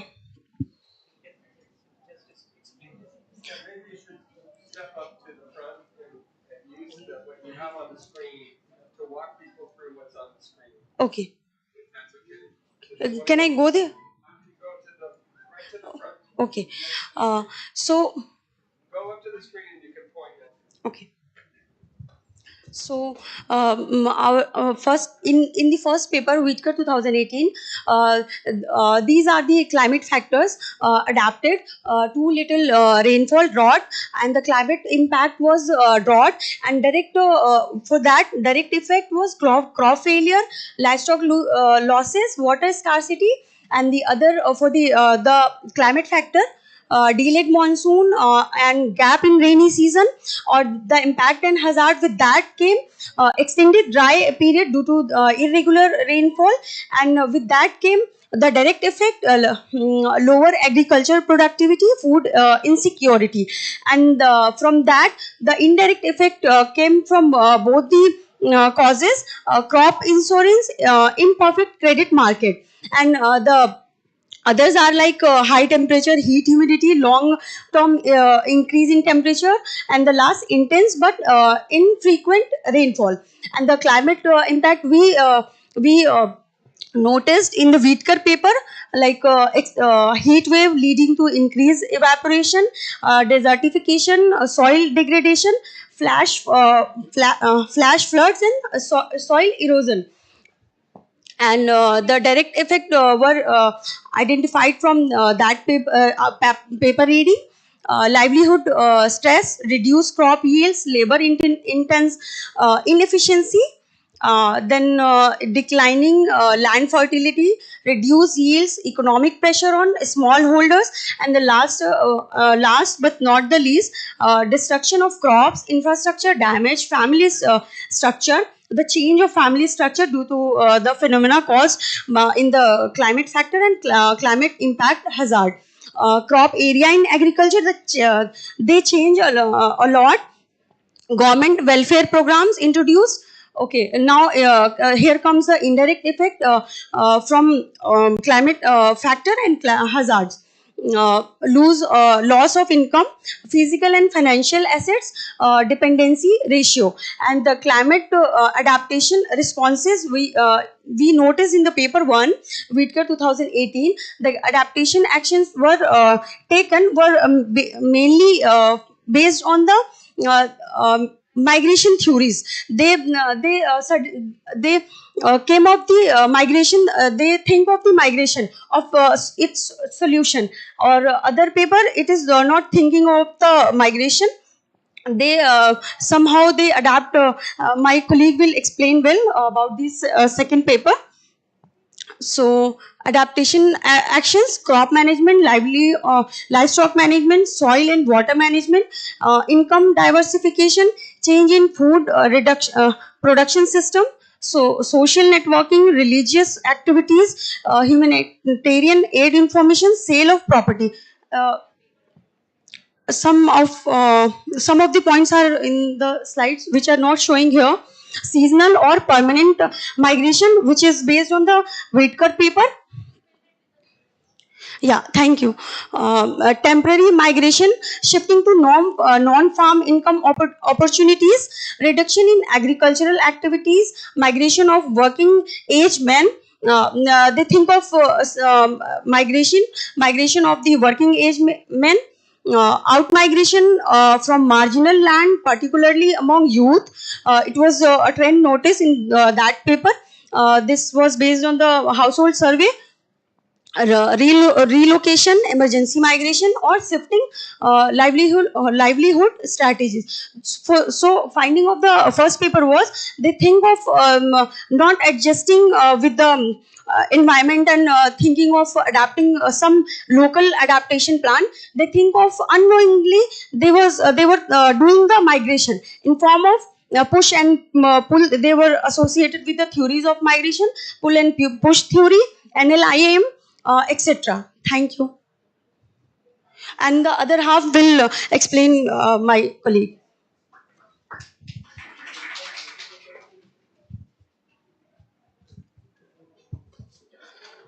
Second paper is based on weather variations and temporary migrations. It focused on investigating weather variations along with the socio-economic factor determine the temporary migrations.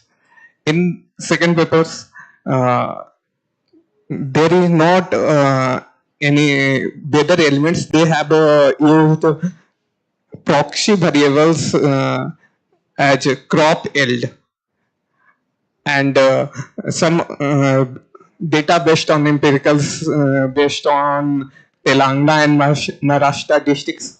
About 2015 samples were collected. They age variables like family structure, householding, cultivation pattern, physical and financial asset, household production and consumptions, main occupations of the family, age of head of household, year of educations. Some interesting findings of these papers are it shows non-linear relations with educations that shows U-step relations like migrations and year of education of head of household. The households with higher level of education, they are more likely to migrate, temporary migrations, and households having different source of incomes, generally non-farm source of income, non-farming, they are more pretend or more likely to migrate, and probability of migration decreases with repetitive householdings on such, and individuals who live village are less likely to weak during if they have less land holdings, they are not likely to move, rather than people household having more household land holdings, they are more like they are less likely to for temporary migrations. And in final, we can say that it is not one factor that influencing the temporary migrations, but there are different factors: educations, land holdings, source of incomes, and different family decisions also influencing the temporary migrations. Thank you.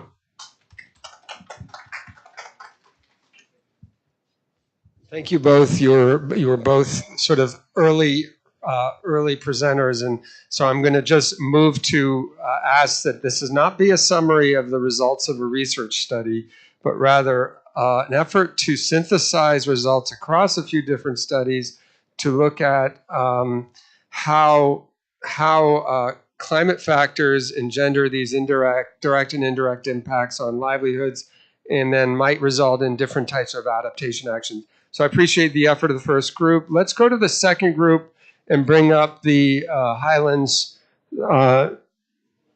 diagram. Again, I realize there's a lot of richness in the individual studies. We're having to, in the interest of time, hello, indigenous people, rebellious indigenous people. We're in the interest of time, we have to gloss over a lot of the particularities of what's going on in each case, because what we're getting at, we're trying to sort of try, Plato talked about ideal types or archetypes. So what are some of the main dynamics occurring in this case, mountainous areas and highlands of the global south? Over to you. Thank you so much, sir. Good afternoon, dear audience. I am presenting the combined activity of Group 2. We are a group of dynamic 10 scholars, and we have come up with something. Bear with me. The Group 2, we were designated an activity which case study which typically read as highland mountainous area in which a combination of wage labor for export crops, example coffee or tea, and small holder agriculture production organized by household units are the main livelihood activities, possibly or particularly in the case of Central America, South America, or Africa. We were given two good reads as the case studies. First was Milan and Ruano 2013 on Guatemala, and the other one was Adams 2016 on Peru. So I won't elaborate these reads or either the topic for it, but I'll begin with our finding and focus on our work, which we've done as a group in the past half an hour or more. So when it comes to highland or mountainous areas, we were given this well tabulated form which had climatic, which had three effects, which was climate effects, societal effects, and the other was the, can you please, the responses, right? So in the climatic effects, they were first the factors.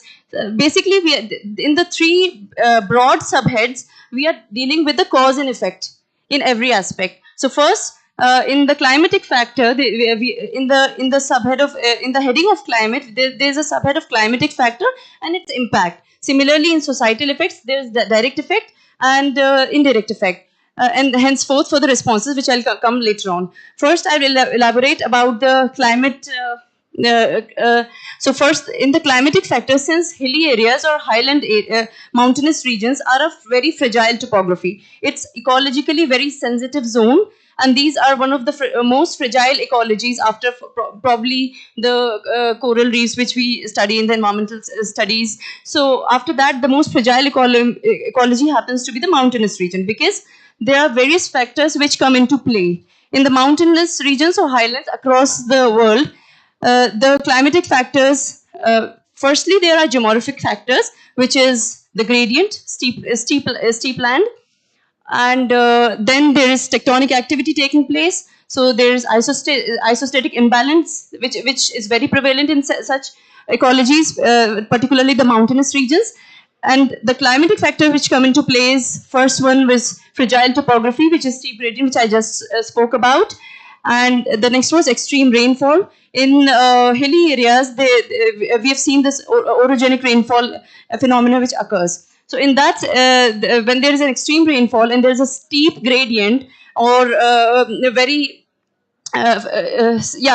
there's a steep gradient, so the flow of rainfall is, downstream flow of rainfall. And when it's downstream flow of rainfall, in mathematics and in earlier classes we studied that upstream, the downstream effect is twice as the upstream going effect. So when there is a gush of rainfall downstream, so the intensity of rainfall, whatever it is, induced by the orogenic activity in the mountains, but the downstream, if this gradient makes it even more intense, with which the rainfall just gushes out. And then there's glacial lake outburst, floods, GLOF phenomenon happening, because in the era of climate change and global warming, what we find out is that there's due to rising extreme temperatures, which is another. So all of these factors are amalgamation or correlated with each other. So I can't talk about one factor in totality, because all of them are come under the umbrella of the other one. So that is the beauty, or you can say, about of the climate change phenomena. So rising temperatures leads to melting of glaciers, which causes the GLOF phenomenon. And as I spoke about the isostatic imbalance, so for, lots of folding and faulting keeps occurring, and tectonic activities, because plate disturbances, that leads to earthquake. And the final one is water stress. So yes, I want to elaborate that one. Coming to the climatic impact, out of these phenomena which I just spoke about, these have direct impact on the fragile ecology. So coming to the impact, there is landslides or avalanches depending on the topography, what kind of mountain we are dealing with, whether it's a snow-clad mountain, whether it's a Himalayan mountain or high altitude areas, or Urals, or somewhere in the Europe. There are flash floods coming into the climatic impact. That is another hazard which takes place. Extreme rainfall or above normal rainfall leads to flash floods, as we saw in the Kedarnath tragedy of Uttarakhand in 2013. There was a cloudburst which led to flash floods into the entire temple or religious tourism area. Again, the isostatic imbalance leads to ground subsidence, high soil mass movement and erosion. There are forest fires and faulting taking place. Now I'll come to the societal effects. So when these things come in, these factors come into play, which are climatic, come geomorphic, come geological, and combined together, we come to the direct impact of it, which is the societal effects. So there are some of them are direct and the others are indirect. Coming to the direct societal effects, it's loss of human settlements, which is very obvious, loss of infrastructure, fatalities, reduced water supply, wherever there is something terrace farming or beverages are grown usually in the mountainous regions like tea and so there is crop failure, land subsidence again, loss of life and injuries, damage to property and crops, forest destruction, eventually leading to more than air pollution. I suppose there is soil pollution taking place because there's all the contamination of the soil takes place after this destruction. Just as in the case of the aftermath of tsunami, we see there's a complete destruction of land area. Similarly, if there is any natural or man-made hazard in the mountainous regions, the aftermath visuals are horrifying. So, I would like to correct it here. Rather than air pollution, we'll talk about soil pollution and land contamination and loss of biodiversity. Obviously, the ecological balance completely disrupts in the mountainous ecologies, and there's loss of. I'd like to add here. There's loss of habitat also. So, because of complete destruction, indirect impact happens with displacement of communities. Particularly the tribal indigenous people residing in the mountainous regions, economic loss very obvious, land degradation.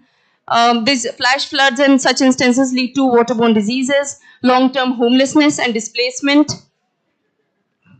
food shortages, reduced water availability, complete ecosystem disruption. Coming to more of them, I'd like to add decline in yield wherever there is terrace or subsistence agriculture taking place in the mountainous regions. River sedimentation as obvious. Wrap up there. You went over time. All right. Too much on the physical side and a little less. I'll just end on the last. I'd lend. I didn't. I wasn't told about the time limit actually. It was yeah. Okay, sorry. So coming to the last, can you please? Yeah. Coming to the responses, there are adaptation actions and mobility responses. Again, adaptation actions, as I spoke in between, retaining walls, slope stabilization, and in one line, I'd like to club the adaptation responses is sensitivity amongst humans and awareness about the ecology, the sensitive ecology, which is the mountainous ecology. No over commercialization, industrialization, and tourism based commercial activities taking place in the mountains. That should be controlled by the masses, by the government, whoever are the stakeholders. Coming to the mobility responses, again in the mobility responses, we have tunnel systems and all of that, roads which get disrupted. So I can't, I'm up. Thank you so much. Did a nice job. All right, just to be clear, we do need to get through 4 more groups, and so we'll need each group to limit itself to 6 to 7 minutes maximum. We're going to have to get out of here by 5 p.m. I've been told that that's the absolute limit. So we'll please bring up the urban slums group and have someone, a representative of that group, present the urban slums group. Great. Good afternoon. I'm here to represent the urban slum group. First of all, I would like to draw your attention that we have been through 2 articles, and one is from there is 3 cities: Lagos, Dhaka, and both. Sorry, there is only 2 cities.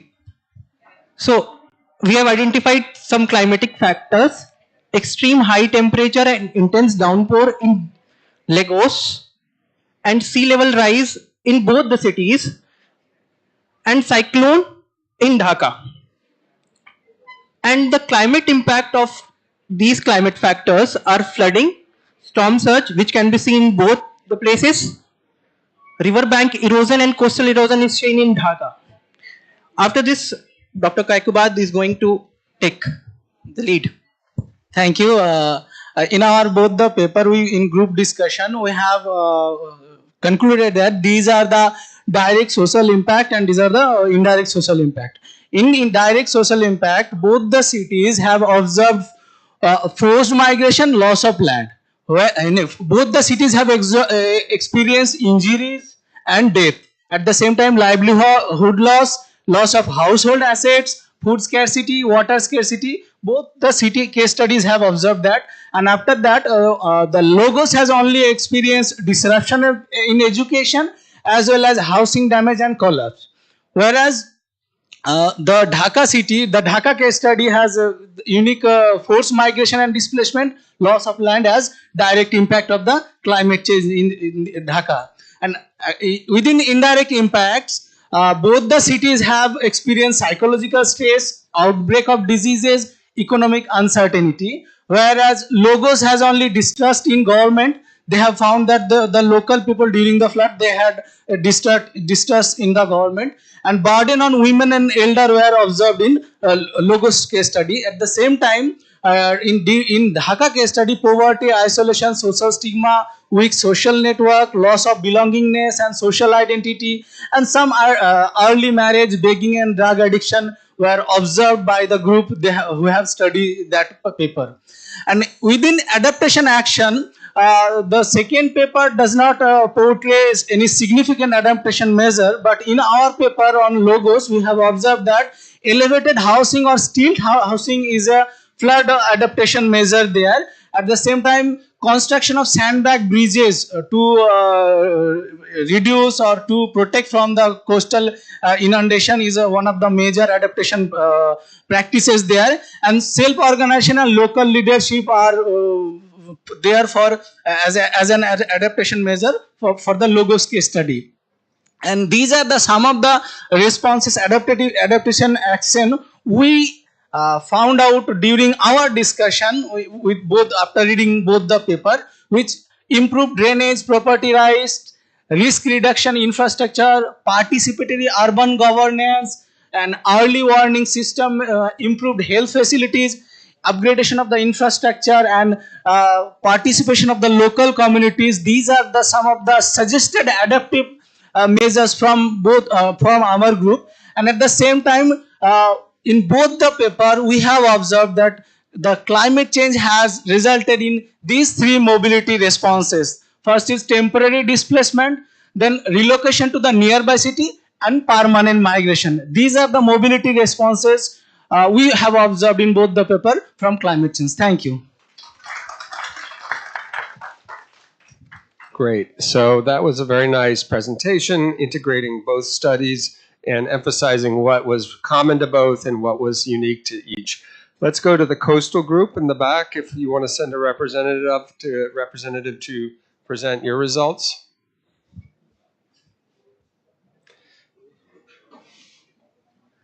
And I want to just thank the rapporteurs. I know it's a difficult job, so thank you for coming up, for being brave. All right. There we go. If you want to step around.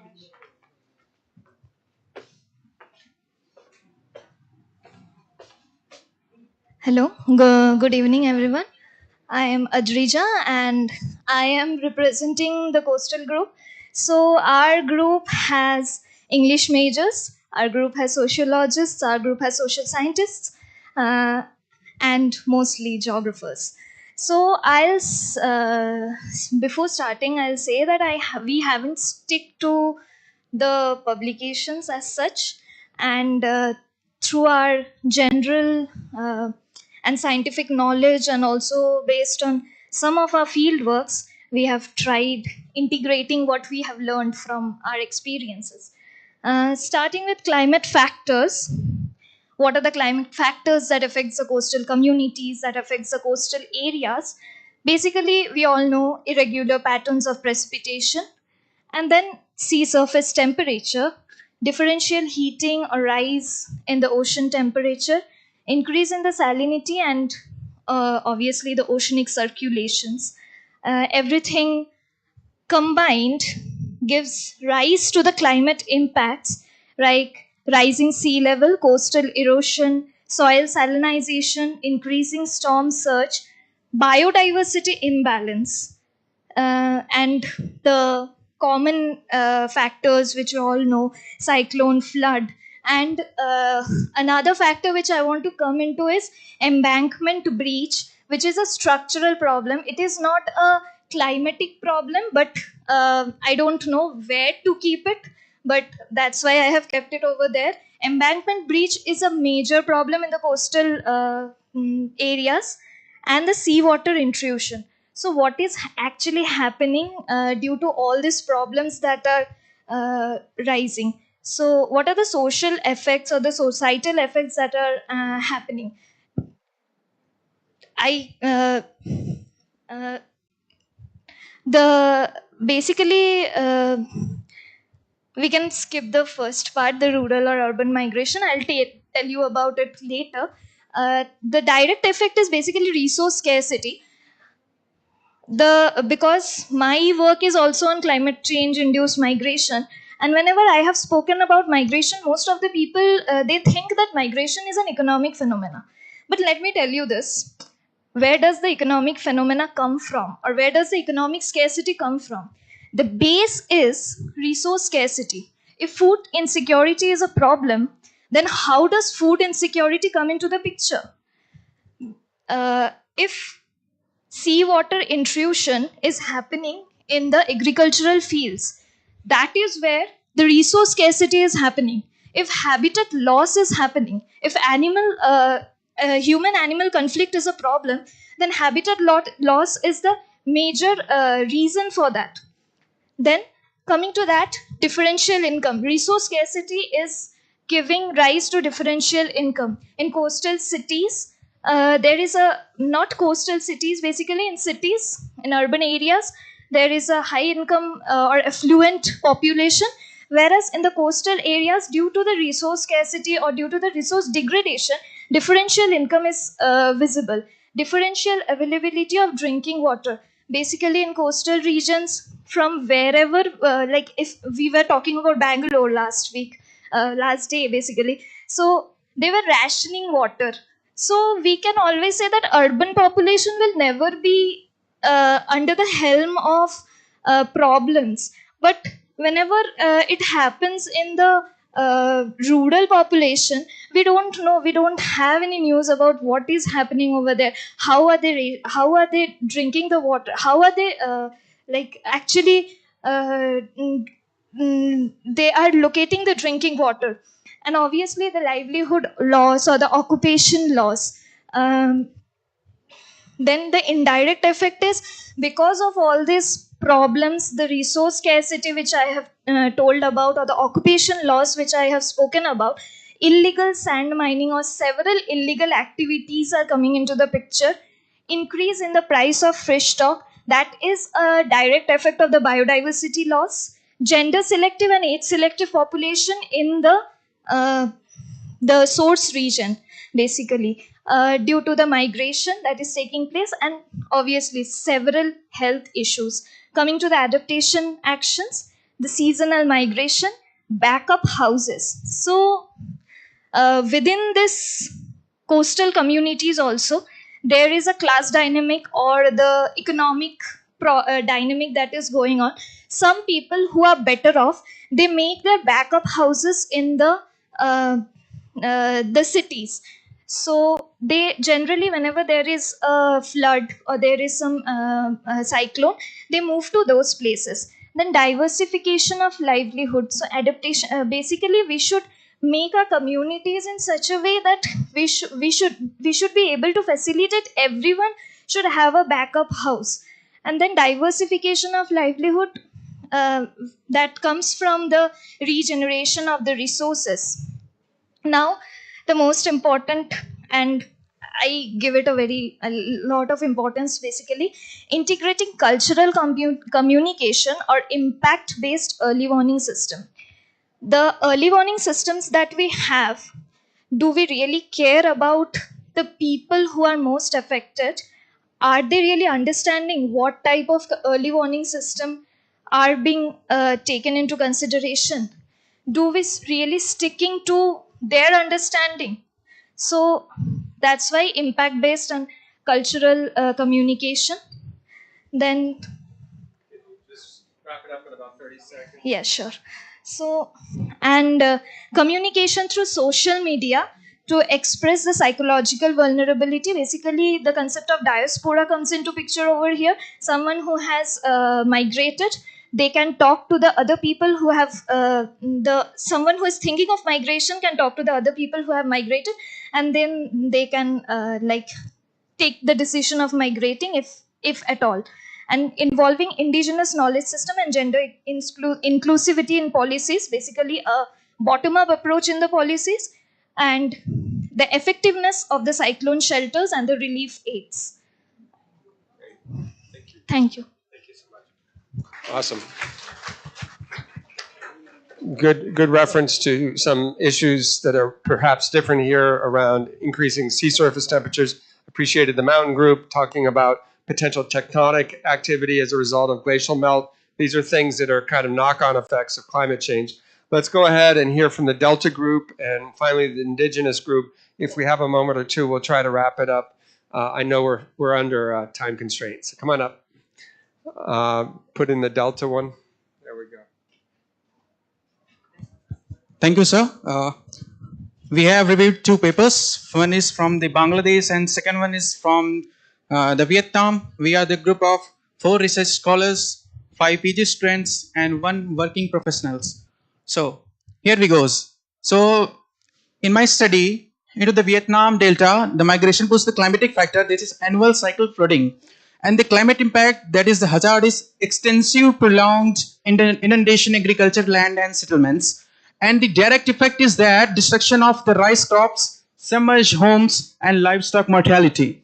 Indirect effect is that depth emulation, and the adoption actions is that the dike construction that protects the floods and the produce the vulnerability of that particular area. And adaptation actions are season migration to urban centers during flood months, and the Ho Chi Minh shelter that are were produced to shift those cities which are not flooded. And we come to the next climate factor is that is the river bank erosion intensified sand mining. So that leads to the climate impact, the sudden and collapse of the cities, roads and etc. That is the infrastructure main infrastructure of that particular city. So that leads to the direct effect of loss of housing plots. Indirect effect is that fear of collapse, poverty, devolution. That also shows that what are they facing in their minds. So that lets the adaptation action is it government planned resettlement clusters, reprep, reinforcement and interest-free loans for new plots, because they are they are forced to borrow from the third party. So adaptation actions that obligatory relocation of the households to the safer areas.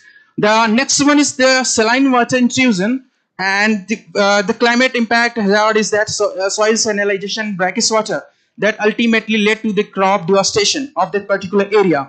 And if we talk about the direct effect, rice yield decline, aquaculture stock loss and potable water shortages happens. And if we come to the indirect effect, rising input costs, fertilizers, salt shortage, and income contraction of that particular household, that particular society, and ultimately leads to the impact into the income of that society. So the adaptation action is the crop switching. This is the main, we know all that if you shift the crops, so we can produce more crop and boost our income for this particular society. And adaptation actions, that is the exit from farming and move towards the industrialization, working to the industries. And next one is the intensified typhoon tracks that obviously feed the flash floods and related events into that particular area. And it indirectly affected the disrupted markets and devastation of the economy, that ultimate effect on the livelihood of that particular society. And the adapted action is the other early warning systems, storm resilience system, as professor has already discussed. Further led will be my research scholar, Dr. Siddharth Vermaji. For sir will be continuing the further aspects of my research. Sir. Thank you so much. So what I'm going to present is about the mix of our knowledge that we all scholars have gone to the field and observations as what is already written in the textual. So we all know that there is a high precipitation in the study when we're talking about the Bangladesh study, and we all know that the tropical cyclones, the intensity and the frequency of the tropical cyclones are increasing day by day and year in the Asian countries. And with this, we have seen the increase in salinity that affect the livelihood of the people. The salinity goes to the houses as well as the fields where they usually work. And there is a coastal flooding. When there is a coastal flooding, people have to stop their work and they have to rest, or just they go to the mental stress because of the coastal flooding. And when there is a high tide season, they don't go for the fishing, because and that time also they stop their livelihood options. And when we talk about this societal effect, there is a direct impact on the livelihood as well as the all the five assets that written in the like that's social, human, physical, and economic. There is a economic stability, mortality will be there. There's a short-term morbidity, for example, when they go for the cyclone shelters, and there is a waterborne disease, for example, malaria can be there, like the disease which is curable, but for the short-term time period, as well as if we talk about the indirect one, there is a long-term disability. For example, someone is got as for example, during that cyclone, a lady is pregnant. If there is a problem, a health problem, so it can be a long term for it, for her. And then there is a neighborhood disruption, communication issues will be there. Then there is a loss of agricultural land, and in the indirect effect, the hamper food supply. They will feel because of the connectivity issues, because there will be a disruption with the land or the water wherever they are living, as well as the biodiversity loss. It could be a fishing. Fishes, they rely on, if they rely on fishings. There's a soil fertility problem, psychosocial impact, which is the most important and the hidden part, where even the Indian government is not taking care of it. After that, if we talk about the adaptation actions, it's a literacy. We have to promote the literacy. They are known, they know their local languages, local traditions, but it is important to literate them professionally so that they can understand the disaster management cycle of particular country. We need a resilient house, because we have to make the houses so that every time they cannot migrate, because if you have to stop the migration and develop that area, we have to make the houses like Japan they have made for the for the flood people. As well as there is a lack of awareness. Lack of awareness can be in the terms of communication, can be in the lack of the what to do, how to do, and to whom to approach, as well as the policies that the government is giving after the landfalls. We have to focus on the rural, because the rural are the one which are directly get impact from the cyclones. Insurance, that is very important, because the Bangladesh is the similar, face the similar cyclone issues with the our Sundarbans and Odisha, Andhra. We have to, and government should give importance to the health, life, agriculture, and house insurance, so that at a very minimum cost, so that it not be an economic burden to their pockets. And if you talk about the adaptation actions, there should be mock drills. They should tell that what to do during the mock drills and during the shelters. After that, there should be self-help groups where they can communicate each other and tell the problem, so that there could be a capacity, adaptive capacity for them. Digital awareness, the government should promote the applications. For example, in India we have our IMD apps, we have OSDMA apps, so that people can understand and get the instant awareness, and alternative livelihood should be there. For example, if a farmer is a farmer, he should also learn the painting, plumbering, or anything else, because if he's migrating from rural to urban, he should not stay there as a beggar. He should be a skilled labor there. After that, there is a financial government support for making the houses, for giving the insurance, and for the government policy implementations. And for the mobility, there's a seasonal migration after paddy. Exit from, usually people exit from farming. There's a short-term evacuation and temporary displacement. I will end with the line that if we take care of the adaptation actions, there will be a negative feedback mechanism at the climate impact. So with this, I conclude. Thank you so much. Thank you for the feedback loop. Lastly, our rebellious indigenous group is going to present. Who will be presenting on your behalf? Okay. Welcome up. And I'm kidding, of course, you guys are perfectly well behaved.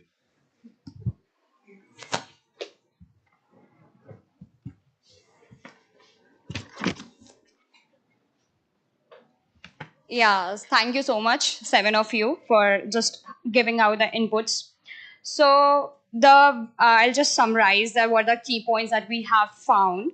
So from the first paper, we have two paper. One is Alaska, and the second one is the three countries, indigenous tribe, Finland, Sweden, and Norway. So in the first paper, what we found, the key points, I will just summarize it. Erosion and flooding, and OSTAC. OSTAC means subsidence of land, community displacement, and infrastructure, food security. So these are the social factors. So I'm just coming towards what the slide is saying. So the climate factors: increase air temperature, so an increased ocean temperature, ice loss, and extreme weather events, and increase precipitation. So what they do a displacement, community displacement, also infrastructure damage. And so in the climate impact hazards, so storm surge, coastal erosion, and due to the coastal erosion, people have to migrate. So in the both paper, we find some commonalities. And then there's also impact on the livelihood, and the fishing community is directly impacted due to the coastal erosion, and the food cycle and the pattern is directly or indirectly impacting. So loss of lives, and it is also impacting on the food security. Natural resources changes food patterns and creating a class differences. So when they are migrating from one place to another, so they have to lose their identity, social identity, language. So there are a lot of social and economic factors are associated it when they are doing migration. Then we are coming towards the indirect effects. So transportation of goods and services and health issues. So the adaptation point in the one of the paper, two papers were there. So in one of the paper, the Sami tribe, so they created a Sami parliament for having a positive kind of impact, to take a positive discussions or things from the particular community. And then monitoring environmental change, economic assessment of mitigation. And Sami, as I said, the Sami parliament is a kind of a example of democracy and an accountability in a form in that particular climate change scenario. So the collaborating with a central agency, hazard mitigation plans. So these are the key points that what we have found it. So I would come towards the community and culture disruption, loss of culture heritage, social disintegration, and loss of ancestral lands. And when we are coming towards the social livelihood or capital in a sense, so in that sense they are also losing a social circle, and economic vulnerability, subsistence disruption. So these are the three circles. One is the whole this climate change impact is going towards economic factor, the social factor, and there I would say in a sense of a political factor as well, a political choice and all. And so one of the point which I liked from one of the Sami tribe, what they took, so community-based participation, and somehow they are also losing a traditional ecological knowledge. What we found the commonalities of the both the papers. So resilience planning, relocation strategies, and integrated governance system structures that we found the commonalities, and risk assessment and modelings.